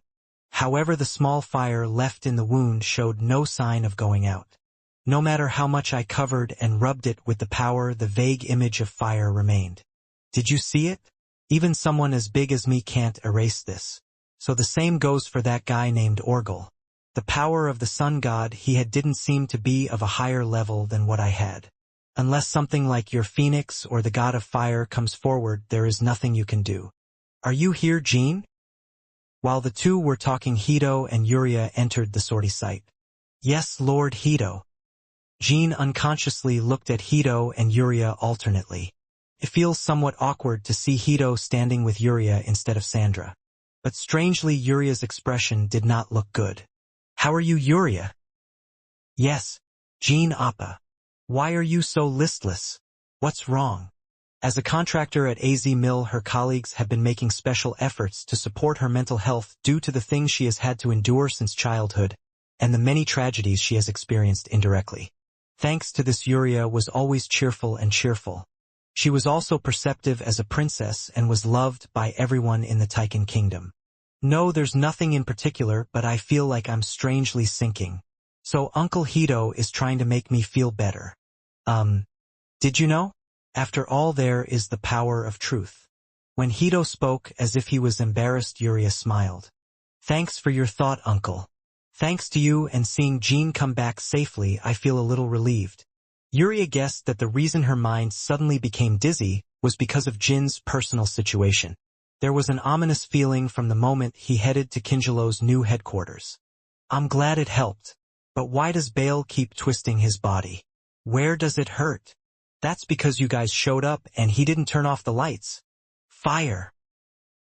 Jean explained the whole story and retrieved the fire left in Bale's wound. As Vale expected, once Jin's will was conveyed, the fire was extinguished very easily. I was aware that you crossed the wall that day. I can't believe the newly acquired sword has that kind of power. Try it on me too. Jean gave Hito the same scratch. He also repeatedly rubbed the small faint fire on the affected area with his iron-like hand, but it did not go out. Oh, it really doesn't go off. At this level, it is not painful enough to make a fuss like the veil, but if it is cut properly, there will be no answer. Do you think it would be difficult to withstand a deep cut? Well, I won't know until I experience it. It will be incredibly painful, like burn patients who do not receive treatment in time. Did you give this sword a name? Not yet. What about eternalization? Eternalization. Yes, a fire that never goes out. Everyone who has dealt with you, including me, has probably felt that way. You are like a fire that never goes out. The effect of the actual sword is the same, so I think it matches well. It's so grandiose that it's embarrassing. For some reason, Jean was reminded of the moment when Cosmos gave him the nickname Black Prince and his skin grew. That's the way it is when naming Biggie. All the secret techniques you learned would have been named that way. I think it's a fitting name if you don't mind. In this way, Biji's name became eternal. Hito, as a fellow warrior, was satisfied with the fact that he had given Jin's sword a name, so he took out Sanjayan, but when he remembered that Yuria was still by his side, he put it back. Did you get any harvest from your meeting with Kinjilo? Let me go to the conference room and explain it to you step by step. While going to the conference room, Jean carefully looked at Yuria. His expression seemed to have improved a little, but his mood was still more subdued than usual. Asmil's power shouldn't be hinting at some dark future for Yuria. When I arrived at the conference room, all my colleagues gathered in an instant. For a while, Jean relayed to them in detail all the information he had learned from Orgel. About the roles assumed to be played by the Sun God, the Demon King Zito, and Joshua. Most of the colleagues who heard the story felt the same way as Jean. Even though it is already overwhelming, my worries are deepening. Wow, I feel frustrated once again at the thought that even if I get rid of the evil spirit, it's not the end. But what can you do? Anyway, even with temporary alliances, we had to come to an agreement after the evil spirit. Casimir was the first to open his mouth. If we cannot handle them, all the world will eventually no longer be the place we knew. Either it changes through the purification advocated by Kinjilo, or it becomes hell by the descending demon king, or Jipal becomes the sole god and manipulates history as he wishes, or the evil god destroys it. So we must keep doing what we are doing no matter how difficult it is. Although he was saying something that everyone knew, somehow I felt the majesty of the king of Taiken from Casimir. He was developing the charisma of a king. It is as Sir Casimir said. Just like we have done so far, we just need to resolve the issue step by step. So first of all, we should put aside issues like the Sun God and the Demon Lord and focus on Rosa. Yes, my lord. As you all know, Rosa is currently growing stronger faster than Orgel expected, and the presumed reason for this is the despair generated by Joshua. Orgel has decided to take charge of this guy and check this fact, so we will work together to eliminate him as soon as we receive a call. And Jean carefully made eye contact with his colleagues. I think it would be best to expedite the final battle with Rosa as much as possible. It's not just Joshua's despair that strengthens Rosa. Chaos is spreading throughout the world and encroaching on ordinary humans. The Bamul Alliance and the Temporary Alliance are going on missions to contaminated areas around the world to suppress it as much as possible, but there are limits. In particular, the Huefest area was so severely eroded that even they could not do anything about it, so it was no exaggeration to say that half of the world was already in despair. Of course, the longer the fight is delayed, the more despair will be created. It's a hunch, but I think Rosa sees the moment when she thinks we're fully prepared as the right time. The despair will be maximized if we are defeated at that time. Jean couldn't understand Rosa, who only stayed in the Garden of Swords, even though she had that much power, if it weren't for that reason. Of course, I don't mean to hit it very fast. However, Rosa must find an unexpected moment. We must not despair more than Rosa wants, and we must aim for the times when Rosa is not completed because of that. It's a somewhat abstract story, but it was difficult to understand that Rosa used despair in the first place. Jean and his colleagues had to make difficult inferences like this every time and could not be sure of the results. This means dealing with a being that is not a human being but an evil spirit. Starting today, we will work with temporary allies to confirm at least some of these expectations. Once the relationship between the speed at which Rosa is completed and despair is confirmed at least roughly, we will set a date for the decisive battle. The moment Jean said that, a member of the Seven Colors urgently came to the conference room. "Your Majesty, the King Sir Jean. Lord Mary has just returned. Hurry and guide me." Mary had recently gone on a rescue mission for survivors in Huffester along with the Tawna brothers. She had just returned from rescuing some survivors, and her entire body was covered in wounds. As soon as she saw Jean, she closed her eyes tightly as if in pain. "This was because I entered Huffester and encountered Defuse, the first-class Deacon Petro and other deacons from Runkendal, about 30 Cologne natives, and Pecan Minch's contractor Vin Branch. The knights led by Mary successfully infiltrated Huffester and rescued about 100 survivors. There was no problem until we confirmed that our troops, who were originally thought to be in the eldest sister's territory, had taken refuge in western Delki and infiltrated there again. Even though chaotic knights and monsters kept attacking us, we were strangely lucky. Before we could begin our search in earnest, the deacons who remained in the estate informed us of the situation, and not only No Rosa but also powerful enemies such as the Knights of the Mausoleum did not appear. Daytona and Haytona said. The two of them and Jean were sitting in front of the recovery room where Jonah and Mary were looking confused. Things went smoothly even after we arrived in Delki. Prince Laika, a completely unexpected person, was hiding the survivors well. However, after taking over the rescue targets, the Cosmos ship was escaping to the waiting sea. I saw Brother Deepu's Runkendal. When he attacked Mary and the knights at the end, he looked completely engulfed in chaos. Like Rosa, horns sprouted from her head. What happens to Brother Dyphus and the knights now? Everyone will be locked up in the dungeon. As for the fourth horseman, Rosa has been coveting it for a while. There is a high possibility that it will be Rosa's person. By chaos, the story Mary heard from Lynn Milano ended up being true. As soon as second brother appeared, we thought the operation was bound to fail. Just releasing energy was enough to shake the Cosmos fleet. Even if all of us fought against him, I felt like we couldn't help him. As soon as Mary saw Deepu's, she approached him like a man in a trance. Oni-sama. Right? Brother Deepu's. It's me, Mary. I don't know? Sister Mary, you can't go. Stop. Even after facing the transformed Deepu's, Mary seemed to have no intention of fighting him. Deepu's also did not swing his sword at Mary. Rather, he smiled with satisfaction and slowly waited for Mary to approach. Yes, Mary. Where you should be is next to me, not Tychon. Come on, let me help you. As always. Deepu's even welcomed Mary by saying that. But fortunately, Mary did not lose her mind when she saw Deepu's. My sister immediately realized that there was no answer to confronting my brother head-on, so she showed her wit. If you hadn't pretended to break down at that time, none of us would have been able to come back. Deepu's had not forgotten his past relationship with Mary. Therefore, in his eyes, Mary's actions seemed reasonable. So to speak, I let my guard down. As soon as Mary got close to Dyphus, she calmly unleashed her light speed, thrust open the volcano, and entered into battle. Deepu's lost half of his body right from the start. Mary used her sword skills more ruthlessly than ever before, and only then did the Tana brothers and the knights realize her intentions and hasten to prepare for escape. The battle did not last very long. The soul energy quickly recovered Deepuz's body, which had lost more than half of it. Intuitively, Mary was certain that as soon as he recovered completely there would be no more. So while Dyphus was recovering, she did her best to escape to the fleet, but it was inevitable that she would receive several attacks from Dyphus just before arriving. That was why Mary was in the healing room now. "I'm so worried about my youngest sister. I wasn't talking about physical injuries. Mind." It was clearly an act when Mary used her wits to push Dyphus even for a moment, but even her painful feelings could not have been fake. Was it because of Brother Deepuz that Yuria was not in good condition?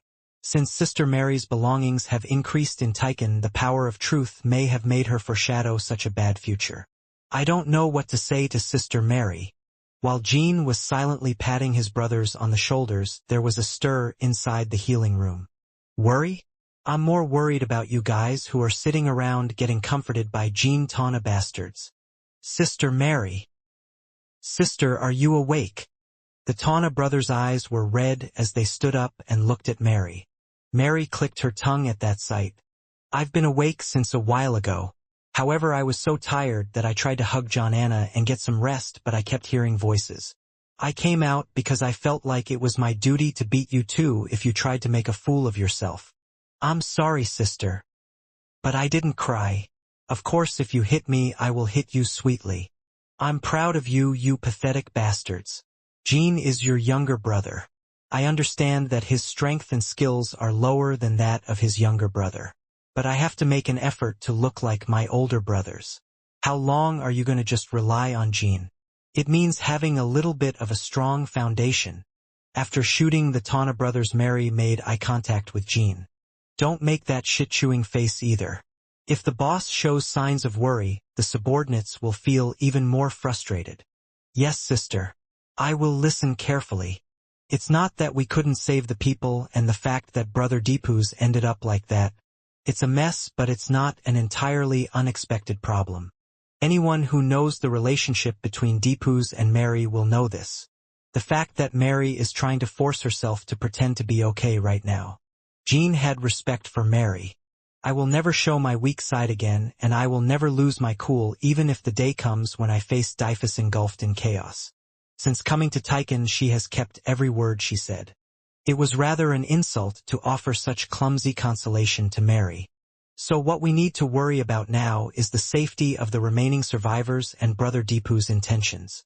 If this is Brother Deepuz's intention, no matter how much I think about it, Brother Deepuz let us go on purpose. Cosmos ships are amazing, but if my brother had made up his mind to pursue them, he could have easily caught them. Hot sister. In that case, Brother Deepuz regained his senses for a moment.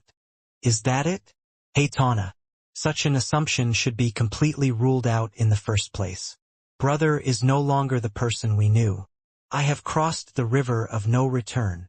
The fact that Mary excludes even the slightest hope for Deepuz is no different. She was certain that the moment she had hope for Deepuz, Rosa would take advantage of it in some way. Or the corrupted Dyphus himself uses it. The best choice she could make for Deepuz was to end Rosa and the Garden of Swords as soon as possible. Even if you have to cut Dyphus in the process. Anyway, why on earth did you let us go? Even when I was lying down, I kept thinking about it. For some reason, I feel like it might be because of despair. Valeria wrote down the information her colleagues had discovered during Mary's absence in a notebook, and left it in her healing room, where Mary looked through it all.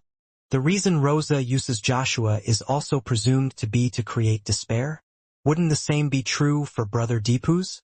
Instead, unlike Joshua, my brother's role is to maximize the despair of others, rather than falling into despair himself. Brother Deepuz decided that letting go and then capturing again would be more effective in creating despair than exterminating my sister and the rescued people in Delki. Is this what you mean? Yes, because failure is always greater after success. Or maybe he wasn't satisfied with the despair he got from killing us in Delki. As I said just now, my brother didn't find reason in the chaos for a moment because of me. It's not like they let us go just on a whim. There is definitely a reason, and it is definitely related to Rosa's completion. The only things that complete Rosa are time and despair. Jean had a feeling that Mary's hunch might be right. Then Brother Deepu's will lure us again. When a hunter releases his prey, it is usually when he is trying to lure out a larger game by using him as bait. Yeah, I guess so. We need to prepare well or attack first. But it's difficult to judge. There are too many options for you to prepare, and it's too risky to move first. First of all, I will also convey information about Brother Deepu's to Kinjalo and Zippel. Orgel is currently looking for Joshua, so I think we need to check the location of Brother Deepu's in the process. Defuse was the same as Joshua. Rosa will continue to build despair through them unless she can somehow find them and completely eliminate them. However, unlike Joshua, Deepu's death inevitably leads to despair for Jean and Mary. Even so, Mary believes that eliminating Deepu's is the only thing that can be done for him, but Jean wanted to find another way. Maybe Rosa wants us to kill Brother Deepu's. Moreover, my brother has a deformed body, so it is impossible to treat him with the current purifier. The best thing to do is to subdue Dyphus and then seal it away until a means to purify it can be found. As if Runtia was left in subspace for now. Just as he was thinking about that, Jean saw Casimir and Jet approaching from beyond. Casimir had just come to see Jean after receiving the report from Jet. Lord Casimir. Confucius, Jean, I just received an unfavorable message from Zippel. Are you really talking about breaking up the temporary alliance? No, rather I requested support as a temporary ally. They said the Luthero Magic Federation was attacked and the attacker was Lord Dyphus. Brothers Jean, Mary, and Tana gritted their teeth reflexively. Dyphus has already begun to move. How much damage do you say there is? It's serious. It is said that the capital of the Milken Kingdom disappeared without a trace and the civilian death toll is estimated at over 200,000. The moment Jean heard the number 200,000, he thought his ears were wrong. Did you say 200,000? If that is true, Deepu's has already committed an irreversible massacre of civilians. Brother Tana, who was listening, also gritted his teeth and Mary's face turned pale. Her two fists were shaking as she barely suppressed her emotions. Even if Deepu's escapes the encroachment of chaos in the future, such a huge tragedy cannot be forgotten. That drove the brothers crazy. There are at least 10,000 people taken hostage. As Casimir continued his explanation with a sad face, Jean was overcome by the sensation of his whole body being submerged in water. Rosa! This crazy monster!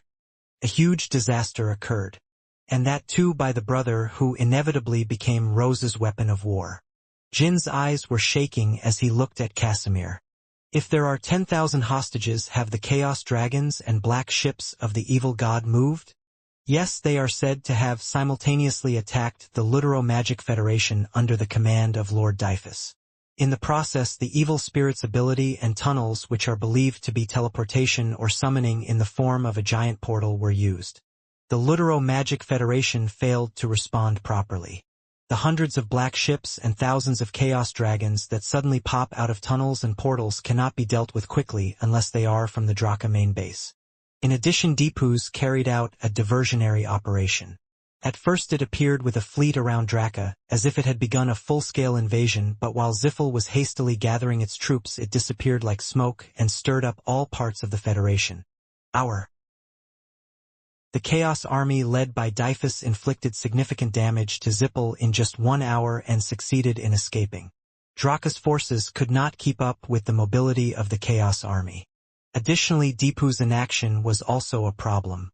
During the chase, Octavia and the Revenants were never able to break through the soul energy he gave off. The world's best company suffered without even using its hands properly. The affected areas of the Federation, including the Milken Kingdom, are currently in a state of complete chaos. The spirit left behind by Deepu's was like a wildfire that grew out of control, causing suffering to the remaining civilians. If the death toll exceeds 200,000, it means that the number of injured is much higher. Even Songguk, who had been blocking all communication with Zippel, began dispatching healers as soon as he heard the news. The fear was spreading insanely fast. Since Jeep's territory, which was considered the safest fence no matter what kind of monster appears in the world, has suffered so helplessly many people say that it is only a matter of time before the end is caused by the evil spirit.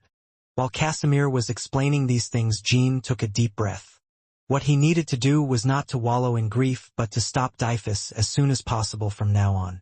I had to understand the situation accurately. I must go to Draca immediately. There may be an attack by an evil spirit while I am away, so please activate all defensive equipment. Since it was revealed that Rosa had abilities such as large-scale teleportation, the battle could now suddenly break out at any time.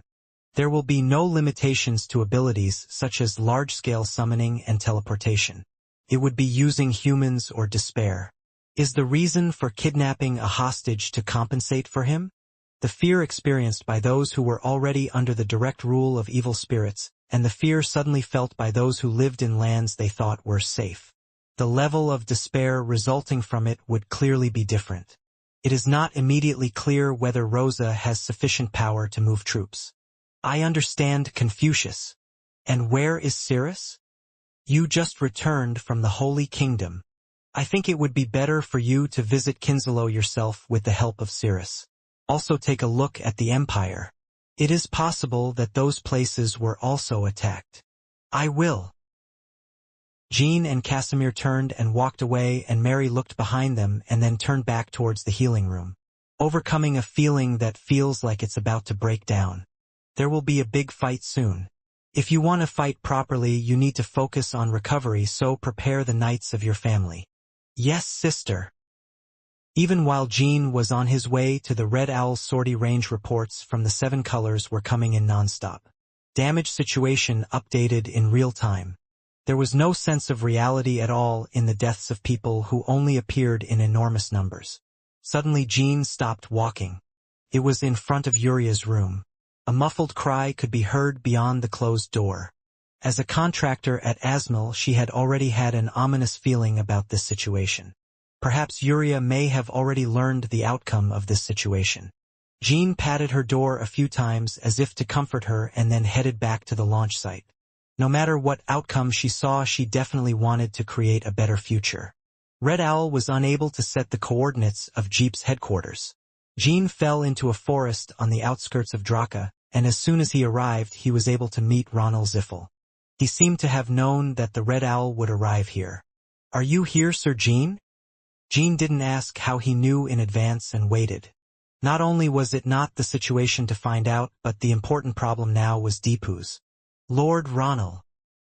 Thank you for coming immediately. I will take care of you. The municipality where the camp fell was the area attacked by Deepu's. As it was near the main base, the damage was not very severe, but the entire city was filled with fear. Because the disaster that occurred in Milkun and other federations was not something that could be covered up by controlling the media. While we were requesting assistance from Tychon, there was another attack.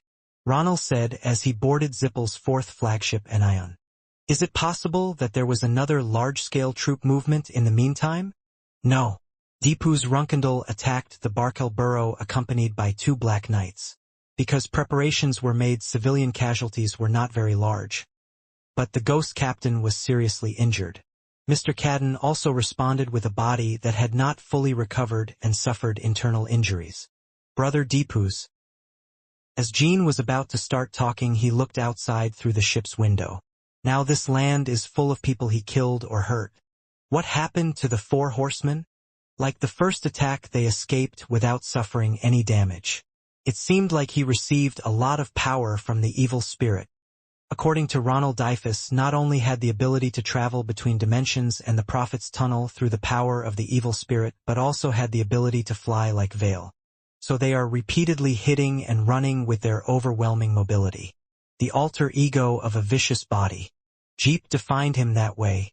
Dyphus had a power that could not be understood without having received some of the power of the evil spirit.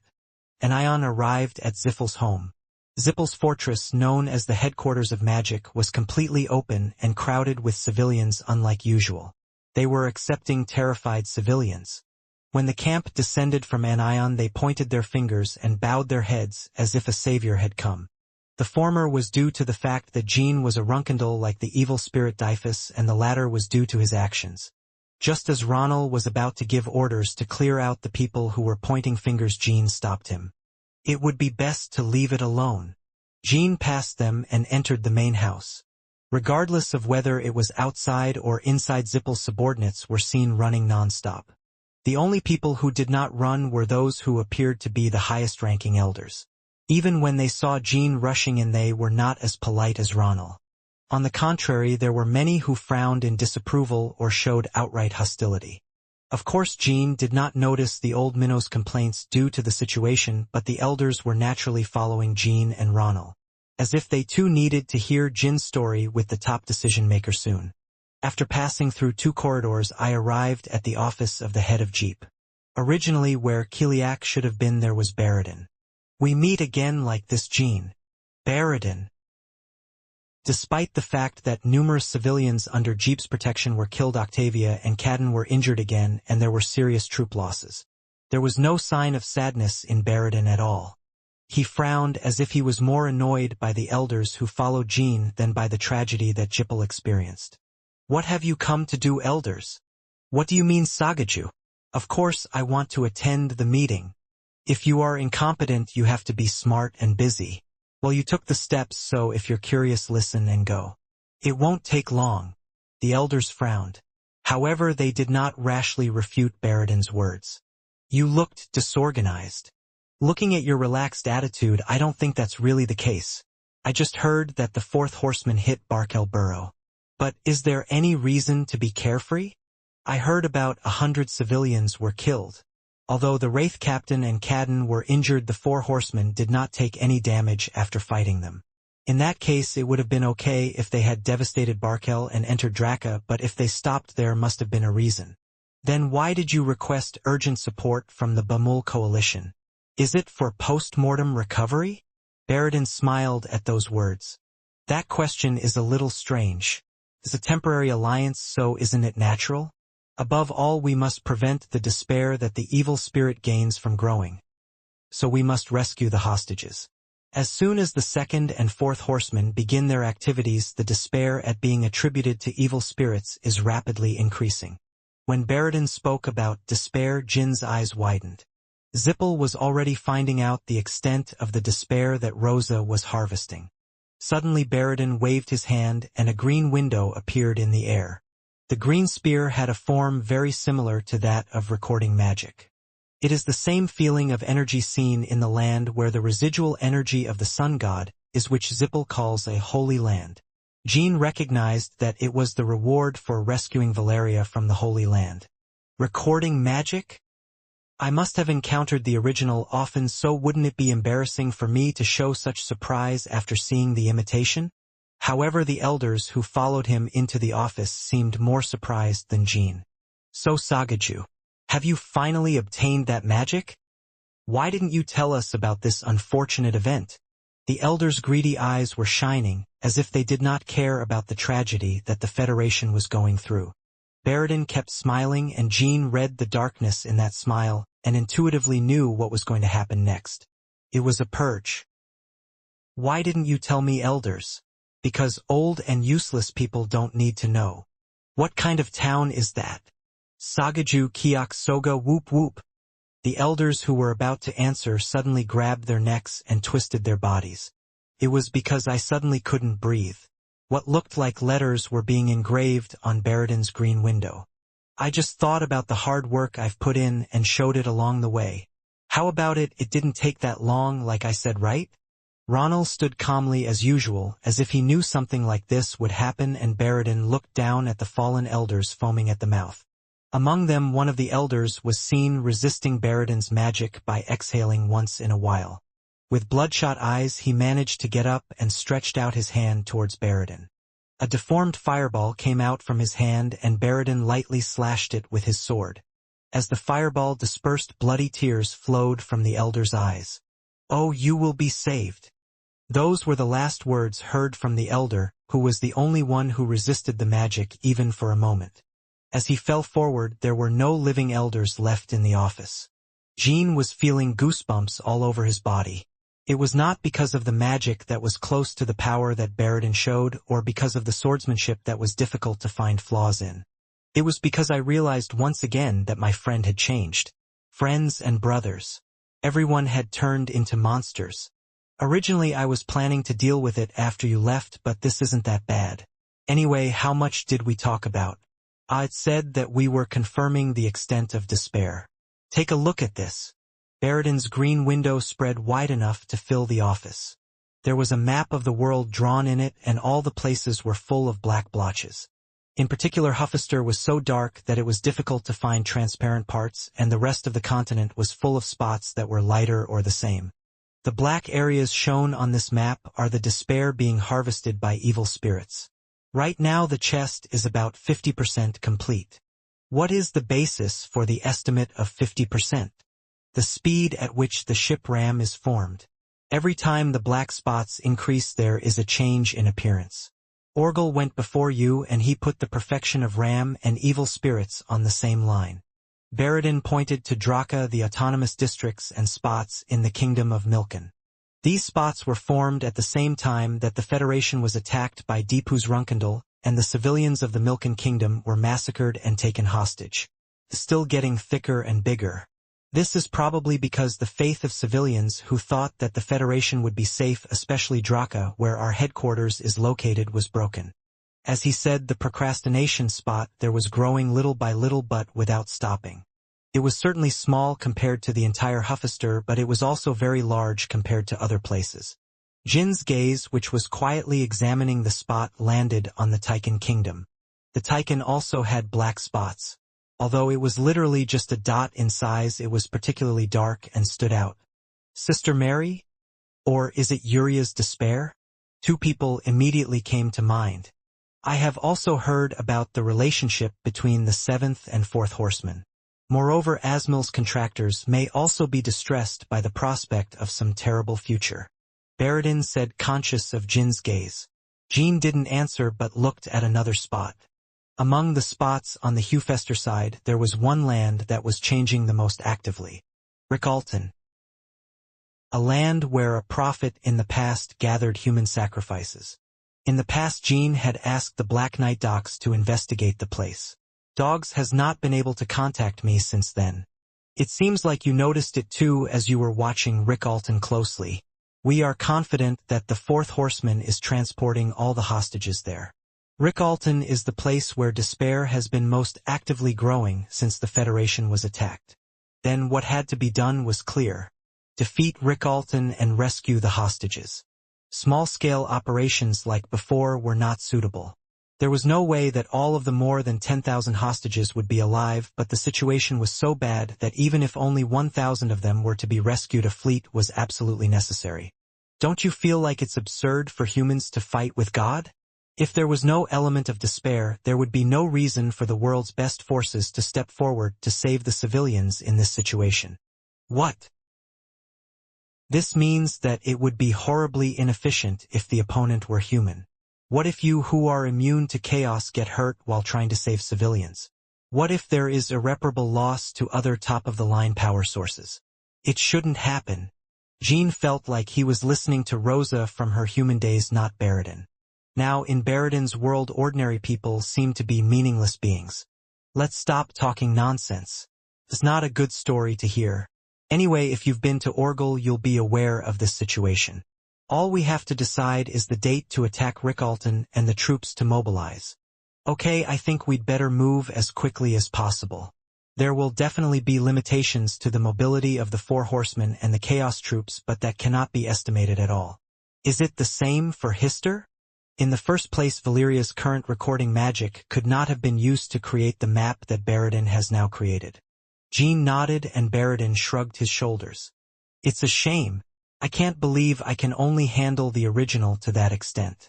If you're going to use it that way, it would be better to hand it over to us. You're talking nonsense again.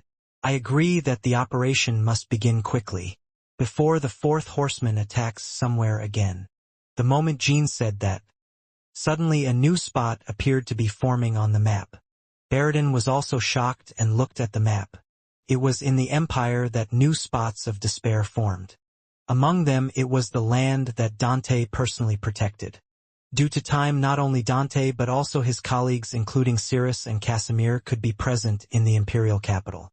As you say, it moves scary. It may not be the fourth horseman. I have to go right away. Let's talk about the rest after we get back. When Jean turned around and tried to leave, Baradin followed him. I will go with you. Jean looked at Baradin for a moment and then nodded. Imperial capital. The pursuit team should be disbanded as of this time to take care of the safety of the people. The head of the family has given orders. Yes. At the shout of a commander, the knights lined up and stopped. All around them were full of ghosts and dead bodies. There were some knights, but most of them were civilians. The knights dispersed and began to take care of the fallen people everywhere. Civilians were trapped in each collapsed building. About 30 minutes ago, a black portal suddenly opened in the middle of the capital. The chaos dragons and black ships that poured in instantly turned the area into hell, and Dante began responding almost immediately. Among the misfortunes, fortunately Casimir and Cyrus had just arrived.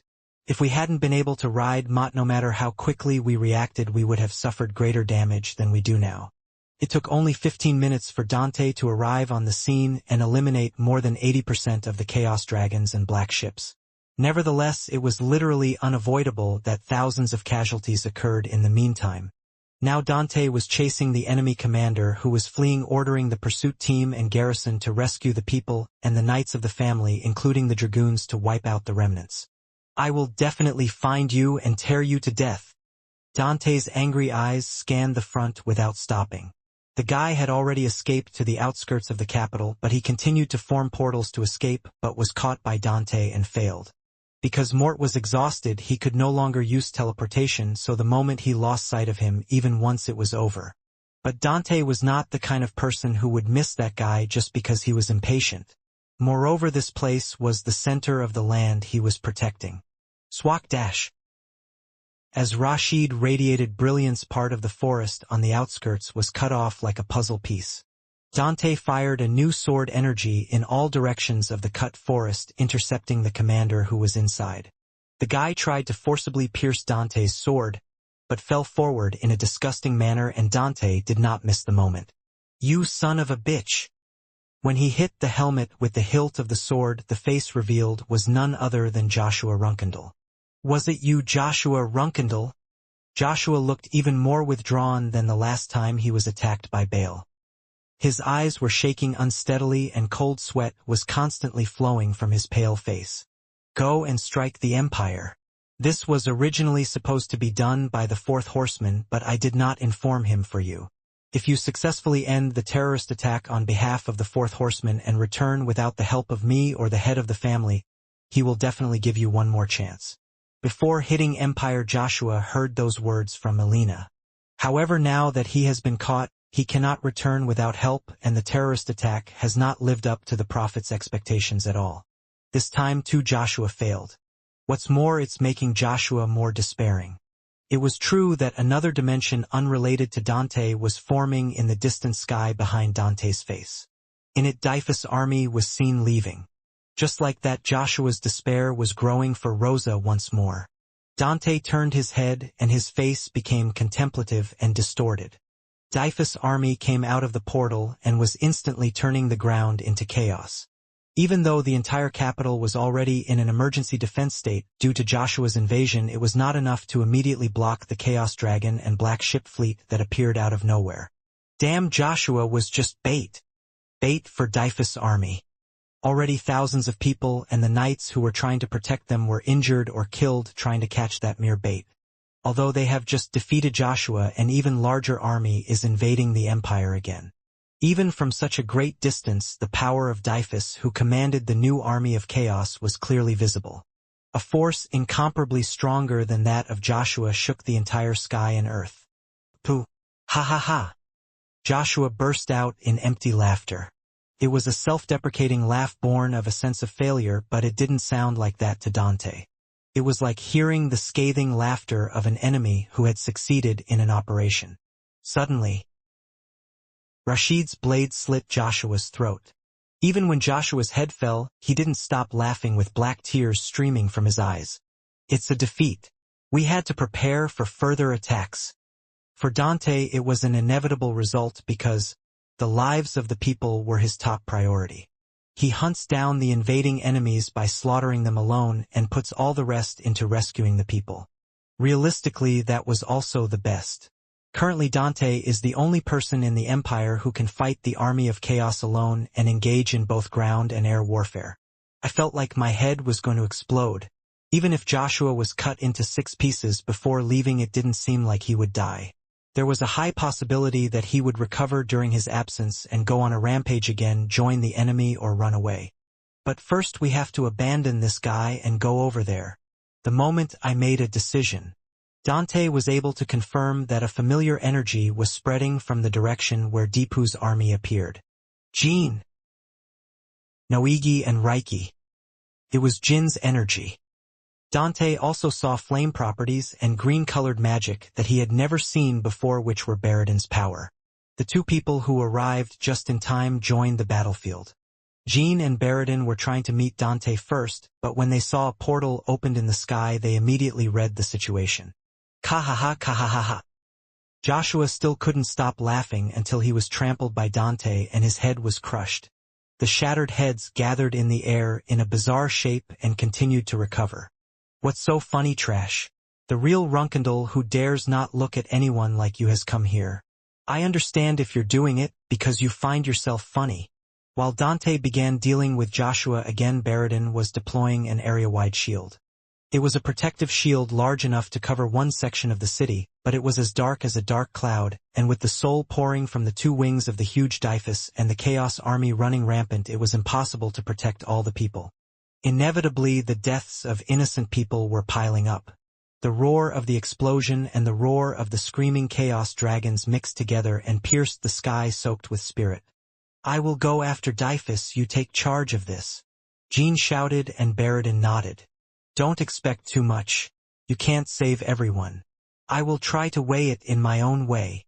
As Jin swung his sword to break through the army of chaos, a path immediately opened.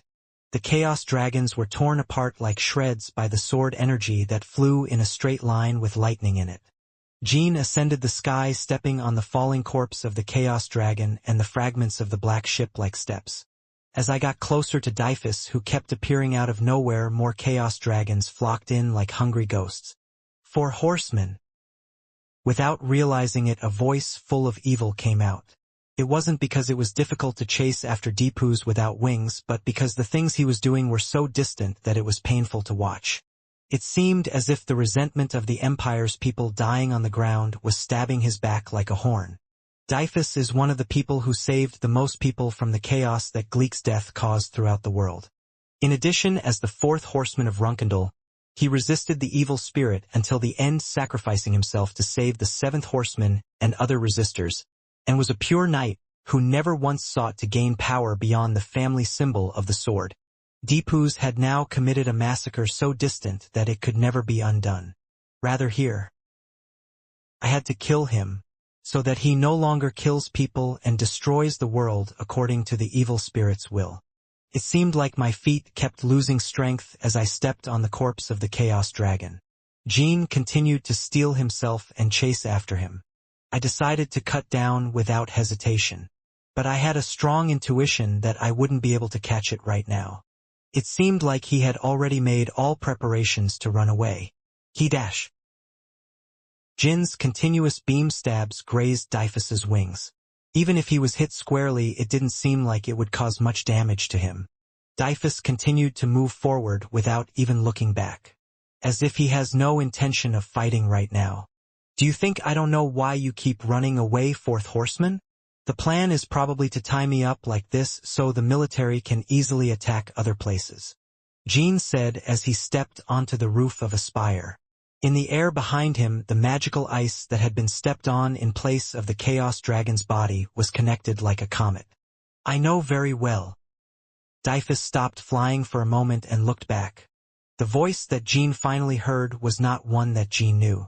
A voice that seems to dig a gloomy hole in your head like the evil spirits or the kings of the Black Sea. Her face was just like roses, with a horn growing in the middle of her forehead and her eyes shining as black as obsidian. Only Greatsword Bolgar seemed to know that he was Deepu's. If you know, why do you keep chasing me? I have already been tricked. If I tie you up to the wire, it would be the least damaging option on the ground. If I hadn't chased you, wouldn't you have continued to hit me directly? Just as Dante was the only person who could handle Joshua and his army alone, Jean was the only person who could tie up Deepu's now. Yes, that's right. My mother sent me away considering the possibility that you might be in the Empire. It means that you have completely played against your mother's wishes. Look behind you. I don't think there's any need to look. One side of the imperial capital must have been completely destroyed and collapsed. The army of chaos was retreating. Black ships carrying hostages are escaping through black portals that are open like honeycombs in the sky. Jean continued to keep an eye on Deepu's. However, have you completely forgotten that I am not someone who just suffers fourth horseman? This is why your mother still cherishes and loves you. Show me how you plan to beat me up from now on. I'm leaving now too. A portal was forming behind Dyfus' back. Teleportation. Ever since he first learned that the evil spirit had such an ability, Jean had been convinced that such instantaneous movement would require a great price. If no price had been required, the war should have already ended with the temporary alliance's defeat. Jean still doesn't know exactly what the price is. We can only assume that humans or despair will be used as a medium. Still, one thing was clear. No matter what medium Rosa uses for teleportation, she can never freely use it from the moment she is hit by her true self or double self. Jean saw Deepu's as the clone of the evil spirit. Brother Deepu's shared the power of the evil spirit. It's just not as chaos-enhanced as Joshua or other knights. Of course, Deepu's is naturally a strong warrior. Moreover, since he is fundamentally different from someone like Joshua, he could have become stronger on a whole different level just by going through the same process as him. However, the spirit I felt from Deepu's now was on a level similar to that of Rosa, whom I first encountered when I came to royalty. Therefore, if Deepu's suffers a wound that cannot be easily recovered, it will be no different from Rosa receiving a blow. Jean changed his sword to Bradamante. Bradamante? What are you planning to do with your spirit now? Shouldn't I have taken out the Myingwang Rain sword instead? Oh, that's because too many people on the ground will be swept away and die. Dyfus grinned and spread his palms towards the ground. As soul energy condensed in that palm, the air became distorted. Still, it was a bit fun, 12 horsemen. Before I go, I'll give you a gift, so make sure you accept it. If you want revenge, come visit me anytime. I am waiting with a happy heart. The moment Deepu said that and was about to fire his soul energy to the ground, Jean began to rush in. Deepu naturally thought that Jean would throw himself towards the ground and not at him. The moment your spirit falls from your hand, at least 10,000 people will disappear from the earth in an instant. So I tried to laugh at it. Now does it matter what happens to innocent people? Are they just so angry that they want to pointlessly swing their swords at themselves? However, when Jean got close to his nose, Deepu had no choice but to hastily retrieve the soul energy he was about to throw to the ground. I didn't choose Bradamante to use Reiki. It was because I realized it intuitively. The dim fire that first enveloped Bradamante was dangerous. Eternalization. Jean has been saving that secret technique for now. It was expected that eternalization would have the power to deal essential damage to the evil god and Deepu. Deepu moved his soul energy to the great sword Bolgar and hurriedly intercepted Bradamante, but the blade stained with eternal flame was already tearing his left wing diagonally and entering his chest. Recovery. The part torn by eternal flower could not be regenerated. The remaining fire in the affected area was impeding recovery. Even though his body was torn apart, Deepu originally tried to throw his soul energy back to the ground, but was ultimately pushed back by Jin's continued offensive and had no choice but to return straight to the portal. Are you saying that's the extent of the damage to the Empire? Casimir said in a trembling voice. I had just received a report from Jet. Jet also had a hard time believing the numbers in the report. Approximately 30,000 military personnel, including night wizards, died. The number of civilian casualties so far is close to 800,000, and more than 50,000 civilians and nobles were taken prisoner. Jean and his colleagues also checked the report and touched their foreheads. It was only 3 days ago that the Chaos Army led by Dyphus attacked the territory of the Temporary Alliance. In just 3 days, so many innocent people were injured or taken into custody. The numbers written in the report did not feel realistic at all. It was said that we were able to prevent it to a small extent thanks to the technical equipment we provided to Lord Qual Amala not long ago. If that wasn't there, it would have been even more serious, Your Highness, Jet said in a heavy voice. 3 days ago. Dyphus and Joshua were not the only ones who attacked the Magic Federation and Empire with Lutero. Lionel Stam and the unidentified Knights of the Mausoleum were also attacking Ince at the same time.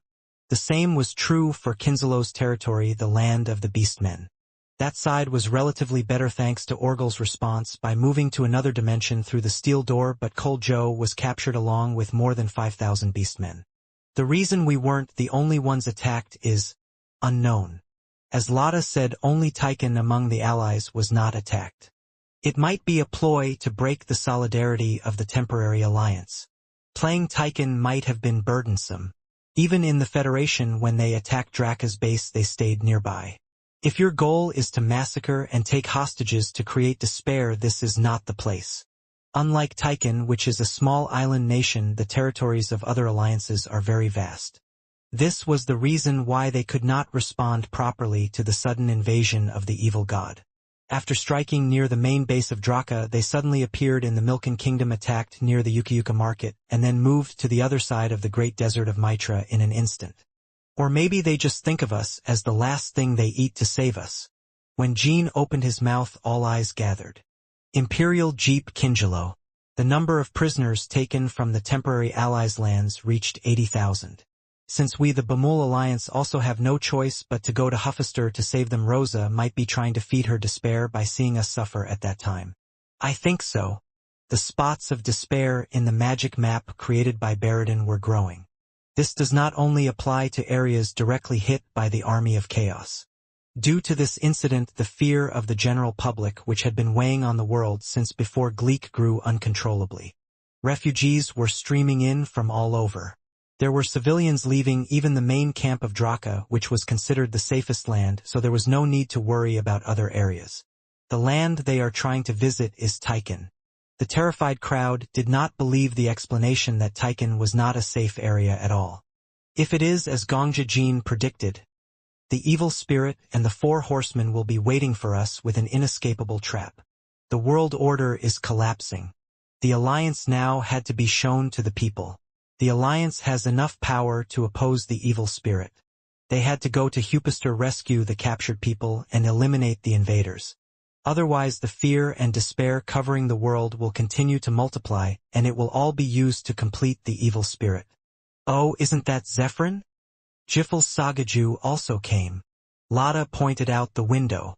A steel door was formed in the distant air, and Zephyrin and Baradin came out of it together. They went straight into the conference room. While Baradin had a calm face, as usual, Zephyrin looked very haggard. She had been helping Orgel protect the entire land of the Beastmen, and had just recently scouted the area near Rick Alton and had come to Tychon. As soon as my master regains some of his strength, he treats me like this. You will definitely go to hell when you die, Sir Jean. The Rick Alton reconnaissance was Jin's opinion. Orgel has the greatest mobility among the allies and possesses the knowledge and power to respond to variables, so it was natural for him to take charge of reconnaissance. Why didn't Orgel come himself? You mean that now? You're tired of all the hard work you've been through, so you sent me in your place, right? In the meantime, I took care of Lord Baradin here, so that Zippel's travel time was not wasted, so please feel grateful. Let's do that. When you get back, tell Orgel I'm grateful.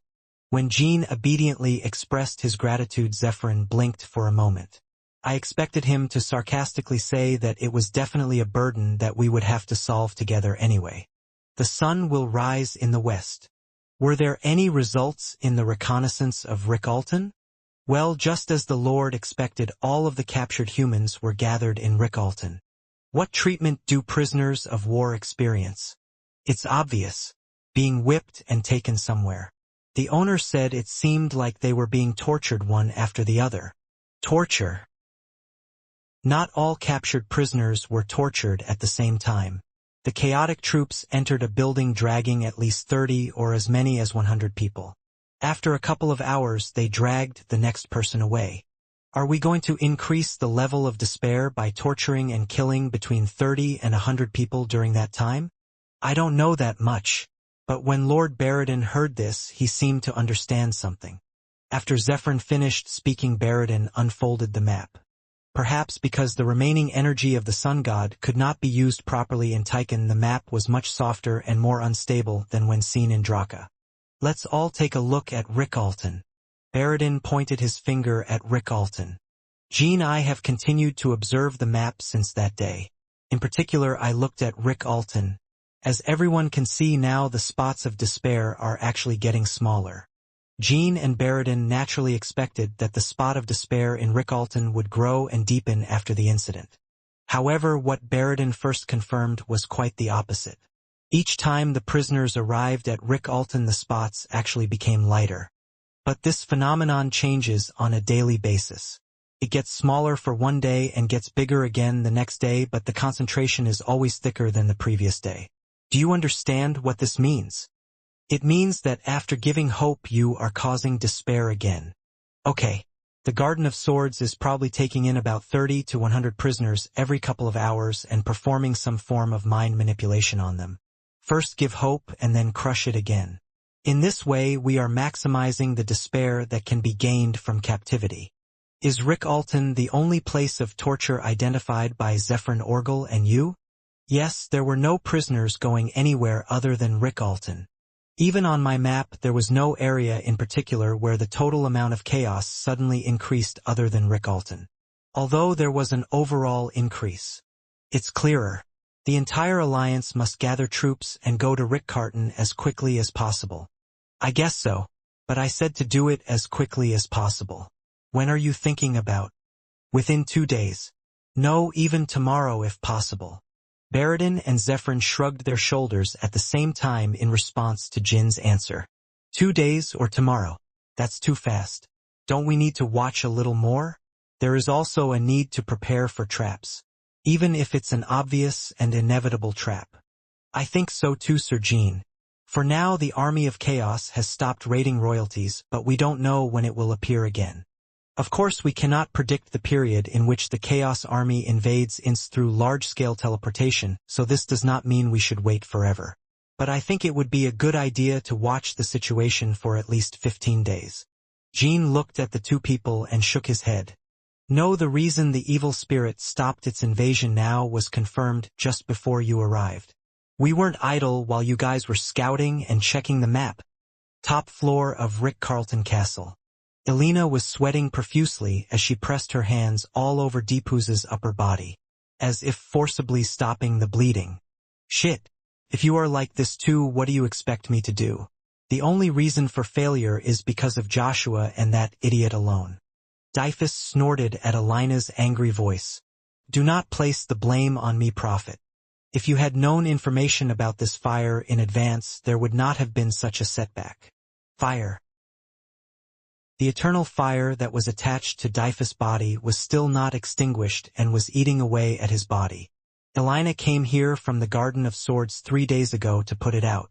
Even as Elena, I couldn't put out the fire. Besides, you've been trying in vain for days to put out the fire. Hey Deepu's Runkendel. It is impossible to extinguish this fire immediately unless the head of the family steps in personally. Rosa was currently unable to move as she was absorbing despair. That's it. Fighting with you would only be disrespectful to the head of the family. Anyway, now that the fire is calming down a bit, it will be resolved soon. The invasion has stopped because of this. So be careful next time. The despair that must befall the head of the family has become less than expected. The parasite that clung to my mother is crawling all the way. Do you know that Hister went to the Shoal Empire to check the remaining portals? Elena's eyes widened at Deepu's words. What is that? Hister must have found out why we stopped the invasion and returned. You didn't know that at all. Think carefully about whether you really have the right to criticize Joshua for being incompetent. How did you know that Hister went there? You're saying something stupid again. Do you have to check to know if a mosquito has bitten your back? I am part of my mother. And Hephaestus' marriage is entirely composed of his mother's power. The power that Deepoo's received from Rosa easily exceeded Alina's expectations. Why would you give it to me? Why would you give it to the four horsemen? Still Runkindle's bloodline takes priority? Now you come. Deepoo sneered as if he could clearly see Alina's true intentions. When will I be able to shake off that arrogance? You and Joshua have a lot in common. All I have is a background full of greed, and I get agitated whenever things don't go as planned. Am I really funny after receiving strength from the matriarch? It's funny. You are still thinking about resurrecting Hilurum through your mother. You fear your mother, but you are not loyal to her. Your loyalty still lies with Hilurum. Yes. Think however you want. But the prophet. Hilurum will never wake up. Do you really think your mother wants the end of the world? In the end, it's just something that inevitably happens in the process of the matriarch being reborn as a perfect evil spirit. Alina's eyes widened. Does this mean that the matriarch is not planning to attain full godhood? Okay. If Runkindle's name is not to be lost, it needs people to remember and revere it. A world full of ashes and dust is not worth ruling over. You will believe that your mother's instincts will eventually want to end the evil spirit, but if you continue to do so, you will soon end up like Joshua. Slowly Deepoo stood up from his seat. The eternal flame attached to his upper body was still not extinguished. If you understand, stop wasting your time holding on to a fire you can't handle and go do your job. The youngest will be here soon. That guy never misses an opportunity. The fact that we paused our invasion because of the fire you lit cannot be an opportunity for the 12 horsemen. Even if they come to attack here, we will still have an overwhelming advantage. It's getting frustrating now. This is why you and Joshua always get bullied by the youngest. Now is a bigger crisis than ever. Because my mother cannot move and the fire that has been lit in me is likely not to be extinguished until the youngest comes. This means that if a battle breaks out, I may be pushed aside by the youngest. You could lose? Okay, so we have to make a plan. Even if I lose, Runkindle will not lose. Jean shared information about Valeria with Baradin and Zephyrin. So the reason the Garden of Swords has stopped its invasion of royalties is because you dealt a blow to the four horsemen? Hester confirmed this by reading the records of the portal left in the Shoal Empire. Okay. So far, the main forces of the Garden of Swords have been shown to revive quickly even after death, but the fourth horseman suffered an injury that could not be recovered for more than a few days. This is quite a special story. The regenerative power they have must come from their evil spirits, so is there something wrong? Whether there is a problem or not, it is almost certain that the evil spirit will not be able to recover the fourth horseman right away. I understand why Sir Jean insisted on moving so quickly. Jean nodded at Baradin and Zephyr's words. 1 o'clock is urgent. Once the fourth horseman recovers, the Ince invasion through large-scale teleportation will begin again. All forces except our Tychon have already been hit hard by it and have not been able to respond properly. The only reason we didn't get hit was because they didn't invade. If we are invaded a few more times like this, King Ince may be over before we have a final battle with the evil god. So in this counterattack, we need to not only rescue prisoners but also find a way to suppress their large-scale teleportation in the future? That's correct, Baradin. If we don't find it this time, there is no future. We will have to mobilize troops for what could be called a semi-all-out war. In any case, each power's fleet power is essential to bring back the rescued prisoners. In fact, it will be a rehearsal for the final battle with the evil spirit. Not only the troops but also special engineers and researchers will have to go with us to find clues about mass teleportation. In Jeep, the best researchers in the Mage Tower and Baradin Kingelo had already been captured by Koljo, so Buvar and Orgel, and in Tychon people like Valeria and Qualatri had to go directly to the front line. How about setting it for early morning 2 days later? I think that would be a good time for me too. One of the temporary alliance's greatest strengths is my master, and he needs to rest for at least that much time before he can show his power worthy of his reputation.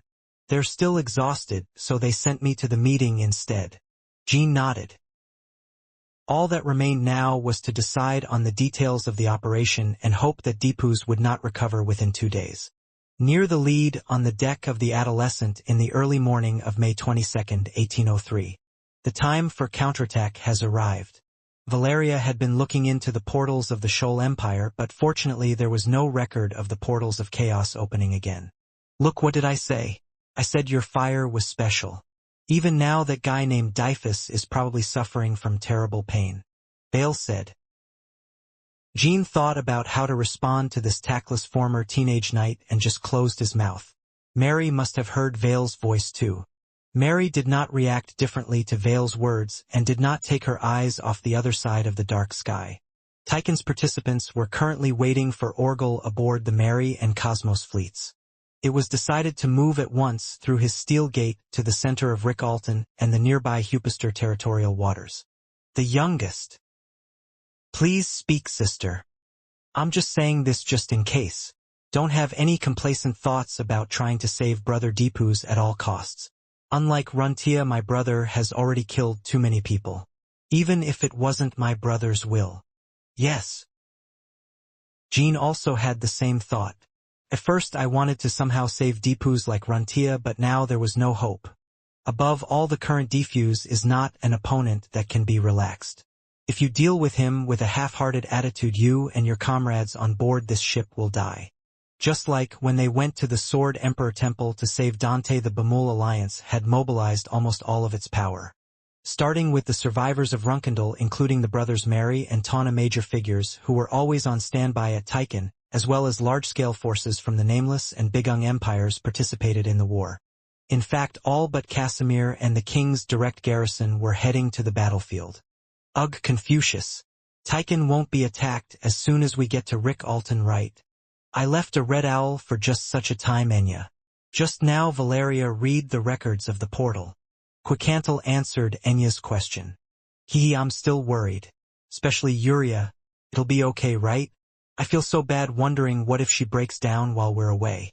The king has to constantly wait for the situation, so he won't have the energy to take care of Yuria, and Master isn't the kind of person who is good at appeasing others. Beres has often been shown to play surprisingly well with Yuria. There's also Pinty and Co. So don't worry too much and just think about us completing the operation safely and returning. Yes, Enya. Don't forget that you are the head of the Tychon wizardry. If you can't concentrate, your subordinates will become more anxious. Crashing Alyssa checked her gauntlets and ruffled Enya's hair. Ugh, I understand. Garrison Commander. You may not have many good memories of the Empire, but most of the people of the Empire who were captured by Rickalton were as helpless and weak as you were back then. So let's save them and send them back to normal life. Hey, do you really think it would be awkward for me to save the people of the Empire? I was just worried about the Garrison Commander's daughter. I'm sorry if you see me like that. Even if there are nobles among the prisoners who harassed me, it doesn't matter. Thanks to Confucius, Jean, everything has already been overcome. That's just what I said, cutie. I know best that our Enya is good. Okay. Among those captured there will definitely be members of my official fan club and your unofficial fan club mixed in. We are the president, so we have to save him. Stop talking strangely, Miss Sandra. You must not call me by my real name in the presence of our members. You must call me Nodev Sarsing, okay? So as not to damage my sense of mystery. Whoa.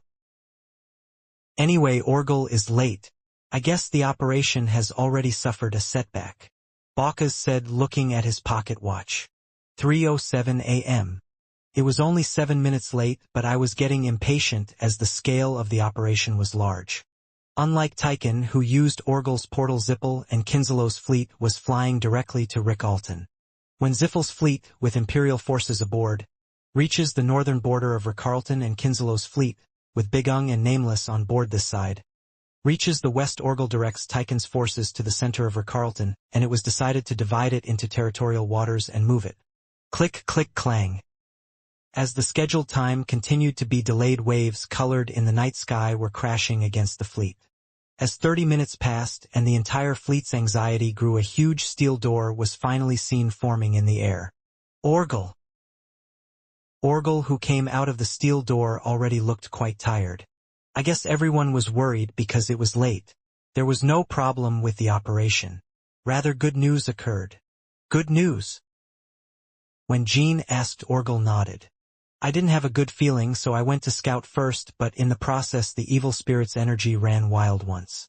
The reason for the delay is that the remaining allies waited for the aftermath to calm down before entering. How is that good news? That rampage is like the sleep-talking of an evil spirit. Now, for some reason, the evil spirit is probably in a situation where it is unable to move due to despair, and it momentarily flinches at the external stimulus of an intrusion.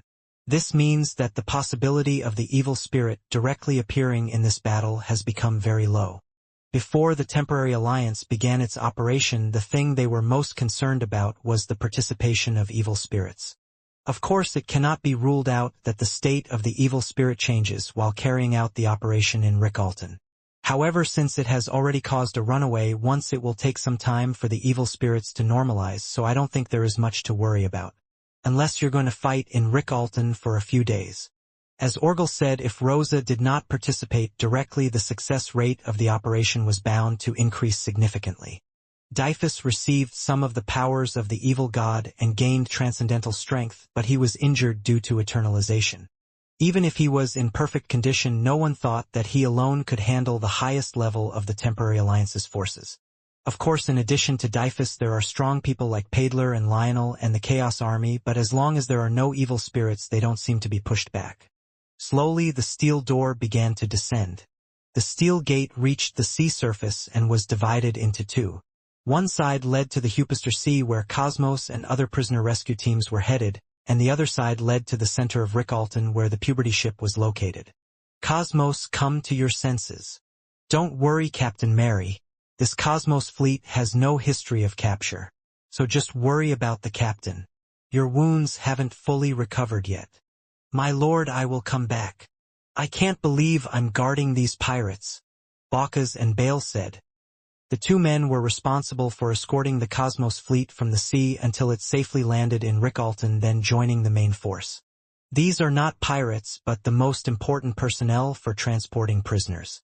Protect a single ship from being destroyed until the Allies clear the way to Reincarnation harbor. Tshi knew. And join us safely. You and Lord Bacchus. The puberty turned its bow to the right. Words of good luck were exchanged for a while, and the ships moved forward toward their respective doors. For 15 a.m., north border of Reincarnation. About an hour has passed since the Temporary Alliance's operation began in earnest. Zippel's fleet broke through the anti-aircraft network and entered smoothly. Although it was unable to reveal its might during the general offensive due to being attacked by Ram, Zippel's fleet was in name and reality the greatest military force of mankind. The Chaos Dragon and the Black Ship that were constantly rushing at each other were simply oxidized to ashes like moths touched by a fire. To break through the fleet defense shield, a transcendent strongman like Paddler was needed. Is it because, as Orgel said, there was a rampage of evil spirits?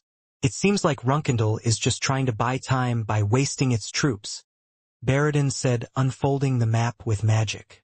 There has been no significant change in Reincarnation's desperate situation as of yet. Dante Hiron, what do you think? Do you think they are buying time or setting a trap? Dante turned his head and looked at Baradin. Normally Dante would have been lost in thought for a moment while looking at Baradin's unfamiliar appearance, but that was not the case now. I think it's the latter. It's just a feeling, though. So do I.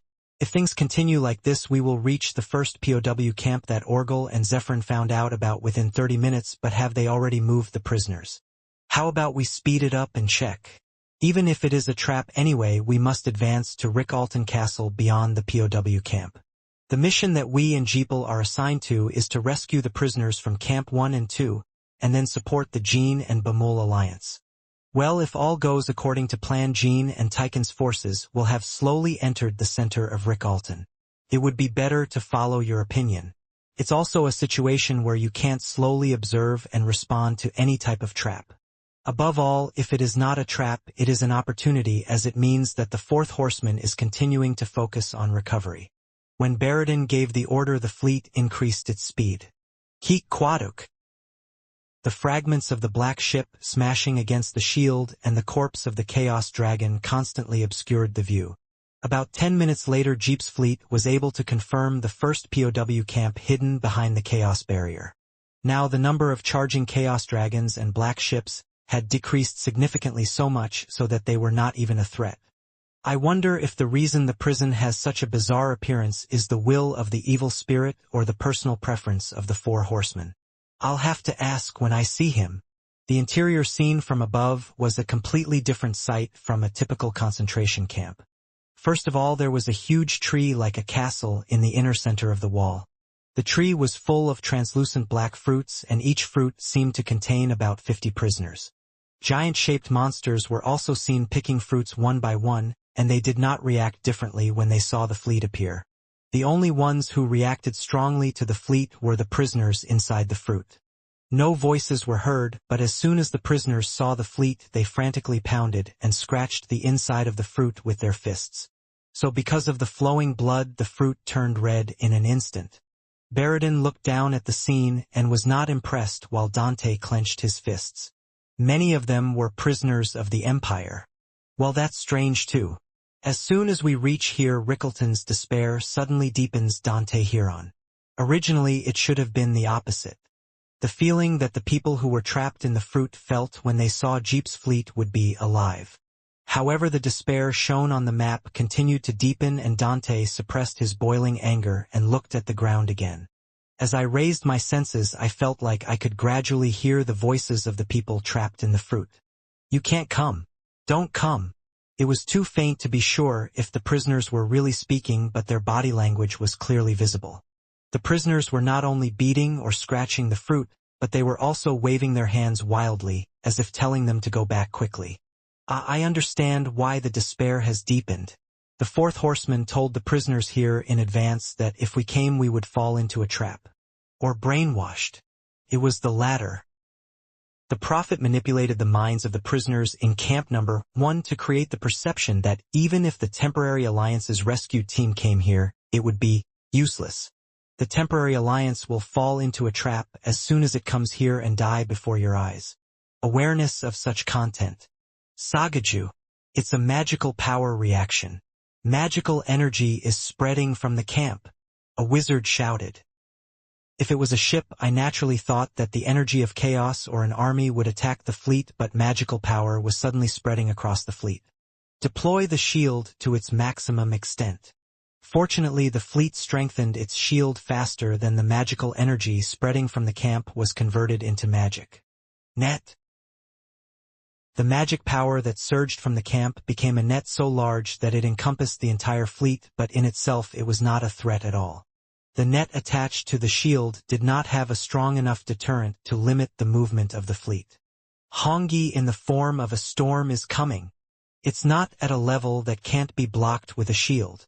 As reported by the wizards on board, a storm hit the fleet. The fleet stumbled a little, but like the magic net, it was not strong enough to break through the shield. What do magical power and this ambiguous spirit mean? As the concentration of despair in the map continued to thicken, Baradin raised his head as if he realized something. Sagaju is fully capable of breaking through. Please give me orders. No, the entire fleet stands by. This is illusion magic. Illusion magic? Dante asked, looking at Baradin. Okay, I didn't expect to see Lost Dark World illusion magic here. Everyone listen carefully. In the eyes of the prisoners now it will appear that we have been cruelly annihilated. That is why despair levels are rising even though we are fine. It was accurate. Now the captives were seeing the illusion that everything had gone according to the prophet's plan. In their eyes, the entire fleet has already exploded and crashed. Then why don't we just go through the rest of our marriage and show that we're okay? Lord Baradin. It's not that simple, Dante.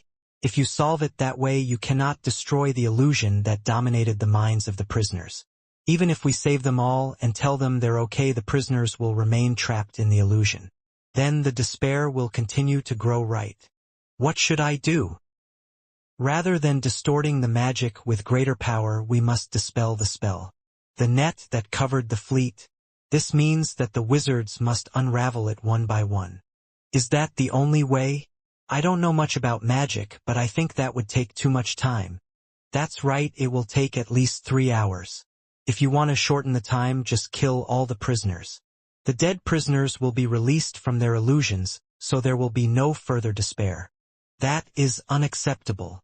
I thought you would say that, but this is a trap just as we predicted all along. The intention is also very obvious. I'm trying to buy time, to delay our entry. Is probably because of the fourth rider's own injury. There was no information that he had recovered until right before the operation began. In other words, does this mean that it is a choice between rescuing the prisoners and moving as the fourth horseman intended? Or sacrificing the prisoners to reach the fourth horseman a few hours faster? That's right. So I told him to stop for now, but I was actually worried. It might be better to kill the prisoners and move on. To get rid of Disphus. They said it was unacceptable to kill the prisoners with our own hands. So you two please provide some evidence. The basis for why we have to play into Disphus's trap even though we know it. Dante glares at Baradin. Dante soon regained his composure and answered, I am the protector of individuals and empires and the successor of the Emperor of Swords. I'm embarrassed to say it with my own mouth, but I can say that he is a very special person. I have a feeling what you're going to say. I'm starting to get a little carried away, so keep going. After Jean first guessed why the evil spirit uses Joshua, Orgel said that the despair of a special being would have a strong influence on the evil spirit's completion. So it is possible that my despair is the same. So if you kill the captives like this and move on, my despair will become too great. Baradin blinked his eyes a few times while looking at Dante and answered, Okay, I'll accept it. That makes sense. All wizards in the fleet are now quickly preparing to cancel the spell. All unit leaders and highest-ranking wizards should gather at the flagship. I will show you a demonstration. While the wizards were gathering, Baradin gathered the researchers within Kojak. You will have nothing to do while the Dante spell is lifted. So take the researchers and go outside. There might be an attack when you cancel the spell. Maybe so, but is it really necessary to use illusion magic to buy time? Above all, we need to somehow find clues about mass teleportation. Since we're stranded, it's better to divide the number of people and do something. We need to find not only clues about the teleportation but also other detention centers. I understand. I will give you a signal when the welcome is over so you can rejoin us then. If, as you said, there is an attack during the process and we are torn apart, let's meet at the destination. At the same time, the western border of Rickalton. What blocked Kingelo was actual troops. Arch, there are many enemies. Where did it suddenly come out like that? I couldn't see anything until just now. Bianca and Ranka said. The dark and empty sky ahead was suddenly filled with an army of chaos like a swarm of bees. It was hard to even guess how many ships and chaos dragons there were. It was the same not only at the front but also at the sides and rear. It must be a large-scale teleportation or an ambush using illusion magic. Probably the latter. The portal was not observed to open. It was as Zephyrin expected. The army of chaos had been building a siege line ever since Kingelo entered Rickalton. However, the siege line was too wide and even the vision was deceived with illusion magic, so they were not noticed. The executive's eyes focused on Zephyrin. Since Orgel had not yet returned to the fleet, the decision was up to Zephyrin. We will respond with the goal of total annihilation, not just penetration to the target area. Anyway, this is the land of evil spirits, so if you leave behind any remnants you will meet them again. Get ready for battle across the fleet. The gathering may be delayed, but no one in the Alliance would have expected this level of variation. I understand, Zephyrin. Lord Owl. Zephyrin made eye contact with Owl. I think it would be better for the unknown and the Queen to go to the ground. One side discovers the camp and secures information on large-scale teleportation, and the other side rescues Cold Joe.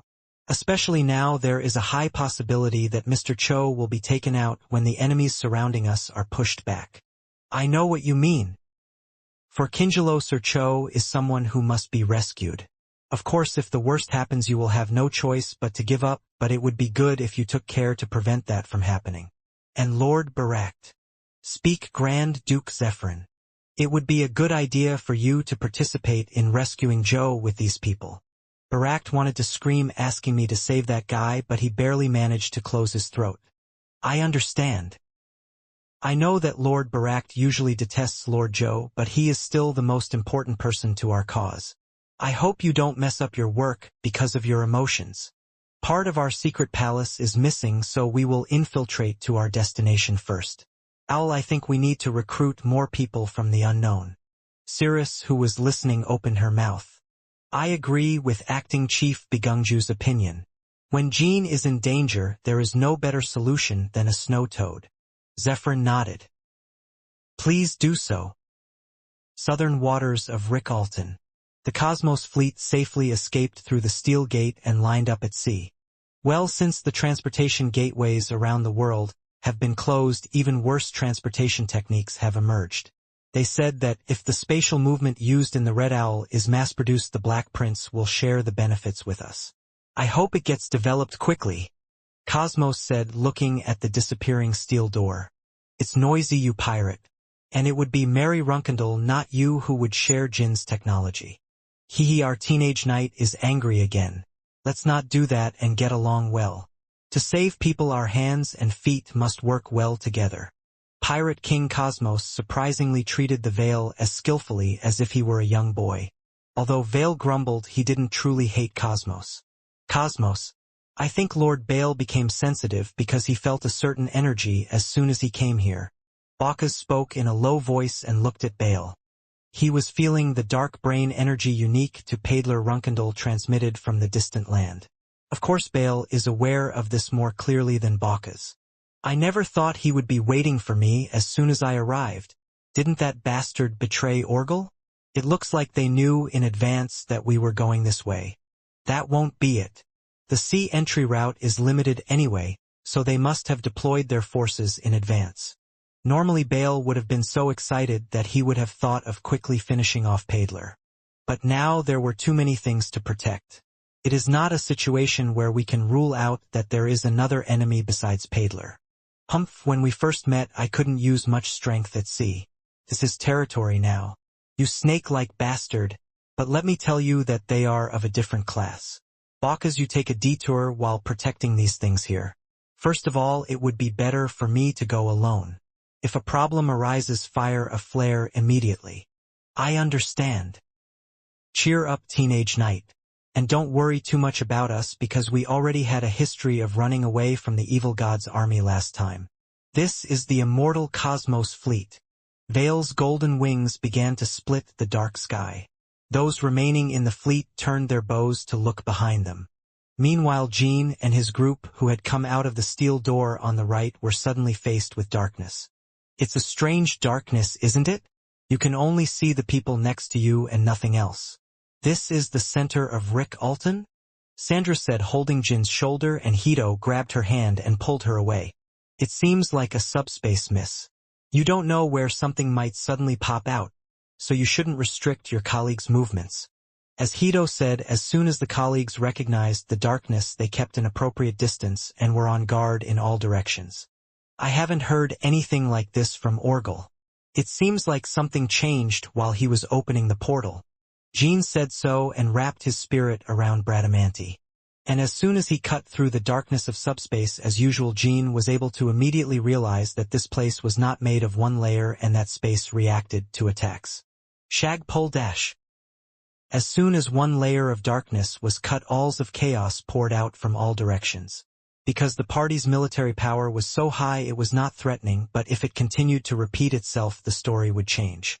As a test, I cut into the subspace a few more times, and each time the all came out. It feels like the characteristics of boundary magic have been added to subspace. I think the reason they pulled a prank like this was to buy time. The all was only responding to Jin's spiritual sword. It was possible to pierce each layer with attacks other than the spirit sword, but there was an indescribable difference in efficiency. Even if Hito truly demonstrates his mastery of kendo, it is hard to see him getting a clean cut. The difference came not from the size of the power, but from the special nature of spiritual energy. If it weren't for the spiritual sword, it would take a year just to break through.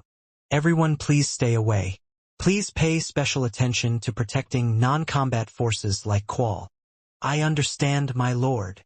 I understand, master. At Jin's words, the group widened their distance. and when I swung the sword the awl seemed to fall only near Jean. Brother Deepu's, is the situation not so good that we need to buy time like this? Moreover, Rosa is unable to move.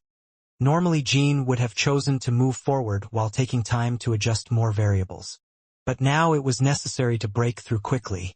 Each time that was delayed here the number of prisoners that could be saved would decrease and Deepu's could recover. Even if we assume that Deepu's has already fully recovered and is simply using this subspace as a means to confuse the party, breaking through was the only means. We will break through quickly. As for the rest, please keep a certain distance and follow me, so that the awl doesn't touch me, but make sure you don't miss me. I understand. If they are trying to buy time for recovery, they will definitely try to tear us apart at some point. They must have created a subspace because they felt burdened dealing with us alone. Even if you and I split up at that time, we must never separate from the people we agreed upon in advance. Anyway, the group that entered the center of Reincarnation planned to disperse at a certain point even if there were no traps like this. Valeria and Qual must find clues to teleportation while the others must rescue the prisoners. The only ones scheduled to fight Deepu's directly were Jean and Hito. However, Jin decided to send Hito to Qual's side. Lord Hito, please protect Qual should he inevitably be torn apart from me. I think it will be safe if Lord Hito takes charge of Qual until someone like Vale or Orgel comes to help. I get it. Jean began to move forward, cutting through subspace. Countless awls were thrown, but none of them even touched the hem of Jin's clothes. By the time Jean had cut through about 300 layers of subspace, he had the feeling that he was slowly approaching the end. The repulsive force transmitted from beyond subspace was rapidly weakening. Let's cut off the last layer soon. Suddenly the eerie darkness cleared away to reveal Reincarnation Castle standing tall like a black volcano. Around it I saw black trees rising as gigantic as Reincarnation Castle. It was the very tree that Jeep and Empire had identified on the northern border. In addition, as soon as the group exited subspace, the tree was shaking like crazy, shaking off the fruit the prisoners were trapped in all directions. No matter how Jean you are, you can't help but feel embarrassed for a moment when you see that horrible sight. Colleagues! I need to check on my colleagues. Since he was Jean, he took a deep breath and immediately looked back at his colleagues who were following him. The veil of spirit forming a subspace separated Jean from his comrades. Of course, if the subspace traps the comrades, all you have to do is cut them down again with the spirit sword. But Jean couldn't swing the spiritual sword in that direction. This was because a large sword was falling on Jin's head like a thunderbolt. Welcome, youngest. It was Bolgar, the great sword of Dyphus. Bolgar and Bradamanti clashed, leaving a black half-moon in the air. Black spirit rose up like lava from the ground, cracked by the shock wave that spread around the two people. Jean gritted his teeth and looked up at Dyphus.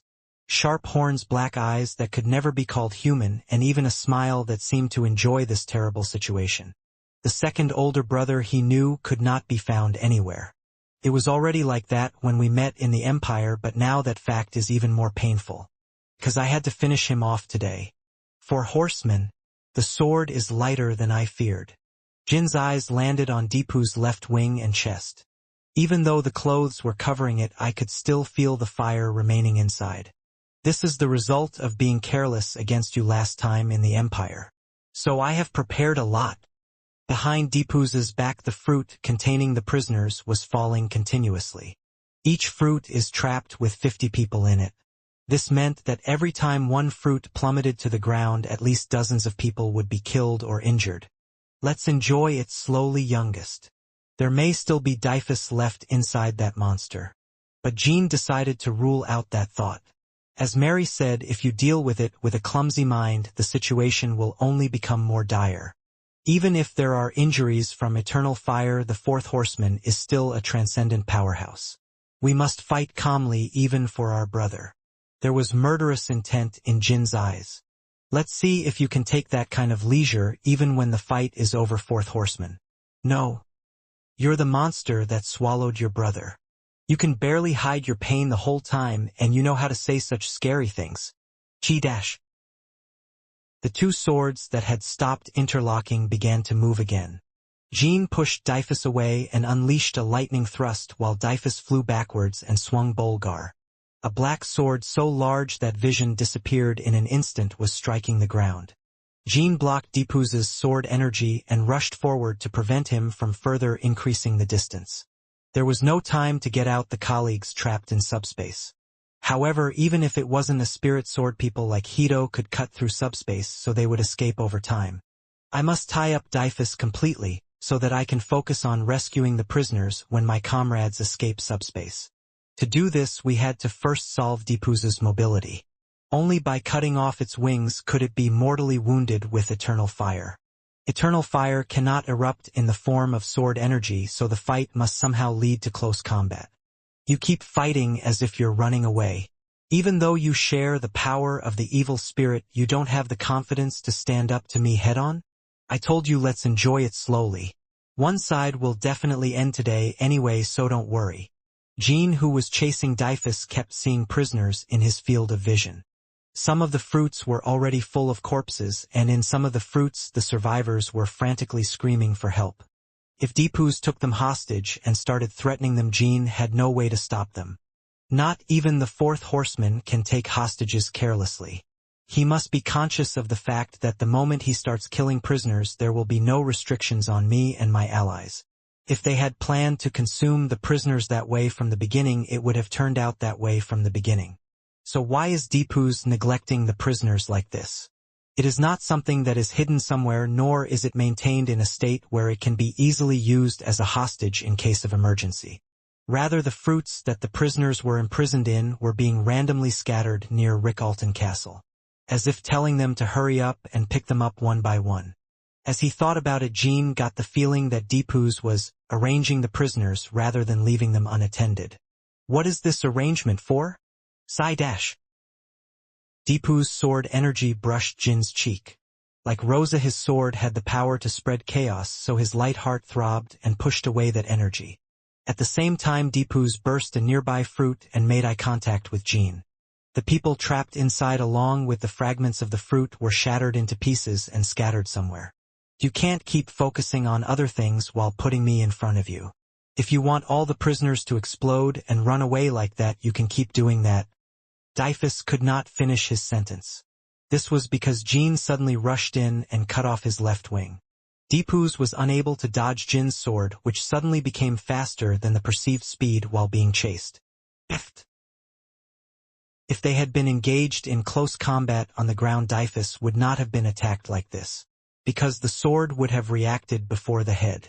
However, no matter how fast it is, there are many restrictions on movement, and it is only recently that Deepuz gained the ability to fly. Jean has deliberately adjusted the speed to avoid these minor mistakes, as if they were barely keeping up.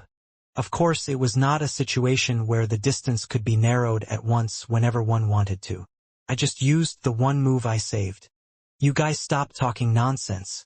Are you going to threaten me with a hostage? Do whatever you want, let's see who gets there first. Do you think we came to Reincarnation without that much preparation? In fact, the final agreement between the allies in the operation was to eliminate at least Dyphus, even if the worst-case scenario came and all hostages were killed. Okay. As expected, you are good at lying and cheating. However, just because of a group of hostages, he pulled out a hidden move. Deepuz's left wing began to regenerate. It wasn't that there was no damage at all.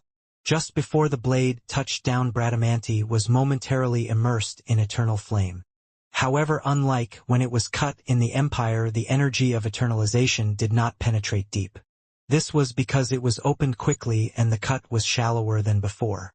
Your choice just revealed that you will need a minimum amount of time to fully utilize the fire. I will respond more cautiously.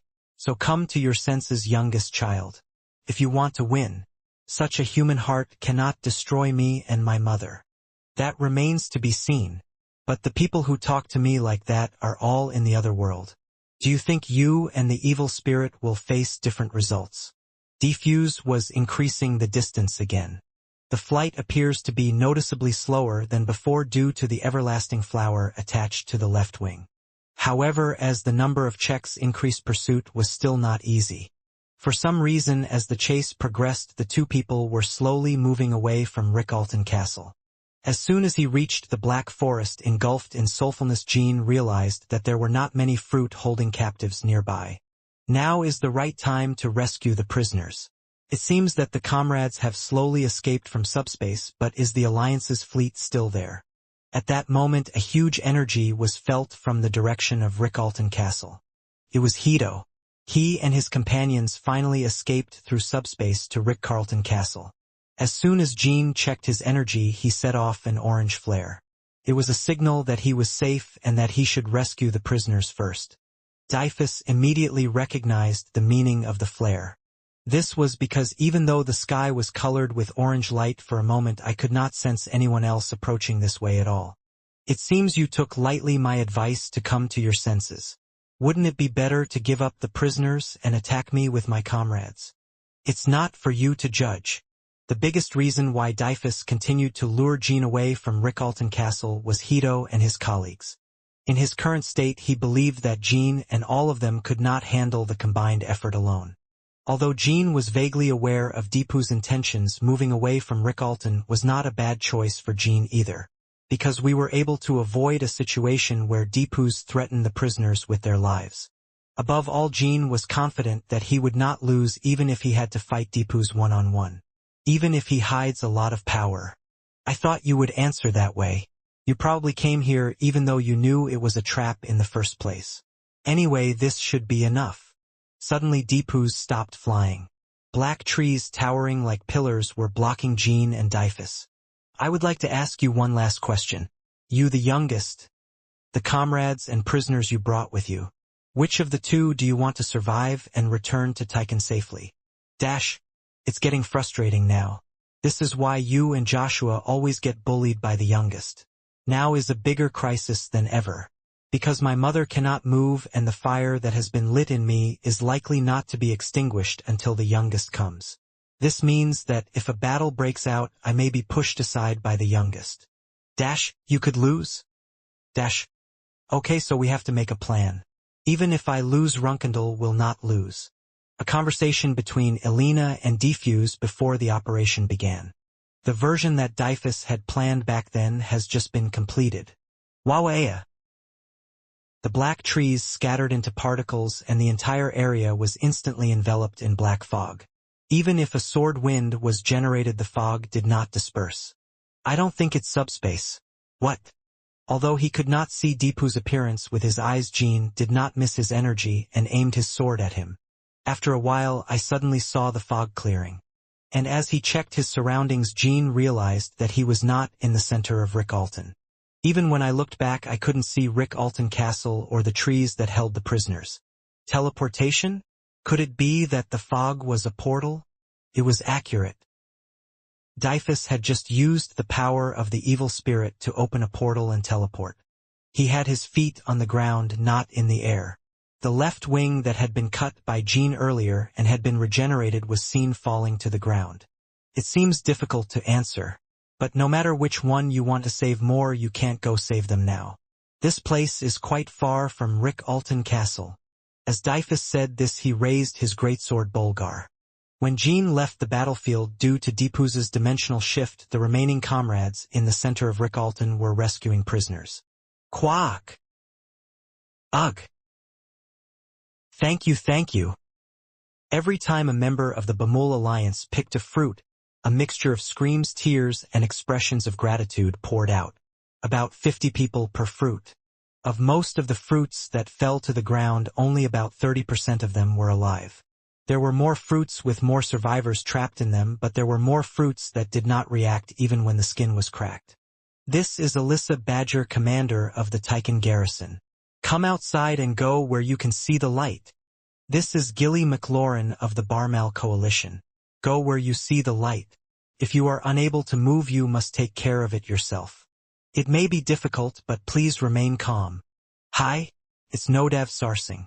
Are there any members of our fan club here? Now is not the time. Go over there. I came to save you. Ghost Captain, can you see the blue light over there? Get there somehow. Then our wizards and knights will protect you. Hell is right here. My colleagues were running non-stop with that mindset. There were already hundreds of fruits that had fallen on the ground, and the trees near the castle were still shaking them off. The blue light where the prisoners gathered was a huge recording window that Valeria had opened. Instead of participating in the rescue, she and Qual and Yahito were tasked with guarding the gathering prisoners and gathering information. As soon as the Valeria flare went off, Jin's energy suddenly disappeared. Is there anything that appears in the history window? He's concentrating right now, so he can't answer. Wait a moment, I'll read the log window. Qual responded to Hito's words and looked at the recording window. As he said, Valeria was unable to hear other people's voices at all, as she was busy extracting records of the entire battlefield. There you are. Moving through Deepu's Runkandal and the power of the evil spirit. Well, the name of the area Jin moved to has not been revealed yet. I can see that the letters are vaguely trying to come together and will appear in the window over time. Hito felt a little uncomfortable about Jin leaving the battlefield, but he wasn't too worried. Unless the evil spirit moved directly, there would be no one in Huffister who could kill him. Jiffel and Kinzelo's fleet is running late. That means that they are also dealing with an army of evil spirits, including a mix of superhuman-level strongmen. It is unlikely that Jin can handle them all. Did the fourth horseman lure Jin for a one-on-one fight? About 100 prisoners had already reached the recording window, and many more prisoners were crossing the black field. Things are going so easily. The Chaos troops are strangely invisible, Quicantle said as he carefully placed a fruit on the ground.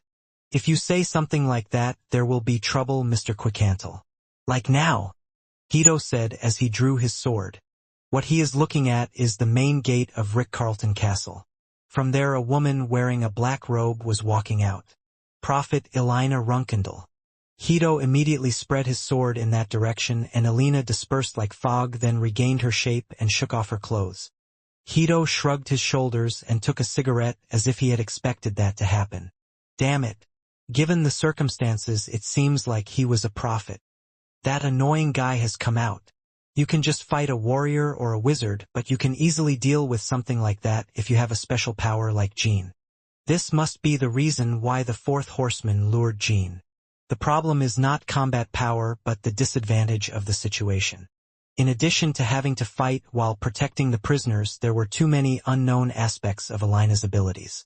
To all the royalty warriors who visited Rickcarlton, are you having fun rescuing prisoners? Elina's amplified voice rang lightly throughout the battlefield. Hito's eyes were fixed on her like nails, and his companion's rescue was slowed by the fear of their captives. Seeing as there is no answer, it doesn't seem to be a good idea. So I prepared a gift for you. Clap, clap. Elina clapped her hands, and suddenly a circle appeared in the middle of the trees where the prisoners were tied. It was snow. This was followed by the bizarre sight of the trees' trunks spreading sideways and pulling out their arms and legs. Crazy. That wasn't a tree, but some kind of monster. The monsters that had just looked like trees were raising their crouching bodies. The part where the fruit grew was like a head and hair, and when the legs that were embedded underground like roots spread out, each monster was bigger than Rickcarlton Castle. These are giant beasts that I created with the help of the head of the family. Everyone has dealt with a graveyard giant, right? It's similar to them. It's just that it has a few humans hanging on the fruit on its head. Would you say it is some kind of accessory? This means that there are restrictions on the party's ability to destroy the giant beast. If you're too careful, the giant god tree's fruits will also be shattered by your party's attacks. My head hurts. But that guy called a prophet, doesn't seem to have the power to eliminate us. I was thinking that too. Most of the colleagues suddenly felt impatient, but Hito and Quicantle read the situation calmly. I have a strong feeling that this is a ploy to buy time, by making it difficult to rescue prisoners. That may be the reason why there are so few chaos armies. We know that if we engage in a melee with a large number of troops, the prisoners will be used up too quickly, so there will be no reason for us to fight cautiously. Now, I don't think I'm wasting time because of the recovery of Deepu's, who has already entered into battle with Jin. The purpose is probably to control the evil spirit. Seeing as they are putting on an obvious show, they must also be feeling a sense of crisis. Tactically, it would be better to give up all prisoners immediately and advance, thus thwarting the author's intentions. But that wouldn't be Jin's way. You're already talking like a Bamul ally. Adaptation is quick. I am concerned that if Jean suffers in the future, Miss Sandra will cause an uproar. If you advance, you might get caught in a trap. First of all, it would be best to react calmly until temporary allies arrive. I just remembered the numbers. Go. The giant beasts began to advance. Every time they moved, a dark, low-pitched cry and an unpleasant noise of trees twisting spread out. One of them threw a fist towards the ground. It was aimed at Lotta, but he easily dodged the attack and even saved several prisoners who were bounced by the shockwave. But not all colleagues can do it like Lotta. Those who are relatively incompetent, like the youngest division, will have to prepare for fatal injuries whenever they dodge the giant god beast's attacks. Then I hope that meeting the giant beasts will give you more thrilling pleasure. I will now leave. After saying these words, the prophet returned to Reincarnation Castle. Mr. Quickhantle, please bring Julian and the leader of the Black King. Quickhantle quickly came to see them running on the battlefield. Julian, from now on you will be excluded from rescuing prisoners on the ground.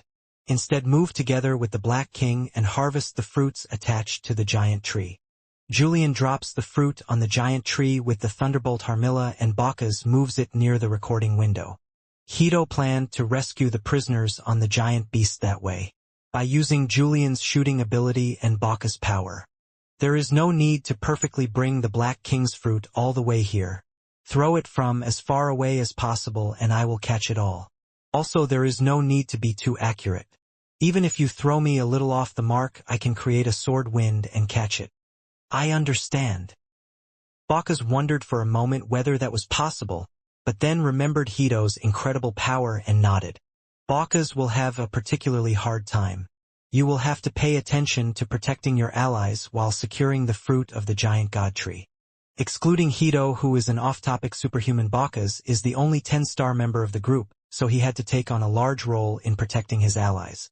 Of course it is, but the Black King leader will not be very burdensome. Because... Whoa! Suddenly Hito took a step forward and cut into the air. The sword shot out like a light and struck the wrist of the giant beast that was falling to the ground. The giant beast originally aimed at Mesa Milano and struck down its fist, but it could not overcome the sword's backlash and took a step back. Because in this way I will cover the entire battlefield and protect my troops from this position. Hito cannot leave his seat. The moment he moved, the prisoners gathered here were dead. In addition, the place for the rescued people to gather disappears, causing a setback in Valeria and Qual's analysis. Of course you two are a monster. I immediately thought of a way to respond, so I tried to do something, but it was just helplessness. His colleagues were impressed, but Hito was disappointed. He thought that if he had been in charge of Dyphus and Jean had been here, the prophet would not have been able to pull off such a trick. They must have calculated that in the first place and stole the camp. The total number of giant beasts is 8. Hito didn't miss a single move they made. There may come a moment when you reach your limit because you are just powerless. Before that, let's rescue as many prisoners as possible and hold out until the allies arrive. We also need one person to infiltrate Reincarnation Castle. I think 7th Rider Mary Runkendall would be the right person for that. I will pass it on. Miss Enya, focus only on the rear from now on. I don't think I can pay any attention to the rear. Yes, don't worry. Lord Hito. As he made the giant beasts hesitate with a few more long-distance supports, his colleagues were able to focus on rescuing the prisoners again. Hito's sword energy continued to spread like a shining string between Reincarnation Castle and the gathering place. Flash! Every time Julian's Thunderbow Harmilla fired an arrow, the fruit of the giant god tree fell without fail. Bacchus snatched the fruit from the air and safely sent it to the gathering point. Unlike the fruits obtained that had already fallen to the ground, most of the prisoners trapped inside were still alive. The pace of rescue was increasing. Enya took out the prisoners who arrived with the fruit, and those who walked directly behind Hito fell to the ground. Most of the prisoners felt relieved that they had survived, but only for a moment. Aya! My arm, my arm! The wizard's daughter was left behind in the castle. Please, please save me. Please. People consumed by fear are difficult to control. Starting with the person whose family is still trapped somewhere among those fruits, the person who can't hold back their screams because of the pain, the person who has a mental breakdown and tries to escape the ranks again for no reason, the person who grabs Enya and begs for help, and then the person who carelessly leans on Qual's machine, etc. Sobbing and groaning. As the number of rescued people increased, the prisoners' concentration area protected by Hito became chaotic. There are already too many people whose family members have died, who have been maimed, and who are in mourning. Among them, those who still maintained their sanity tried to stop them, but if things continued like this, problems would soon arise. In Valeria and Qual's analysis, Enya is an excellent wizard. The reason her colleagues left her at the prisoner rendezvous point was because her magic specialized in defense. But Enya was also a very kind person. In these situations, he lacks the cool-headedness to control people even by using harsh methods. Originally, Hito or Valeria Qual should have taken on that role, but all three were too focused on the prisoners to care at all. Stay still. Everyone stay in line. If you don't follow the controls now, it will be difficult to help you. Even if Enya shouted, not many prisoners would listen. Some of the prisoners even scolded Enya, asking what was the use of all this. I shouldn't be frustrating. No matter how pitiful the prisoners are, if I don't control them now, my allies will be in danger. If Lord Hito steps forward, instead of me, my colleagues and other prisoners being rescued who were not protected by Lord Hito may die. Soon Enya gritted her teeth and raised her staff to attack the prisoners who were trying to get out of control, unleashing magical power. Even if it was cruel, we had to subdue them with force. Enya's staff was trembling slightly. It was unexpected to aim the staff at the prisoners rather than the chaotic army. There is nothing we can do if you continue to cause trouble. Get back to your ranks immediately. This is your final warning. Yes, kill me. Who asked me to save me? I've already lost my entire family. There's nothing to live for, so I'd rather. Ugh! Enya's eyes widened as the captive suddenly collapsed. Although she really intended to subdue it, she was not the one who defeated the captive now. Someone had used magic before Enya. These crazy bastards don't even know how to be thankful. He was a prisoner who had just arrived at the rendezvous point and had a bad relationship with Enya. I am a magic officer in the Pascal Chip Imperial Guard. From now on, those who do not comply with the control will be subject to military law. Did the people who risked their lives and stormed into this hell to save strangers look funny? You make a person like that aim his staff at you rather than the enemy? Pascal?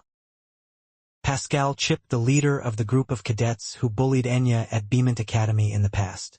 He had become a completely different person after Jin's operation to eradicate the Dark Magic Association when he was a reserve rider and had become a full-fledged officer of the Imperial Guard. And during the invasion of Deepoo's, he was taken prisoner while protecting civilians as a garrison, and even after being rescued, he was still trying to fulfill his duty. Someday, I will definitely repay this favor. What Pascal said after the Dark Magic Society was wiped out. After that day, I said I would repay the favor somehow someday. I never thought I could help in a moment like this.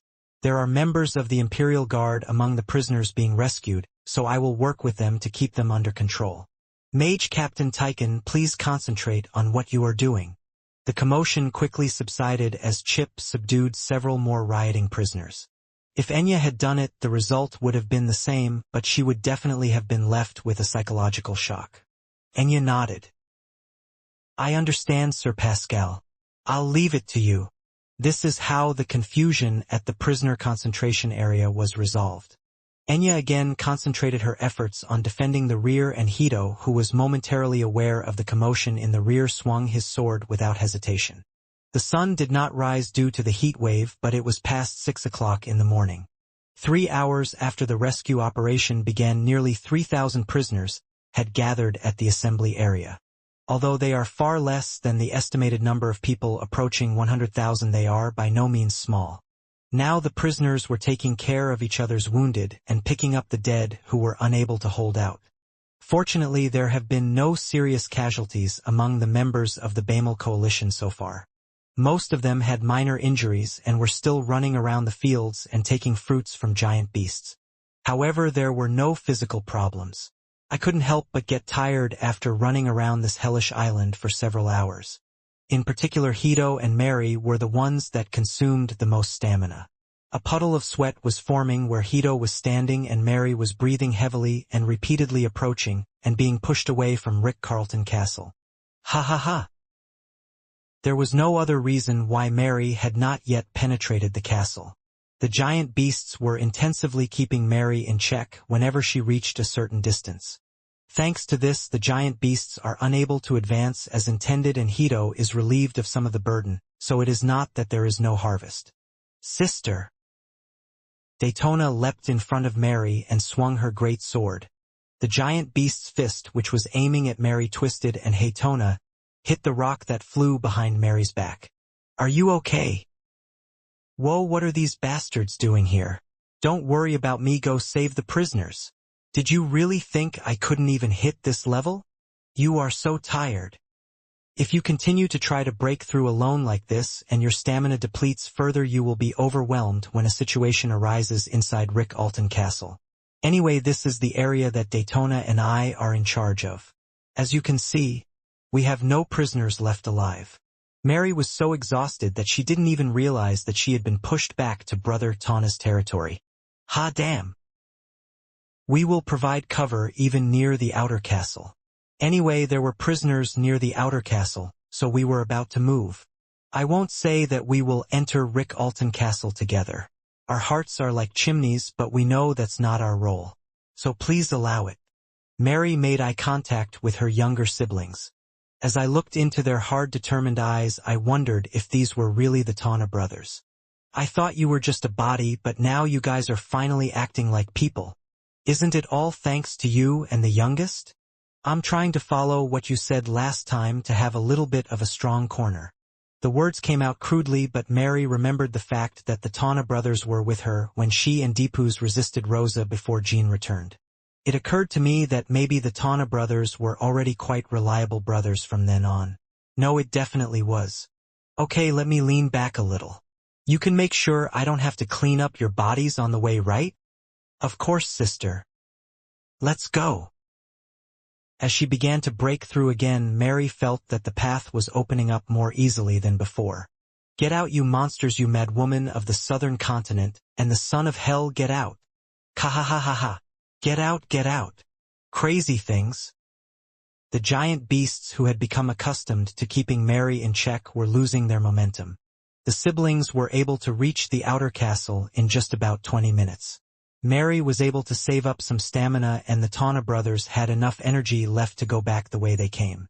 This is enough. The lines you spoke out in response to evil were like trash, but you've grown considerably stronger, haven't you? Ha ha. Thank you. Now go back. From here on, don't move alone. I think I can fit in without being pushed out. Because we defeated almost all the giant beasts. Who wook, sister? Why? I wish you good luck. Just as Brother Tana was about to hold Mary's hand and lower his head, Mary suddenly raised a poisonous snake and looked in all directions. I felt alive. It was a killing that felt like a distinct hatred that was completely different from that of the giant beast. Upon confirming the source of the deadly force, the Tana brothers had no choice but to distort their faces and scream. There are things here that will tear you to death? You said you were literally reduced to dust during the all-out attack on the Garden of Swords, but you came back to life? Moo and Anne. They were looking down at the three siblings from the outer castle. Oh really? It's a scene I can't watch without tears. Wishing you luck? Since when have you been so close? Hey, I'm a seventh rider. You used to be so proud, but have you fallen to the point where you have to get help from those bastards? I feel so sorry for it that I wonder if I can kill it. The siblings did not respond but glared at Moo and Anne. If it's found, it should be buried in the ground nicely. What kind of cockroach is it? I don't know why there are so many bugs coming back to life these days. But if you think about it, it's right for you to end it with your own hands. Come down and let's have a fight. I won't survive this time. It's a day to end a long bad relationship. The persecution, humiliation I have received so far. I'll give it all back today with interest, you bastards. While Mew and Anne were laughing at Brother Tana's words, Hey Tana quietly whispered to Mary. Sister will deal with those, so go into that gap. They are not at a level you can handle right now. I don't even have the stamina to go back. No, sister. There is no answer to running away anyway. And we also have a room. I have no intention of dying in your place, so please go quickly. Even if we get pushed back in the fight, Haytona and I just have to hold on until our temporary allies arrive. Then good luck. Even though they had not discussed in advance how to deal with such a situation, the Tana brothers were already leaping towards Mew and Anne without Mary having time to think. And lightly swung her dual swords and fired sword energy. He was planning to shake off the Tana brothers who were rushing at him and aim straight for Mary. However, the Tana brothers showed their power by avoiding and sword skills and instantly demolishing one side of the outer wall where Mew and Anne were standing. Because the castle wall was broken, Mew and Anne had to find a landing spot and jump to check Mary's location again. Mary was already rushing toward the sanctuary, but dust and debris momentarily obscured her. These bugs. Kayakyakia, you missed it, right? You thought we would just get away with one hit, right? And you take charge of those. I am Mary. Mew, who had been talking up to that point, looked ahead in shock. Before he knew it, Daytona was aiming his sword in front of him. We are your opponents, Mew. Aren't you looking too down on it? Well, you don't know how much effort we've put in to catch you all, so it's possible. Oh, I still haven't figured out the situation, so I sat there worrying about Sister Mary. Hey, Anne, come to your senses, you almost passed out. Huh? Oh, you mean that even if I cut it, I can just put it back on? Confusion was flowing like a trickle of blood from Anne's neck. Haytona tried to lick the chaos from the chainsword, as was her habit, but after confirming that it was not blood, she spat out. Mew created a sword wind and kicked up the dust. Mary was nowhere to be seen. The sisters quickly became irritated but soon gave up on Mary and turned to face Brother Tana. There was Elina in the inner city anyway, so there was no need to pursue her too hard. However, I was unbearably angry at the fact that this situation had been created by the Tana brothers, whom I had always looked down on like bugs. It would have been better for Mary to die by our hands. You still have no clue. I've changed my mind.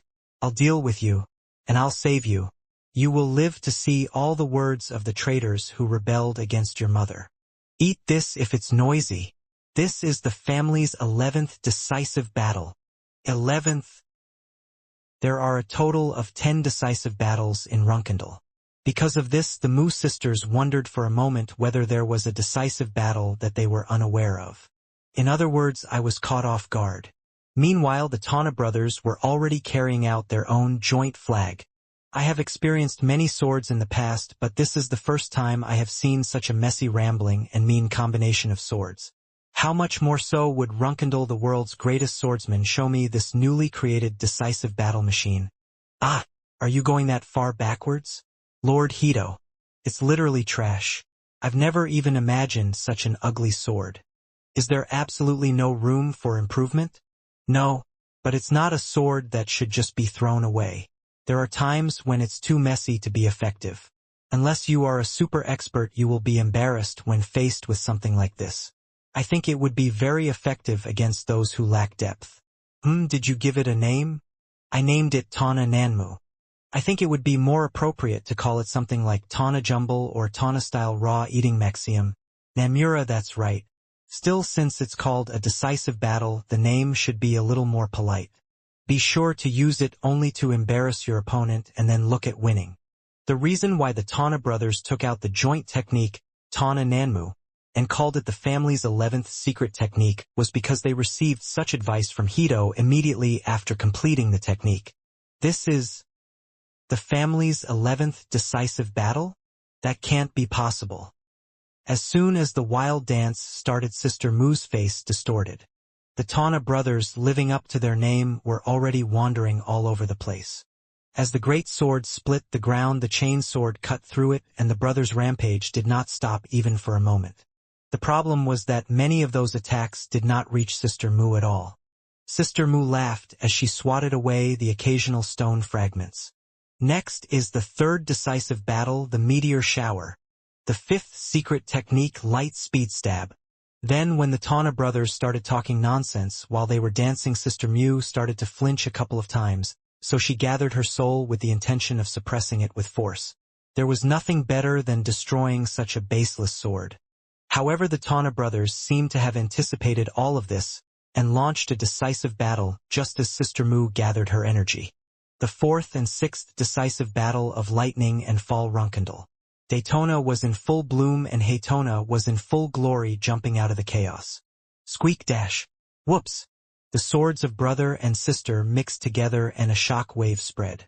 The ones who were pushed out more were the Tana brothers, but before they knew it, they were dancing wild again and upsetting Sister Mu.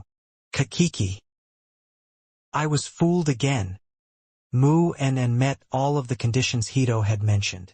This is their first time experiencing this ridiculous decisive battle, and although they have become stronger due to marriage, they lack the depth of a warrior. Wow, that's a truly bug-like technique. And snorted, but the sisters were clearly unable to effectively deal with the vomiting. The one shot that Brother Tana had told Mary was putting pressure on the sister very effectively. However, Wild Dance had a fatal drawback. The physical drain is extreme.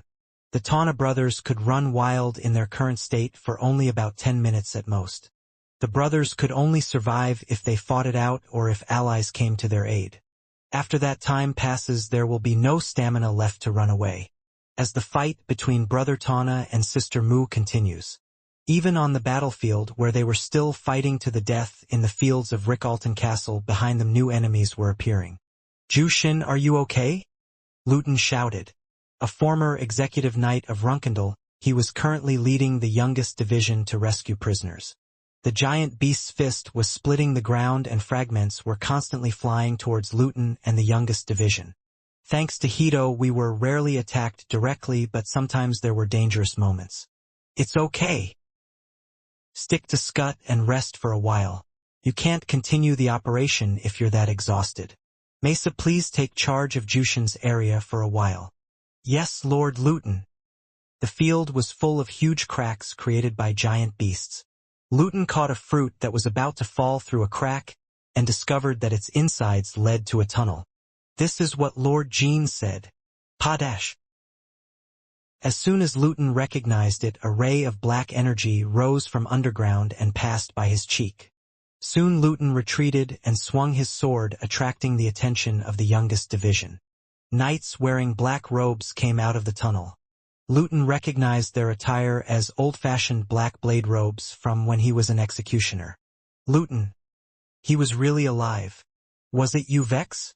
Then next to me would be Rihanna Sinatra. It is an honor that you remember our name, former executioner Luton Furman.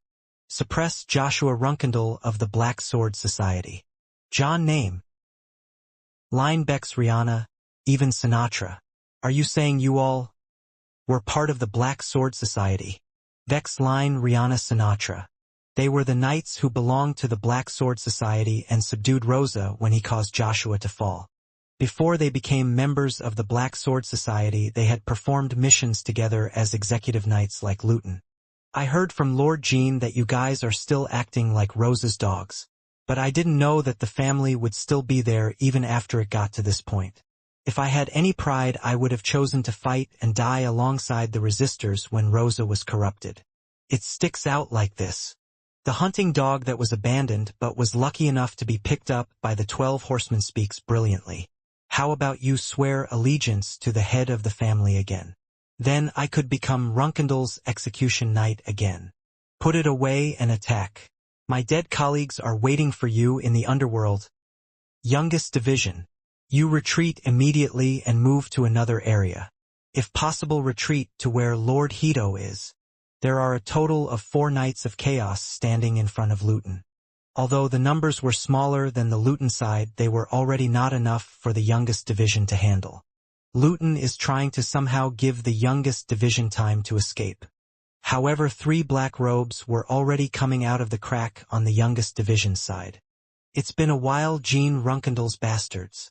You haven't forgotten our voices, right? Brother Kazan Romero Haas? Kazan Romero and Miles Haas Lima Haas. Cadets from the intermediate class who were part of Mu and Anne's faction. They were the ones who went on an intermediate class mission with Jean but were abandoned by Mu and Anne and kicked out of the family. When the 3 were kicked out, none of the intermediate class cadets felt sorry. It was because of the evil deeds they had done with Mu and Anne on their backs during the intermediate class. I would be funny now, but you will soon be in the same situation as me. We are different from purebloods. No matter how hard you try, you're just a dog, and this is what happens in the end. Take care. What Kazan Romero said as he left the cadet camp. Wow, I didn't expect to run into those bastards here. After being abandoned by the Mew. Clique, it looks like you crawled back into the Garden of Rotten Swords, right? Well, the Garden of Swords is a perfect stage for scum like you. The youngest division reorganized its ranks and glared at the Kazan group. However, Mesa decided that Luton's orders took precedence. Only me and Velop Scut remained to deal with them. The rest should retreat and report the situation to the rear, otherwise we will not be able to save Lord Luton. A fight between those who are polluting Runkendal and those who want to reclaim Runkendal. The former had an overwhelming advantage. The youngest division retreated under Mesa's command, and the remainder conducted a checkup to prevent the enemy from pursuing them. In that way, new battles were taking place all over the battlefield. Most of them were fights between Runkendels and corrupted Runkendels, such as Jean Dyfus Mary, the Prophet Tana brothers, the Mu siblings, the youngest division, and the Knights of Chaos. However, on the other side of the youngest division, a confrontation between the Empire's former Special Lease and the current Special Lease was beginning. Kayak! Alyssa was thrown by something and screamed. Alyssa Badger, former Special Lease Team 2 member and Imperial traitor. I will punish you in the name of the great Vimant Imperial family. Codename, Latz, former head of Team 3 of the Beemant Special Lease Unit. He had already blended into the battlefield and was aiming his sword at the fallen Alyssa. Although the mask covered his face, Alyssa saw the curved sword and recognized him as Rats. Codename Rats, Vimant Special Lease Team 3 leader. I heard he was maimed in the Gaypan Islands. There's no way the Imperial family used numerous sacred items for a special lease or something like that. It looks like he's become a demon. As Alyssa said, Rats underwent main surgery by Emir Beemant after all of his tendons were severed in the Gaifa Islands. And after Emir Beemant collapsed, all the technology and manpower he had at the time were transferred to the current Imperial family led by Aaron Beemant. In other words, it wasn't just Latz who was blocking Alyssa now. Special Lease Team 4 Leader Chris, Special Team Magic Bureau 1 Team 3 Leader V. These people, along with the specially appointed Magian troops, were surrounding Alyssa. Mutu's Alyssa? I heard that he was treated as a legend before he turned his back on Casimir and the Empire. Please thank the Imperial family. Considering the merits of the time, I was ordered to handle it as painlessly as possible. Alyssa also possessed more than 8-star military power, but it was far from enough to deal with them all. However, Alyssa took a stance with calm eyes. If they really wanted me to die painlessly, it would not be because of my merits, but because they are afraid of Confucius Jin's retaliation in the future. And how many people of the Empire have been captured here, and your goal is not to save them but to eliminate me? You should feel ashamed. How can civilians who are not loyal to the Imperial family be called subjects of the Empire? Alyssa Badger. Anyway, I will listen carefully to your will and remember it. Alyssa rushed forward first and threw out her fist. The ore-engulfed gauntlet and the curved sword collided, causing wind pressure, but the battle with Ratsu did not last long. This was because the pressure from Chris V and the mine unit continued. As soon as they joined in, Alyssa was put on the defensive. I felt like I couldn't last even 5 minutes. Indeed, for the first time in a long time, she was feeling the danger of death. Was I also a member of the Empire's special forces to my core? For some reason, the first thing that came to mind was neither my family nor my colleagues, even though I was afraid that I might be killed soon. They were the Empire's civilians waiting for rescue right here in Rickalton. Alyssa's mind was disturbed by the fact that if she died, the number of people who would be able to return alive would decrease. Although he left the Empire with Casimir a long time ago and has now established a kingdom in Tychon, her heart for the land and people called Empire was still like shining steel. From the time of the special lease, her loyalty was always directed not to the Imperial family but to the Empire itself. Defense Captain. The moment Alyssa rolled on the floor, once more someone broke through the demon troops and stood in front of her who had fallen. It was Kazan. Fortunately, someone nearby immediately came to help. The demons appeared to hesitate due to Kazan's poisonous dance. Kazan! Since we have sowed poison, Lord Quicantle or Lord Hito will recognize us and provide support. Wow. Kazan took out a piece of poison from his pocket and bit into it. It was judged that even if life was at stake, it was impossible to deal with demons without strengthening them through poison. Kazan. That's too hasty. It's noisy. If the position were the opposite, wouldn't you have done the same anyway? The same goes for other colleagues. So let's come to our senses and fight. The demons were coming inside one by one, clearing away their poisonous dances. However, unlike before, they could not easily threaten the two people. Kazan's entire body was extremely toxic right now. Even if it was a demon, if it was hit by Kazan's poison, it would inevitably take a considerable amount of time to regenerate. And if you get the chance, just leave me and get out. In this state, it's much easier and more effective to fight alone. And I can escape as much as I want using poison. Those guys won't be able to chase you beyond a certain range. Alyssa nodded heavily. Everyone was engaged in a life-or-death struggle. It was so simple for the evil spirit to kidnap tens of thousands of innocent people, but sending them back home required mission and determination. A big fight started right after Lady Mary went to the outer castle. Judging by the way the Aurors are spreading, it is highly likely that the remaining beast godriders have appeared. Moreover, it looks like a battle took place on the side where Lord Luton and the youngest division are located, as well as in Sir Alyssa's area. Gilly. She was overcoming the advancing giant beasts and rescuing prisoners while inferring the general situation of the battlefield. Since it was an area close to the Tawna brothers, there were no living prisoners left in Gillis area. Now we had to go back to the rear and continue the rescue. On the way back, it was necessary to inspect the area where the battle took place and provide support. Lord Luton is too far. Moreover, since Mr. Kazan's solo dance has spread to Lord Alyssa, the situation must be even more urgent. Quickly go there and apply. The moment you think about it and try to move. Suddenly a man appeared in front of Gilly. He was wearing black armor symbolizing the Black Knight, but was not wearing a helmet. And he was someone Gilly knew very well. Doc's brother? Dox McLaurin. The Black Knight of the family and the eldest son of the McLaurin family, who left Tychon with orders from Jean to investigate Rick Alton, and has not yet been contacted. He was looking at Gilly with dark eyes filled with confusion. Jindo Gillido. To some extent I expected it.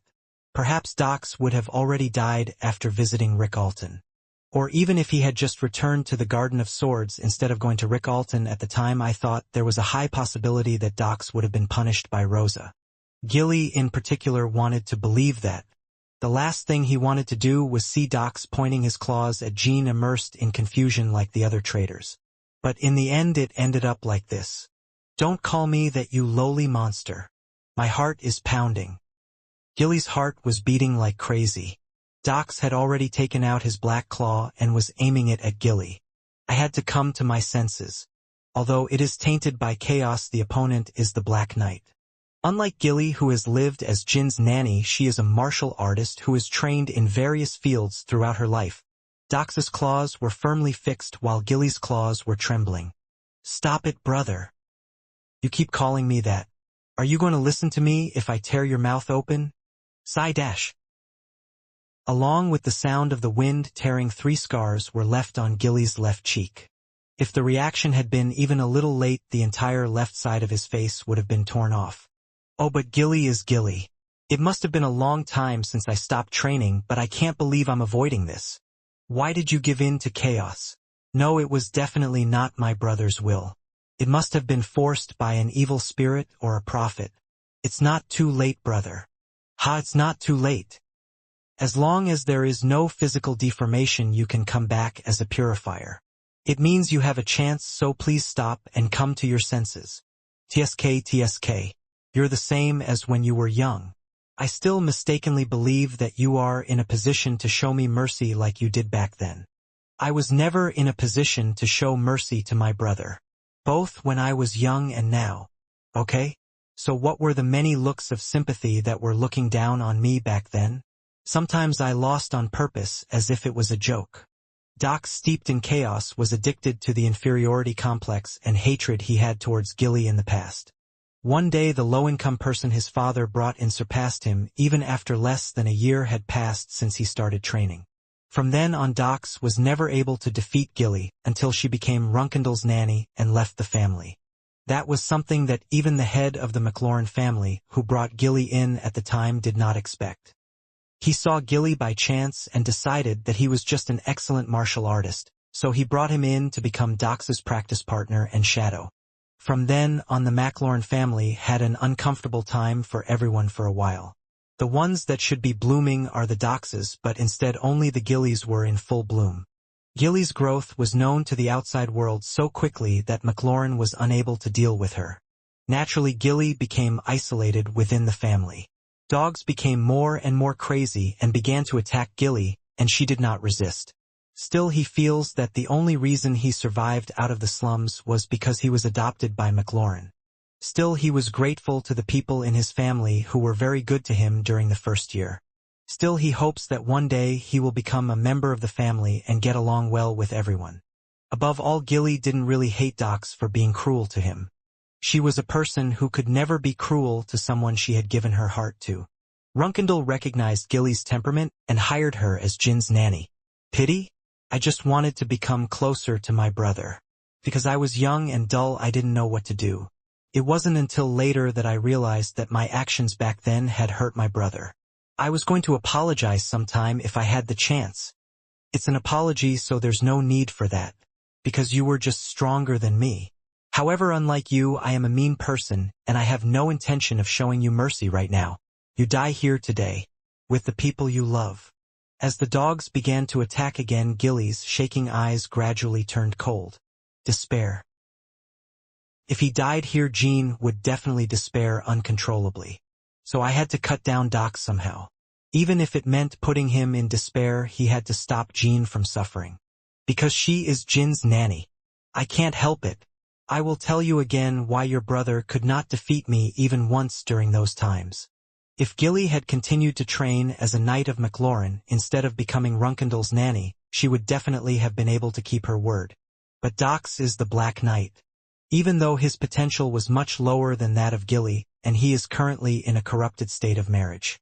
The weight of the black helmet he wore did not become lighter. Moreover, the Prophet had been very involved in Dox's corruption. He did not lose the status he had built up as a warrior, but degraded him just enough to be consumed by hatred and madness. In other words, the current Dox was able to show its full potential. How dare a nanny? That's ridiculous, Gilly. Those arrogant things should have been said back then. After you left the family, I went through countless hardships and became stronger. It was the same even after wearing the black helmet. Chiang dash. Tisk. Dox's claw struck Gilly. Although he was able to block, Gilly couldn't dare to try a power fight. I gritted my teeth as the pain felt like my entire wrist was falling off. Every time I blocked a Dox attack, my entire bone was shaking. However, Gilly's face was contorted in pain, but she maintained her posture and fixed her eyes on Dox.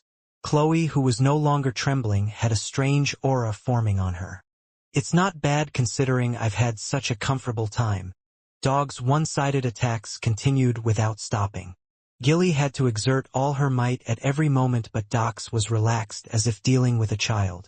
Power, speed, experience. There wasn't a single area where Gilly could beat Dox right now.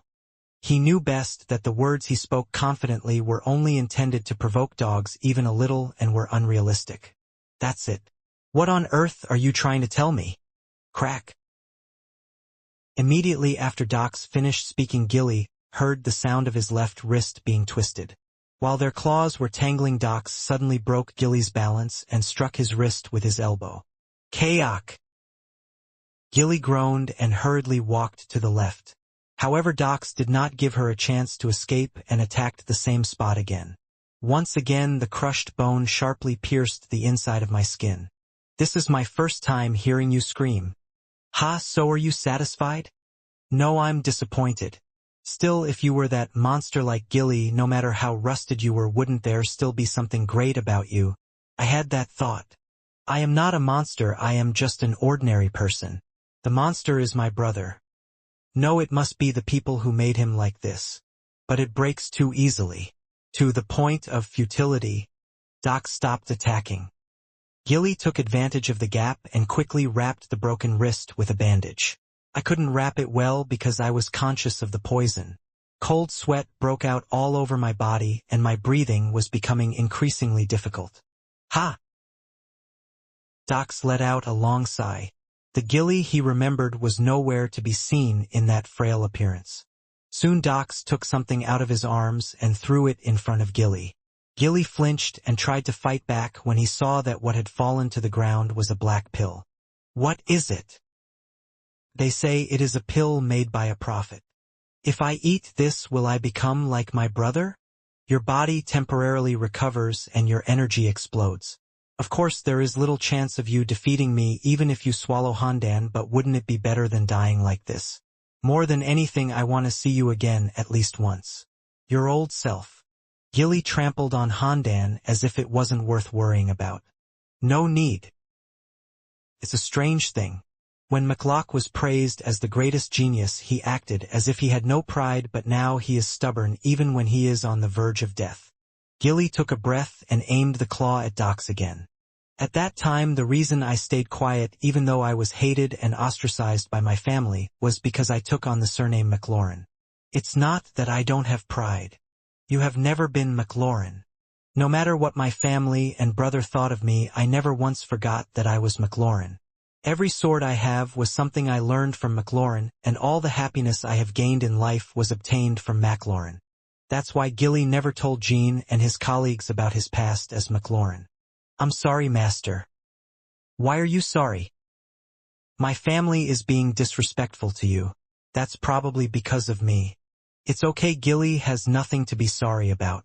Don't worry, I won't have any particularly hard feelings toward McLaurin because of this. Gilly even did not send an envoy when Jean became the standard-bearer and rudely apologized on behalf of the military McLaurin, and even when Dox was captured by Jean, he was worried that Master Hangyo would harm him. Of course, Gilly suffered many wounds during his time at McLaurin. However, he thought that all the pain could not even be compared to what he had gained by escaping the slums. Jean Murakin and the friends they have gained through adventures together since their days as preliminary jockeys. So to speak, family. I never would have had it without McLaurin. The aura on Gilly's claws was getting thicker. Are you saying you want to win the game right away? Okay, I'll wait. Do you remember? This is the decisive battle of the family that my brother wanted to learn so much about. McLaurin Type 66. It's a pretty nice sword. I think you still think of Type 66 as the sword made by the matriarch. Dox's eyes narrowed. Could it be that it was you and not your father? Yes, it is said to be a sword designed by the head of the family, but it is actually a technique I first thought of when I was 17. Therefore, since I am the only one who knows the method of Type 66, the head of the family did not succeed in the end. My father must have felt inferior to you just like me. But it's a shame I shouldn't have swallowed Handan. That broken arm wouldn't be able to handle Type 66. Anyway, show me. I will break it head on. As Dox raised his claw and prepared to attack, Gilly lowered his stance. It was a pose that Dox had practiced millions of times throughout his youth. Rush, acceleration, and subsequent attacks. A sword with a simple structure but extremely difficult center distribution. I made this for the first time when I was 17. Gilly then roared with enthusiasm and rushed towards Dox. If the technique had ended before it started, once Type 66 had begun, even Dox had no choice but to hand over leadership to Gilly for a while. However, Dox was perfectly hitting Gilly's claws. Even if I didn't know anything about Type 66, the only thing I would have done was a few minor scars, but since it was such a familiar sword, there was nothing to say. Here, the moment of blocking or dodging the bottom of the triple strike rotation and position change. Type 66 was now a technique that Dox had mastered perfectly. Therefore, even though Gilly was attacked one-sidedly, he was suffering even greater damage. Aura reflux is occurring due to excessive use of a damaged body. It's a sword that naturally causes severe reflux, so it's amazing that you can handle it this far with a shattered arm. Is this the last time? If Gilly had really created Type 66, only the ending would have been different. The ending of Type 66 that Dox knew was avoidance.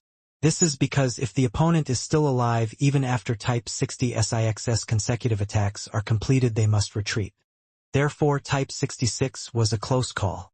You have to endure the reflux and explode the aura to push the opponent, and if you can't break them you have to run away in that state. This was the most difficult point for Docs to understand while learning Type 66. Therefore, when Docs usually used Type 66, he would deliberately unfold only about 70% of the type. Although the Type 66 was clearly an excellent sword, it had its limitations, including the risk of backflow. For this reason Docs has believed that Type 66's great power lies in aura control that completely excludes reflux. It is said that the end of Type 66 is to reach a point where there is no risk of regurgitation no matter when and when it is fully unfolded. Can you lower your posture here once more? The moment Docs anticipated the final blow, Gilly lowered his stance once more and returned to the first stance of Type 66.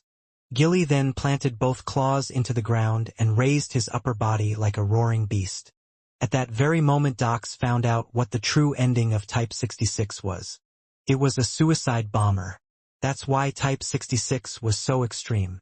All the auras flowing back inside Gilly's body were instantly converging on the claw blade embedded in the ground. Like the volcanoes of Runkendal. McLaurin Type 66. Gilly McLaurin. When he first thought of Type 66 at the age of 17, he named the sword after himself. And if there came a day when I was no longer ostracized by my family, and when I became closer to Docs, I planned to let them know. Type 66 was created to become Docs's shadow. It was made in preparation for the day when the moment comes when you have to die to save him. Therefore Docs completely misunderstood the completion of Type 66.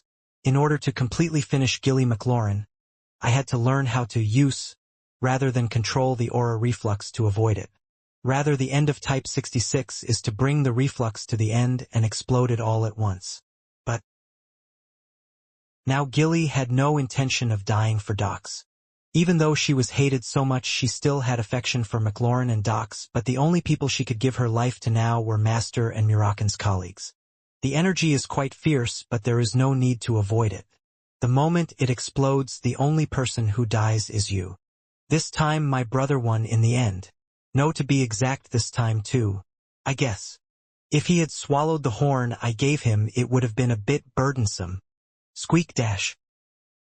Suddenly Docs's side was cut and spirit welled up like a stream of blood. Someone who had just infiltrated the battlefield cut down Docs. There are not many people in this world who can pull off such a perfect surprise attack against the Black Knight. This black meat tried to kill our strawberry pie? Jonah Runkendal. Gilly had been considering supporting the unknown since the first time Type 66 was deployed. By now, assuming that Nameless had infiltrated the ground separately from Kinslow, it would be time to arrive. Yona instantly knocked Docs down and plunged his sword into his chest. Since Owl and Jonah together attacked Docs, they had no choice but to be defeated in an instant. Gasp! Docs, who slumped forward, saw Gilly kneeling on the ground with her claws in place. There was still no trace of resentment in her eyes. Likewise, there was no sense of victory, just blank and gloomy eyes. An expression that is all too familiar to dogs. Finally, Docs was able to realize why Gilly always had that kind of face. It meant I didn't want to hurt you. It's not strawberry meat, it's strawberry pie. Are you okay? Owl immediately looked at Gilly. Although the reflux was severe, it was not enough to cause immediate death. He immediately took out the poison and medicine from his arms and calmed Gilly's energy. Purification, purification. Dogs come. Owl, it will never be possible for this person to die. Arjun is sad. I have to kill this first. Jonah, stop. He is someone who can still be restored with a purifier. Can't we just kill him? Docs is a Black Knight who was sent here on a mission by Jean himself. Even if the fall was done voluntarily, and not by someone else's will, it is right for the person to be punished while he or she is of sound mind. What an annoying story. How would you like strawberry pie? It would be better to just ignore Owl's orders and do as you say. After all, it would be better to kill, right? Because I tried to kill you. No, Murakan, sir. Gilly answered with the last of his strength. Because his consciousness was so dim and his name was Strawberry Pie, he almost mistaken Yona for Murakan. Because it was painful and difficult, I missed him very much. "Hi, I'm Jonah." Jonah pulled out the death that was stuck in Dox's body, as if there was nothing he could do. Dox flinched and appeared to be trying to recover, but Owl deliberately spilled poison on the affected area to prevent physical deformation in the process. "Evacuate Bison Gilly and the Black Knight to Ziffel's fleet. Gilly in particular needs urgent treatment." "All right." As soon as he heard those words, Gilly lost consciousness. The last time she saw it, the sky behind the battlefield was filled with Zippel fleets approaching the battlefield. Finally, one by one temporary allies are arriving. Kingelo was still there, but the arrival of Jeep's fleet instantly changed the atmosphere of the battlefield. The 3rd and 4th fleets must prioritize securing prisoners. The 5th fleet transports the prisoners gathered at the rendezvous point to the Cosmos fleet. Everything else should focus on eliminating the giant monsters, but artillery fire is prohibited in areas where many prisoners remain.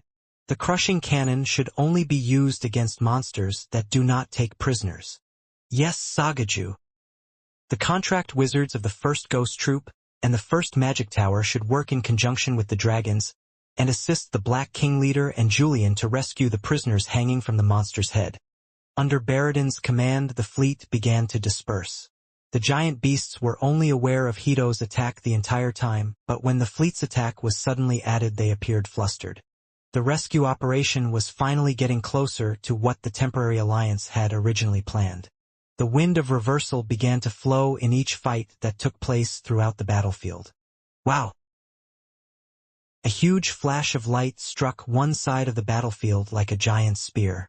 Huron's Emperor Sword's secret technique, one sky strike. Alyssa and Kazan were on the side fighting. In an instant the earth shook and a shock wave spread, and Alyssa and Kazan were soon able to see the back of Dante standing in front of them. "Queen Alyssa Kazan, are you okay? Your appearance couldn't be more appropriate, Sir Dante. It was a car that was underpowered." Dante Huron, the real Imperial Sword, is different from the Beamant Special Forces that had been attacking the two people. He glared at Rats and other special team leaders and the mine unit as if he were going to tear them to shreds at any moment. The Special Forces members did not even dare to aim their swords at Dante properly. The Special Forces members who became demons were clearly very strong men, but Dante was a warrior of a completely different class from them. Numerical superiority had no meaning in front of the one who inherited the name of Jiamwang. Dozens of demons who had already rushed into the sky were scattered in 6 groups. First, you turned a blind eye even when you saw the people of the Empire dying.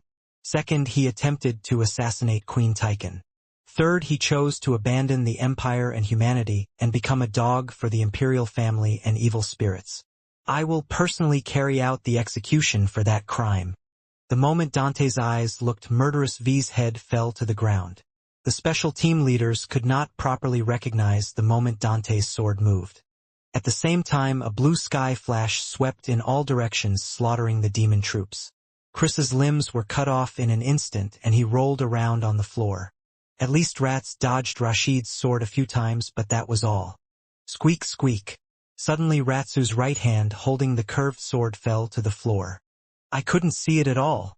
This couldn't have been Halen's sword, Emperor Season, symbolizing the intangible sword Ron. Your masters will soon be sent to hell too, so go first and wait for them. Dante's sword had already reached that area. A scene of murder ensued, with the intangible sword slaughtering demons like crazy with a flash in the sky.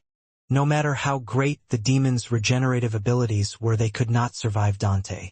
Meanwhile, the battlefield of Luton and the youngest division was covered in white cold.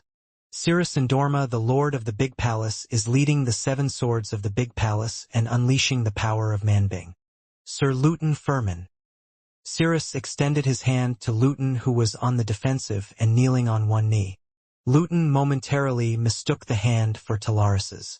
In the past, Luton and the Execution Knights often attacked Talaris and were overpowered, and each time she held out her hand to tell them to get up, just like Cirrus does now. Whoa, Sagungju. After Kyung became a member of Tychon, my mother often felt bitter. You said you didn't visit the secret palace when you were purged, but you should have looked first. Yeah, I know. You can't blame me. I wonder if there was someone who came to the secret palace to ask for help after surviving. That's right. We didn't come to you because we didn't think you had anything to do with this. My group members and I lived a life without anyone by our side, so you were the closest, but that wasn't objectively special. To you, we were just a passing relationship. A conversation with Talaris after Luton attacked Tychon and was subdued by Jean. From that day on, Talaris regretted not taking care of the Luton group. So I sometimes talk to Cirrus about them. I see. We are currently in an operation, so of course we have to support Lord Luton, but our concubine would have stepped in to help even if the Lord was in trouble due to personal problems. Kyong had a deep relationship with his mother. Luton raised his head and looked at Cirrus' profile. The friendship that Talaris had had for the Luton group in his youth was reflected in his face. So once your mother's treatment is over, please directly tell her to forget about what happened. It was quite annoying when he brought up the story when I said he only drank alcohol. I understand, Sagungju. With the appearance of Cirrus, the Black Sword Society was unable to continue its attack carelessly. Although it was still clearly inferior to Talaris in its prime, a chill that could not be called transcendental was oppressing the Black Sword Society. Ryu, you go over there and help Jin's knights. No, I guess that's not necessary. Velop and Mesa Scut approached Luton's side. They had just beaten Kazan Romero and the Haas brothers and had come to Luton's aid. In addition, behind them a one-armed soldier and the youngest division that had fallen to the rear were seen returning. The one-armed warrior was Black Knight Mon. While the Mesa group was fighting, they had requested support from Mon, who was rescuing prisoners nearby. The 4 members of the Black Sword Society, who were instantly outnumbered, kept watching. Just having Cirrus and the 7 swords of the secret palace come was a burden, but now that they had come to Mon, there was no hope. I think it would be a good idea for Lord Mon to go to the outer castle with Jin's knights for support. As Cirrus spoke, Mon immediately left with Luton and the youngest division. Then the Black Sword Society looked relieved and Cirrus let out a chuckle. Why? Without Sir Mon, what do you think would be worth doing against the 7 swords of the secret palace? You bastards! As soon as I finished speaking, the chill emanating from the full ice began to intensify. The members of the Black Sword Society dared to shout, "You are such a bully," but they hastily closed their mouths. The chill was instantly blocking my airway. From now on, I will personally tell you what it is like to die while shivering in the hellish cold. As the cold, like a thick fog, completely engulfed the area, the 8 black blades of the big palace quietly pierced their lungs along with the cold. Kiki, kek. He's not dead. Near the outer castle, Brother Tana was standing up unsteadily. Mu Enen frowned as they watched the Tana brothers, who should have already fallen 10 times, get up again. Wow, you are really you too, Mu, and even though they are strengthened by chaos, they can't finish us off. Aren't you embarrassed? If it weren't for the chaos, you would have already fallen into our hands. You are definitely below us. I don't even know why I was scared all this time. Sister Mu gritted her teeth. The sister's pride was so damaged by Brother Tana's unexpected outburst. However, the Tana brothers were now truly at their limit. There was no strength left to counter Sister Mu's next attack. However, Sister Mu's blow did not kill her brother. Jockeys, we are here. Bellup Mesa, you guys. 10 riders, 11 riders. You held up well. It was because the youngest division and Mon joined the fight at the right time. Even while the Tana brothers were struggling, they were polite to Mon. The one-armed bastard is making a fuss about being a Black Knight. It's better. Let's all fight together. I will send you all to the afterlife. I was already getting angry. Sister Mu, on the other hand, showered criticism on Mon. The 10 and 11 riders here are real Runkendels who resisted until the end when the evil spirit rebelled. However, you, the former 89 riders, were the first to betray Runkendel. Mon aimed his sword at Mu and An. Mu and felt unexpected pressure from that alone. The black helmet of the real Black Knight was not a weight that someone like them could bear, even if he lost an arm. Do you know why your family ranked Black Knights higher than horsemen? You're putting forward a famous and worthless old law. The world has changed. Mother's Runkendel no longer treats the Black Knights specially. It's not just about merit. This is to guide those who are lacking like you and to give them the authority to get rid of them if they do not improve. Therefore, from now on, I will kill you both. Not as Rosa but as the Black Knight of Matriarch Soren Runkendal and Sir Jean Runkendal.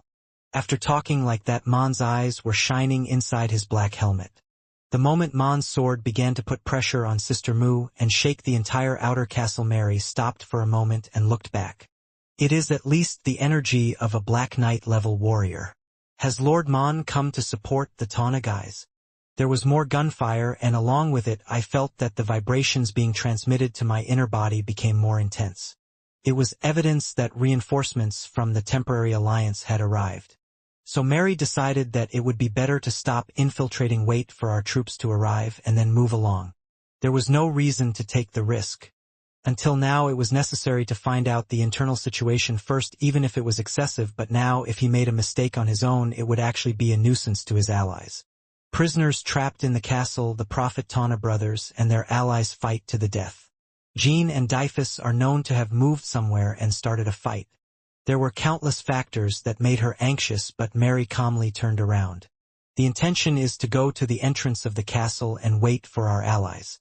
However, Mary soon wrapped her aura around the poisonous snake and sighed. Step by step, I saw a black robe approaching from the back of the hallway. Yeah, there's no way it's going to go as planned. Elena, Noah Prophet. As expected, you are coming to meet me. Well, the 7 horsemen of the family came to visit Rick Alton. As the Lord, it would be right for me to come out in person, right? Swak dash. The poisonous snake stretched forward like a whip and swept Elena away. Are you welcome? I can't reach it. As if cutting water, Elena only fluttered for a moment and was not hit at all. It was the same even if I attacked again. In what country is it the law to say that you are being polite while making jokes like this? Is it a country of chaos? Elena waved her hand and smiled. No, really, I prepared a lot for you. So don't be too angry. You will definitely be surprised. TSK. Hey Prophet. All of our allies have already been crushed outside. Moreover, we know that the evil spirit is unable to move, and the 4 horsemen are said to be trying to lure Jean into a fight. You pretend to be relaxed, but I can see it all. Are you afraid that things will go wrong? Does it look like that? Surely your original plan was to prevent the allies from reaching this castle at all. But they eventually arrived, albeit later than expected, and you set up an illusion to be safe. Unfortunately, you pose no threat to me. So the illusion of safety is your overconfidence. This is not a simple illusion. Are you going to send out more giant beasts? Or are you going to set off a trap and kill me now? If you have anything prepared, do it. You guys will definitely lose today. If I want to kill you, there's no need to use a trap. Then why don't you come forward and fight me? There is someone else who will kill you. What? The 12th horseman, Jean Runkendal, will die by his hands. Mary lets out a laugh. Jean is different from other guys.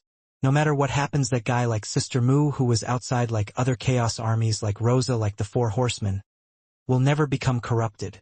How special he is and how strong he is. You guys can't even imagine. Lord Dyfus says the same thing. Hugh to you, and the 4th horseman and the 12th horseman should have been our people, not trash like Joshua. Even though he was corrupted, it seems he hasn't completely lost his senses. The 4th horseman probably knows that he cannot defeat Jean. The youngest is not the one to be defeated by you or the 4 horsemen. If you want to catch that guy, you'll have to bring in an evil spirit, and even that will ultimately fail. Then why did Sir Deepus lure the 12 horsemen separately even though he knew he would lose? It must be a ploy to buy time until the evil body can move. Just like you guys have been doing this whole time. That's a half-correct answer. 7 horsemen, before today's battle begins, I will tell you what Sir Dyfus ordered me. Even if I lose, create a game in which Runkendal does not lose.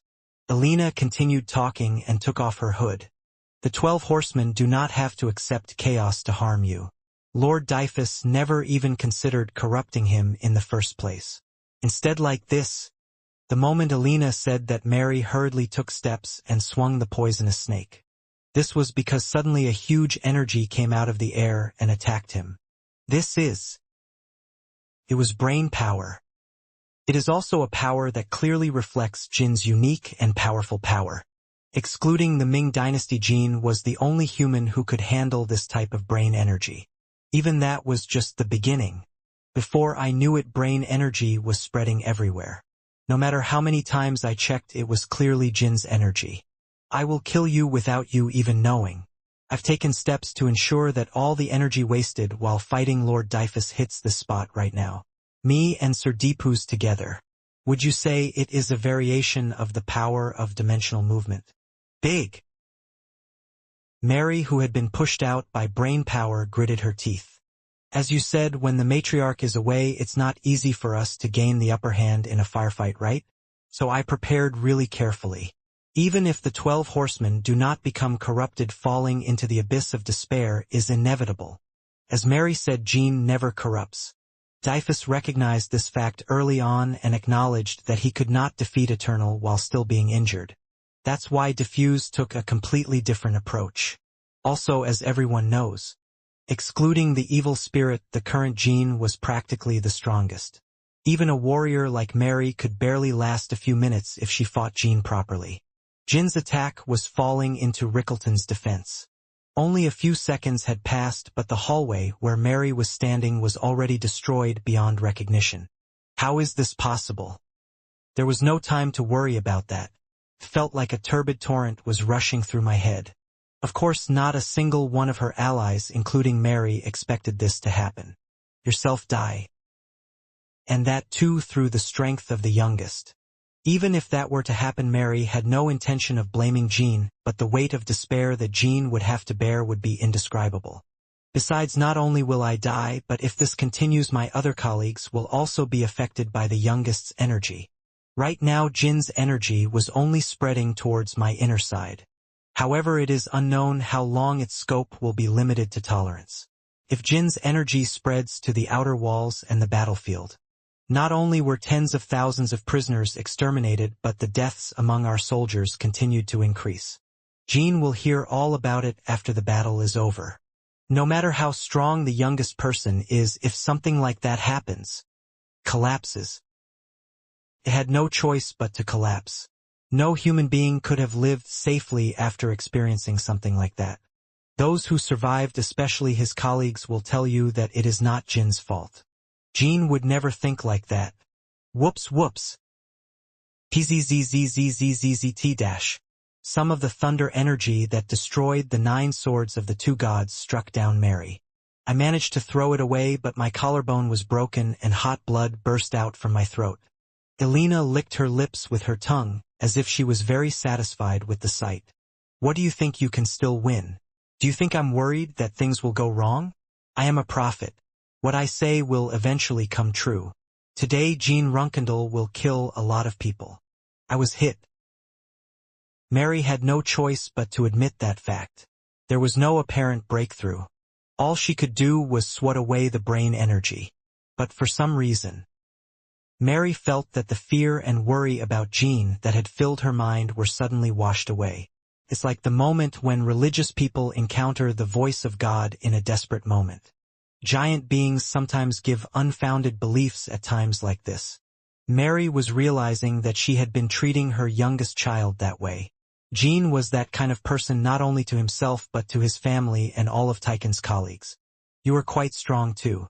How many times have you already defeated these fierce forces? Be strong.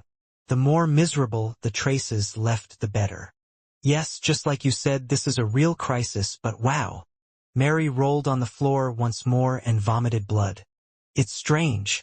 I don't think the youngest will continue to fall for this trick. The prophet's eyes narrowed. Mary's eyes, which had suddenly darkened in despair, were once again retaining light. As a prophet, no matter how you look at it, Mary was not in a situation where she could have any hope.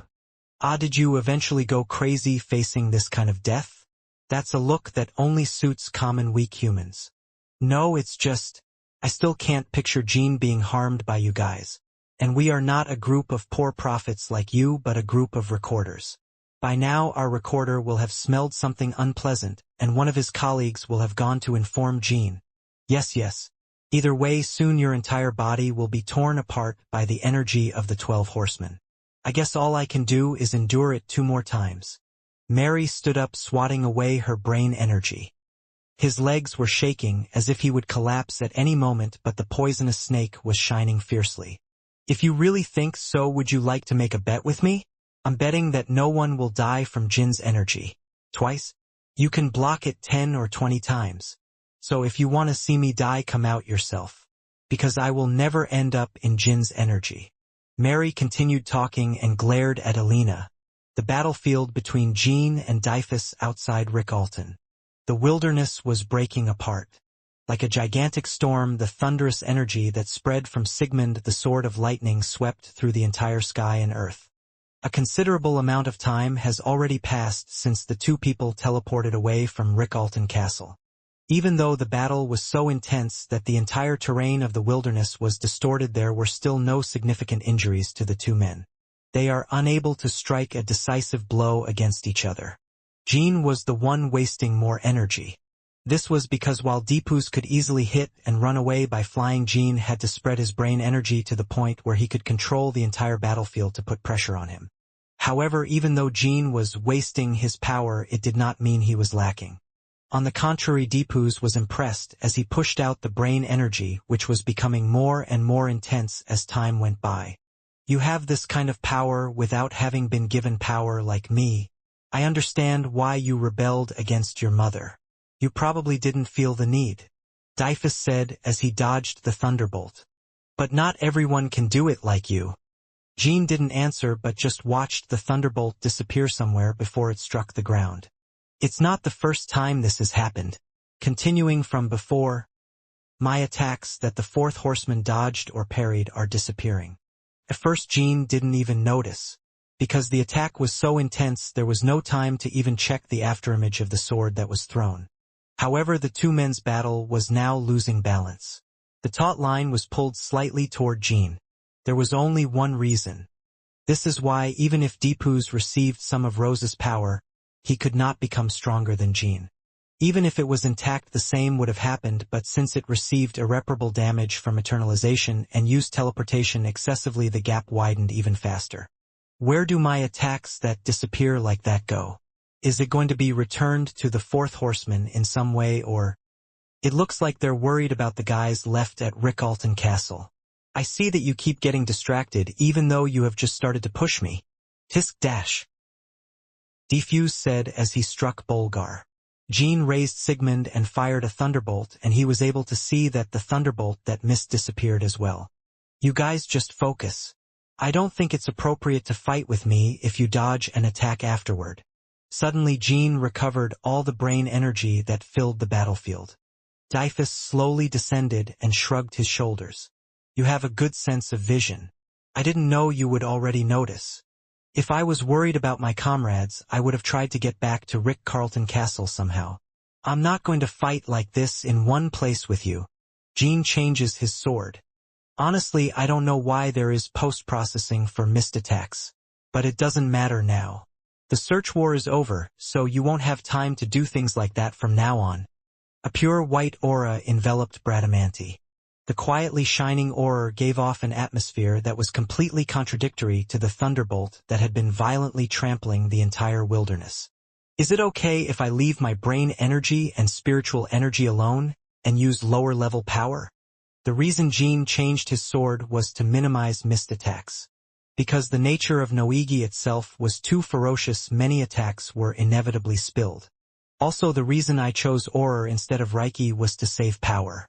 I'm sure he can't beat me. You are already fighting with the assumption of defeat. Jin continued to get that feeling from Deepus.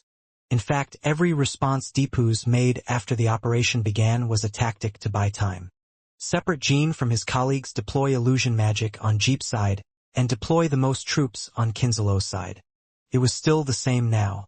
Deepus was dragging the fight, sluggishly dealing with the wasted attacks. Jin came to the conclusion that all of his actions were to arrange for Rose's participation in the war. Another piece of evidence was Orgel and Cirrus. Even though it's been a while since Jin left the group, there's still no news from our allies with teleportation abilities. Currently, except for the evil spirits, there is no one in the Sword Garden camp that can handle Orgel and Kinzelo. However, the reason those with teleportation abilities are unable to find me is because Orgel is tied up somewhere. If Orgel was with the allies at Reincarnation Castle, they would have already settled the situation and started looking for Jean. Especially with Orgel's abilities, he should have already visited Jean several times. And there was only one being in the Garden of Swords who could tie up Orgel like that. Badass Rosa. Orgel is currently unable to join the battlefield due to efforts to prevent her from participating. This was why Jean had to save his spiritual energy. After dealing with Dyphus, we need to support Orgel. Are you okay? Everything you've done so far has been like that. But that's not something Deepus would say. My brother was a man who only fought with a sword. Although he later expressed his intention to participate in the return of the demon sword for the sake of his family, he still revered the sword the most. Because we are a sword family. So let me show you the essence of the sword family. Immediately after Jean continued his conversation, Deepus felt the vision in front of his eyes turn completely white. What blocked his vision was Bradamanti's blade.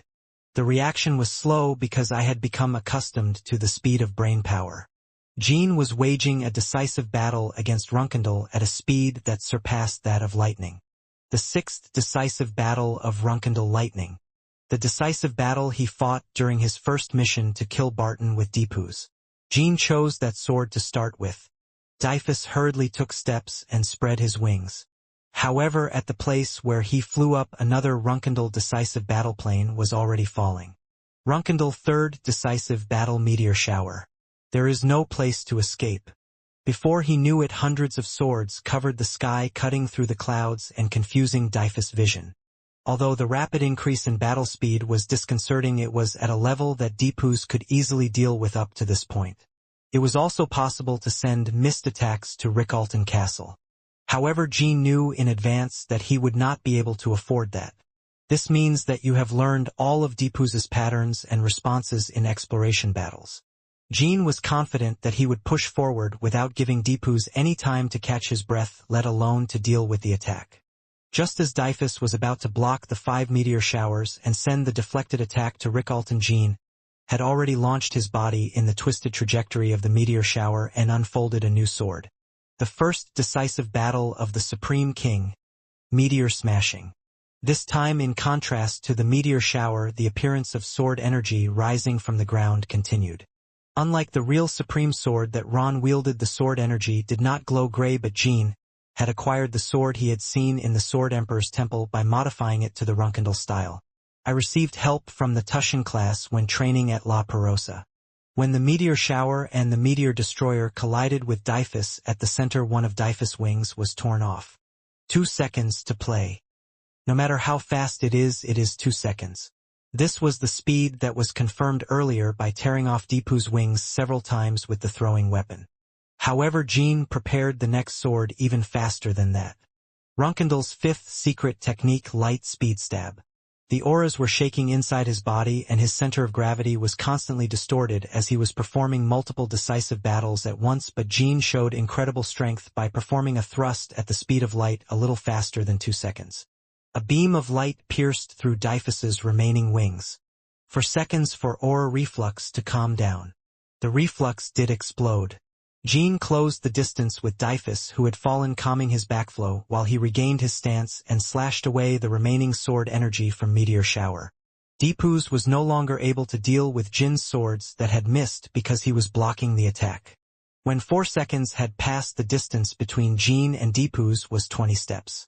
And the reflux that exploded on Jean completely stopped progressing and Deepus' wings were about to finish regenerating.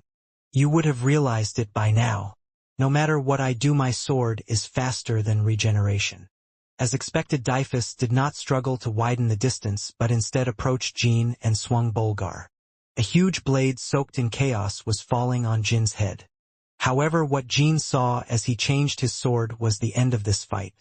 I guess they just think there isn't enough time to unfold Eternal Flower. That was true. In a battle as urgent as this, even Jean cannot fully unleash eternalization. Therefore, in each battle he had to gain a very small lead and accumulate time to deploy eternalization. We had to push Dyphus one step at a time until there was a cliff behind us. Runkendal's first decisive battle, Ash Sun. Among the legacies left behind by Jordan, this is the most important battle for the family. Deepoo's, who was rushing as Bradamanti was plunged into the ground, belatedly found out what kind of sword movement it was for. You have a good eye. I guess it's because of the memories of Brother Deepoo's. But it was late. The aura that had already encroached under the ground exploded, creating a huge sword energy that split the ground and sky in half.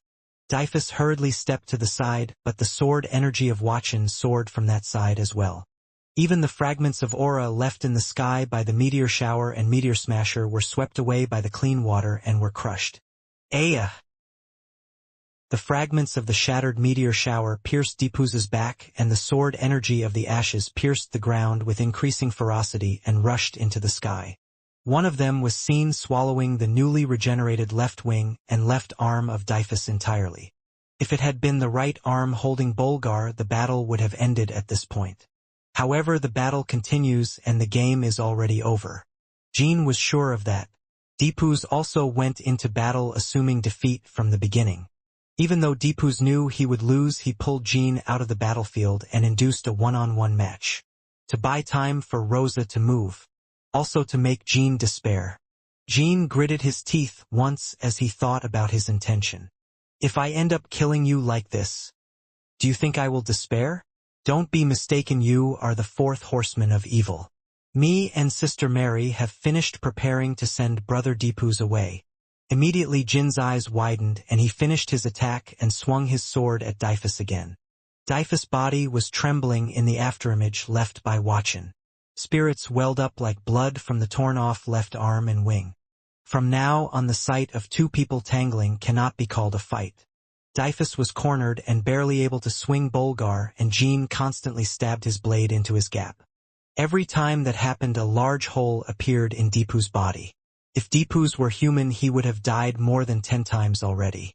Jean was using a merciless sword, as if Dyphus' body would be destroyed without leaving even a single particle behind. It's the memory of Big Deepoo's. Do you really perceive me as something different? Quang dash. Greatsword Bolgar blocked Jin's longitudinal cut and fell to the ground.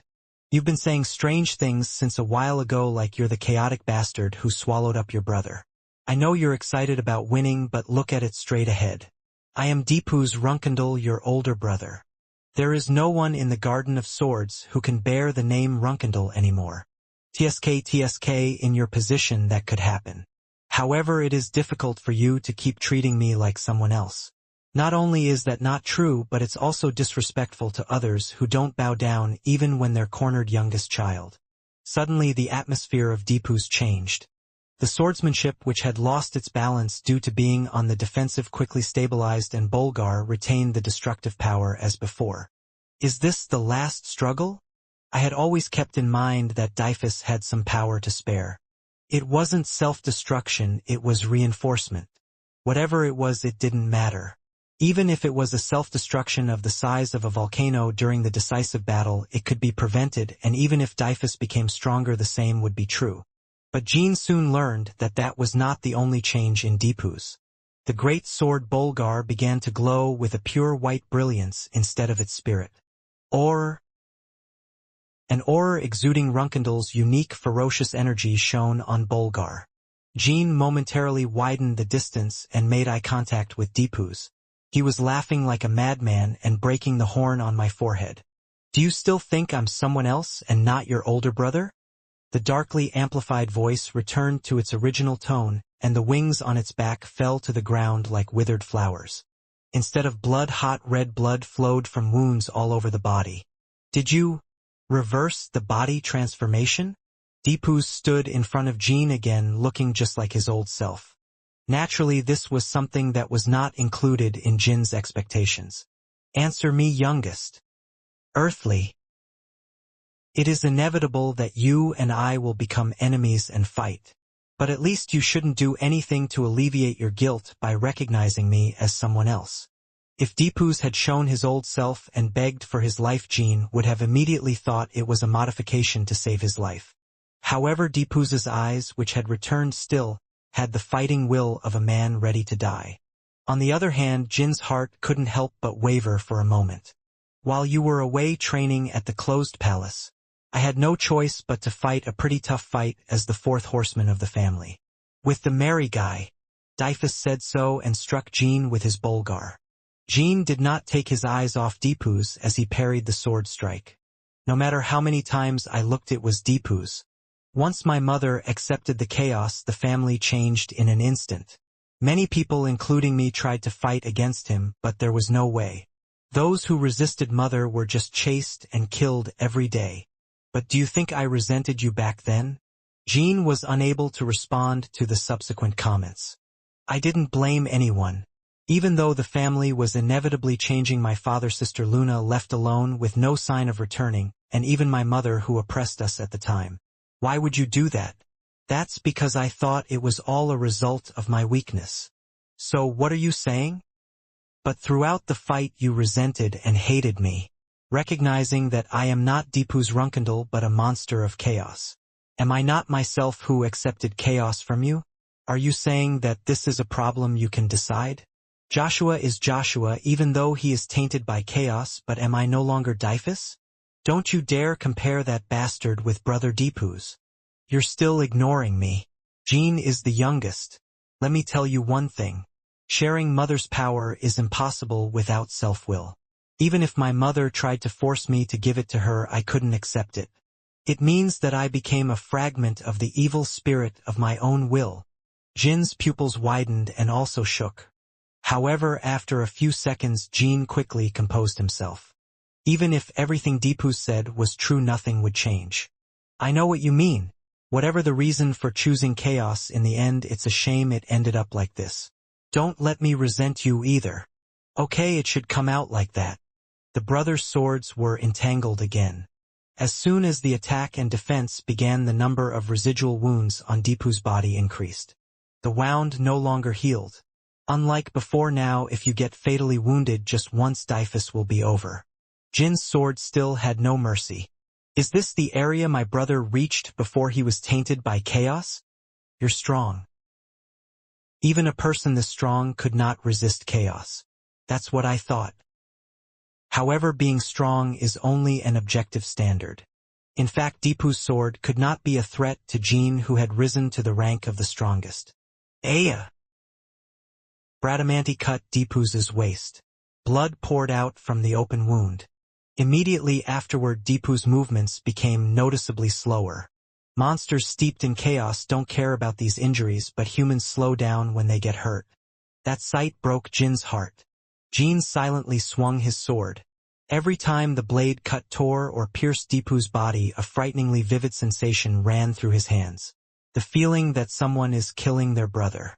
Mother can't even be compared to me. Do you really think you can succeed in treason? Arg. A red-hot mass flowed from Dyphus' abdomen. He held it with one hand and swung the bolgar like a ghost. You're going to save the world when you couldn't even save your family? Did you come to Rick Alton to save people? Stop talking nonsense, you are a hypocrite and a traitor. My mother may have accepted chaos, but she did not join hands with her archenemy. Flutter. A crack appeared on Balgar's sword body.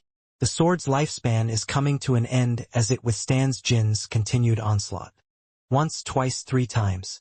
Every time Jean struck, Bradamanti sharp fragments flew out of Bolgar. A few of them passed Jin's face. Drops of blood flowed from Jin's cheek. Eventually, when the 7th attack followed, Bolgar was torn to pieces.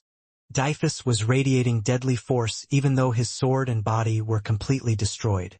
A sinister look that seems impossible to break. Jean stopped walking for a moment and looked at Deepu's. Come. Are you hesitant?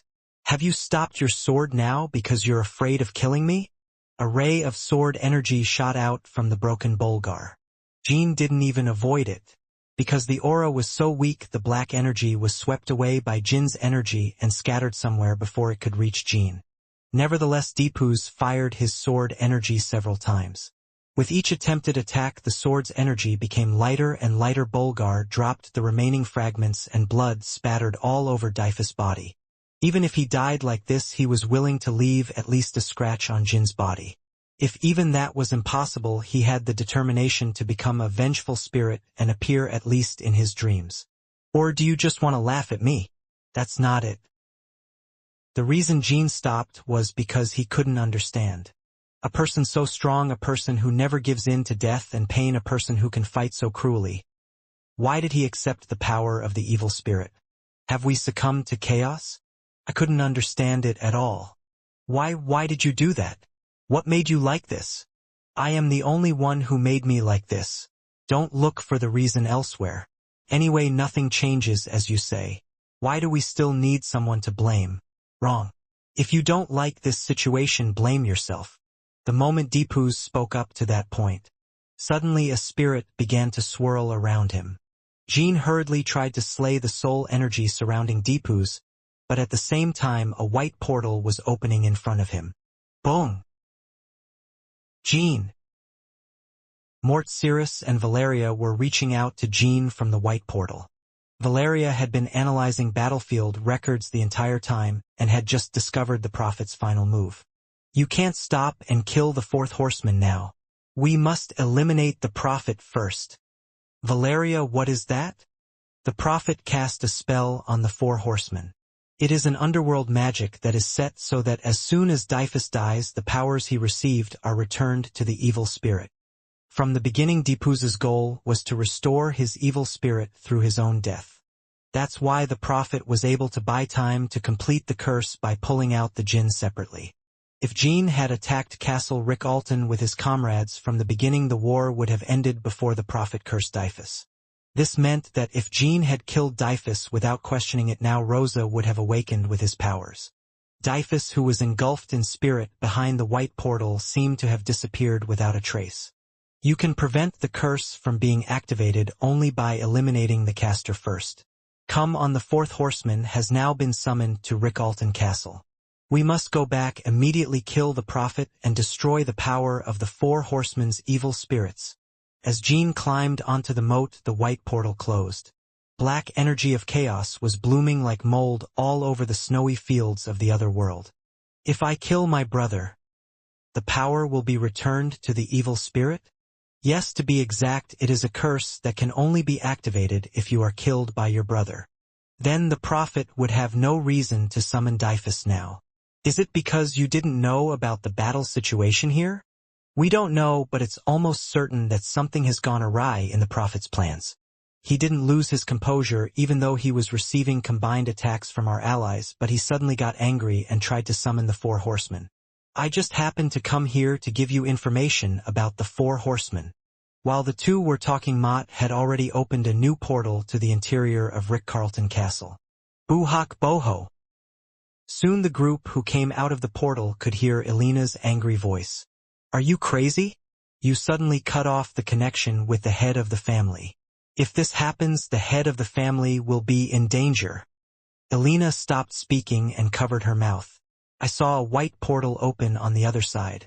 Diffuse suddenly cut off the connection with the head of the family, so I hurriedly summoned him, wondering if he might have betrayed the evil spirit. Such a mess. She summoned Deepu's, never expecting that Valeria could track her down. Because of this, he couldn't help but be horrified to see Jean and his party suddenly appear inside the castle within a distance where they could hear their voices. The evil spirit became dangerous because my brother disconnected? As soon as I arrived at Reincarnation Castle, I received unexpected information. Jean didn't miss Elena's puzzled look and immediately fired sword energy into her chest. Elena spread her protective shield even as her chest was pierced. You're making things go wrong again. Couldn't you have thought that rather than summoning me, I should have prevented them from coming to the wilderness? If that were the case, Jean would have eventually cut Deepu's and the curse would have been activated. Elena's shield was torn apart mercilessly by Jin's sword. Elena tried to run away by lifting Deepu's with her spirit, but she could not be faster than Jean. Ah! Sigh! Bradamanti stabbed Elena in the back as she just turned around. When the aura formed on the blade exploded, Elena's body exploded in all directions. However, the body is just a shell and the substance is the soul. The scattered pieces of meat soon turned into black smoke and began to spread throughout the castle. To be precise, not only Elena's body, but also Reincarnation Castle itself was made up of the Prophet's chaos. Long before Runkendal was engulfed in chaos, the Prophet had been accumulating soul energy here. Now the area called Rickalton was no different from the Prophet itself. Damn, I didn't know it would turn out like this. Yes, I admit my mistake. But it worked out better. Ugh. Please save me. Please save me. As the entire castle was engulfed in smoke, the prisoners trapped throughout the castle were revealed. Unlike the prisoners in the plains, they were not trapped in the fruit of the giant tree. This was because the fruit that was imprisoning them had just been returned to the Prophet. Likewise, the giant beasts on the plain were also flocking to the direction where the group that had dispersed with their spirit was standing. I was sick and tired of pleasing bugs who depended on my mother's power. Black Storm. There seemed to be no more fitting expression for the gigantic spirit prophet who had spread on behalf of Rickalton Castle. Dyphus disappeared somewhere in that spirit. After examining the situation, Jean quickly came to a conclusion. Valeria, you and Cirrus escape immediately and join our allies. I deal with the prophet alone. If you're going to fight alone again, why did you bring your comrades in as temporary allies? Cirrus said. I don't mean to just leave you two and other allies alone. I will take charge of the battle, which means you must rescue the remaining prisoners. Cirrus narrowed her eyebrows as if she was worried. It was impossible to estimate the power of the prophet who revealed the truth. I've never seen an enemy of that type before, because the prophet was not a living being but looked like a natural disaster. But on the other hand, I also thought that there was no disaster in the world that could physically kill Jean. Okay, we'll stay out and focus on rescuing prisoners and protecting our allies. There will be some allies who have lost their way due to the unexpected spirit. In particular, Valeria and Cirrus possessed recording magic and teleportation, so they also had to take on the role of disseminating the situation in real time. As the two left, Jean looked up at the sky. It was all about the prophet's marriage. Is the transformation over? Indeed, he is the one who has been controlling Runkendal from behind. The reality is quite plausible. People who don't know better will think you are the witch Hilurim. Psy-dash. The black smoke moved like a snake and entangled Jean. Jean didn't dodge on purpose but gauged his strength and immediately burst out with energy, dissipating the spirit. If I were your mother, you wouldn't even be able to make eye contact with me. The fourth horseman and the fucking bastard. Once I got the hang of it, I felt like the prophet was continuously unraveling the rope of chaos nearby. This would be to kill temporary allies and prisoners. Of course, Jean had no intention of leaving it that way. Okay? Anyway, let me tell you in advance, our fight is one-on-one, prophet. Now stop harassing people.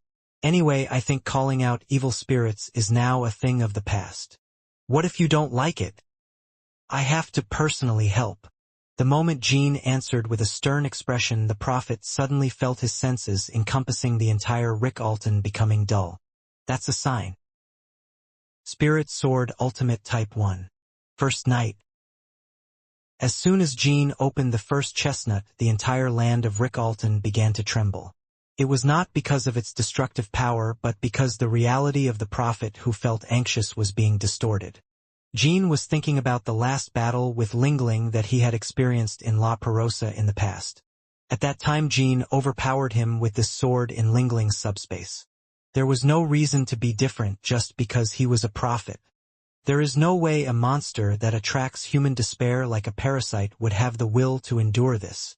Jean slowly looks around at the true nature of the prophet. Since it is just like a black storm, it is hard to tell where its weak point is. Just as you can't find a weakness against fog. But in other words, that meant that the entire black storm was a striking point. It's not an opponent that feels so burdensome that you have to find its weaknesses. Damn you! The scene of sword energy imbued with spiritual energy probing into the true nature of the prophet continued. The black sword energy was creating a storm that formed a prophet. How do you feel about focusing on me now? You guy! Although it was engulfed by the aura of the first night, the prophet was able to move the large entity well. However, as Jean said, he could no longer do anything to the allies and prisoners. There is no choice but to focus all power on Jean. Thanks to this, our soldiers were easily rescuing the prisoners. Jean speaks as if he has not lost his composure. In fact, I was in a state where I felt like I was going crazy due to extremely deep hatred. How on earth are we supposed to understand the fact that the family was corrupted by being swayed by something like this and that the corrupt family is destroying the world? Deepu's became a monster. Many people were brutally murdered here today. All of that drew anger from Jean. Jean was roaring without even realizing it. He couldn't even hear his own voice that shook the entire battlefield. A blue fire formed above Bradamanti.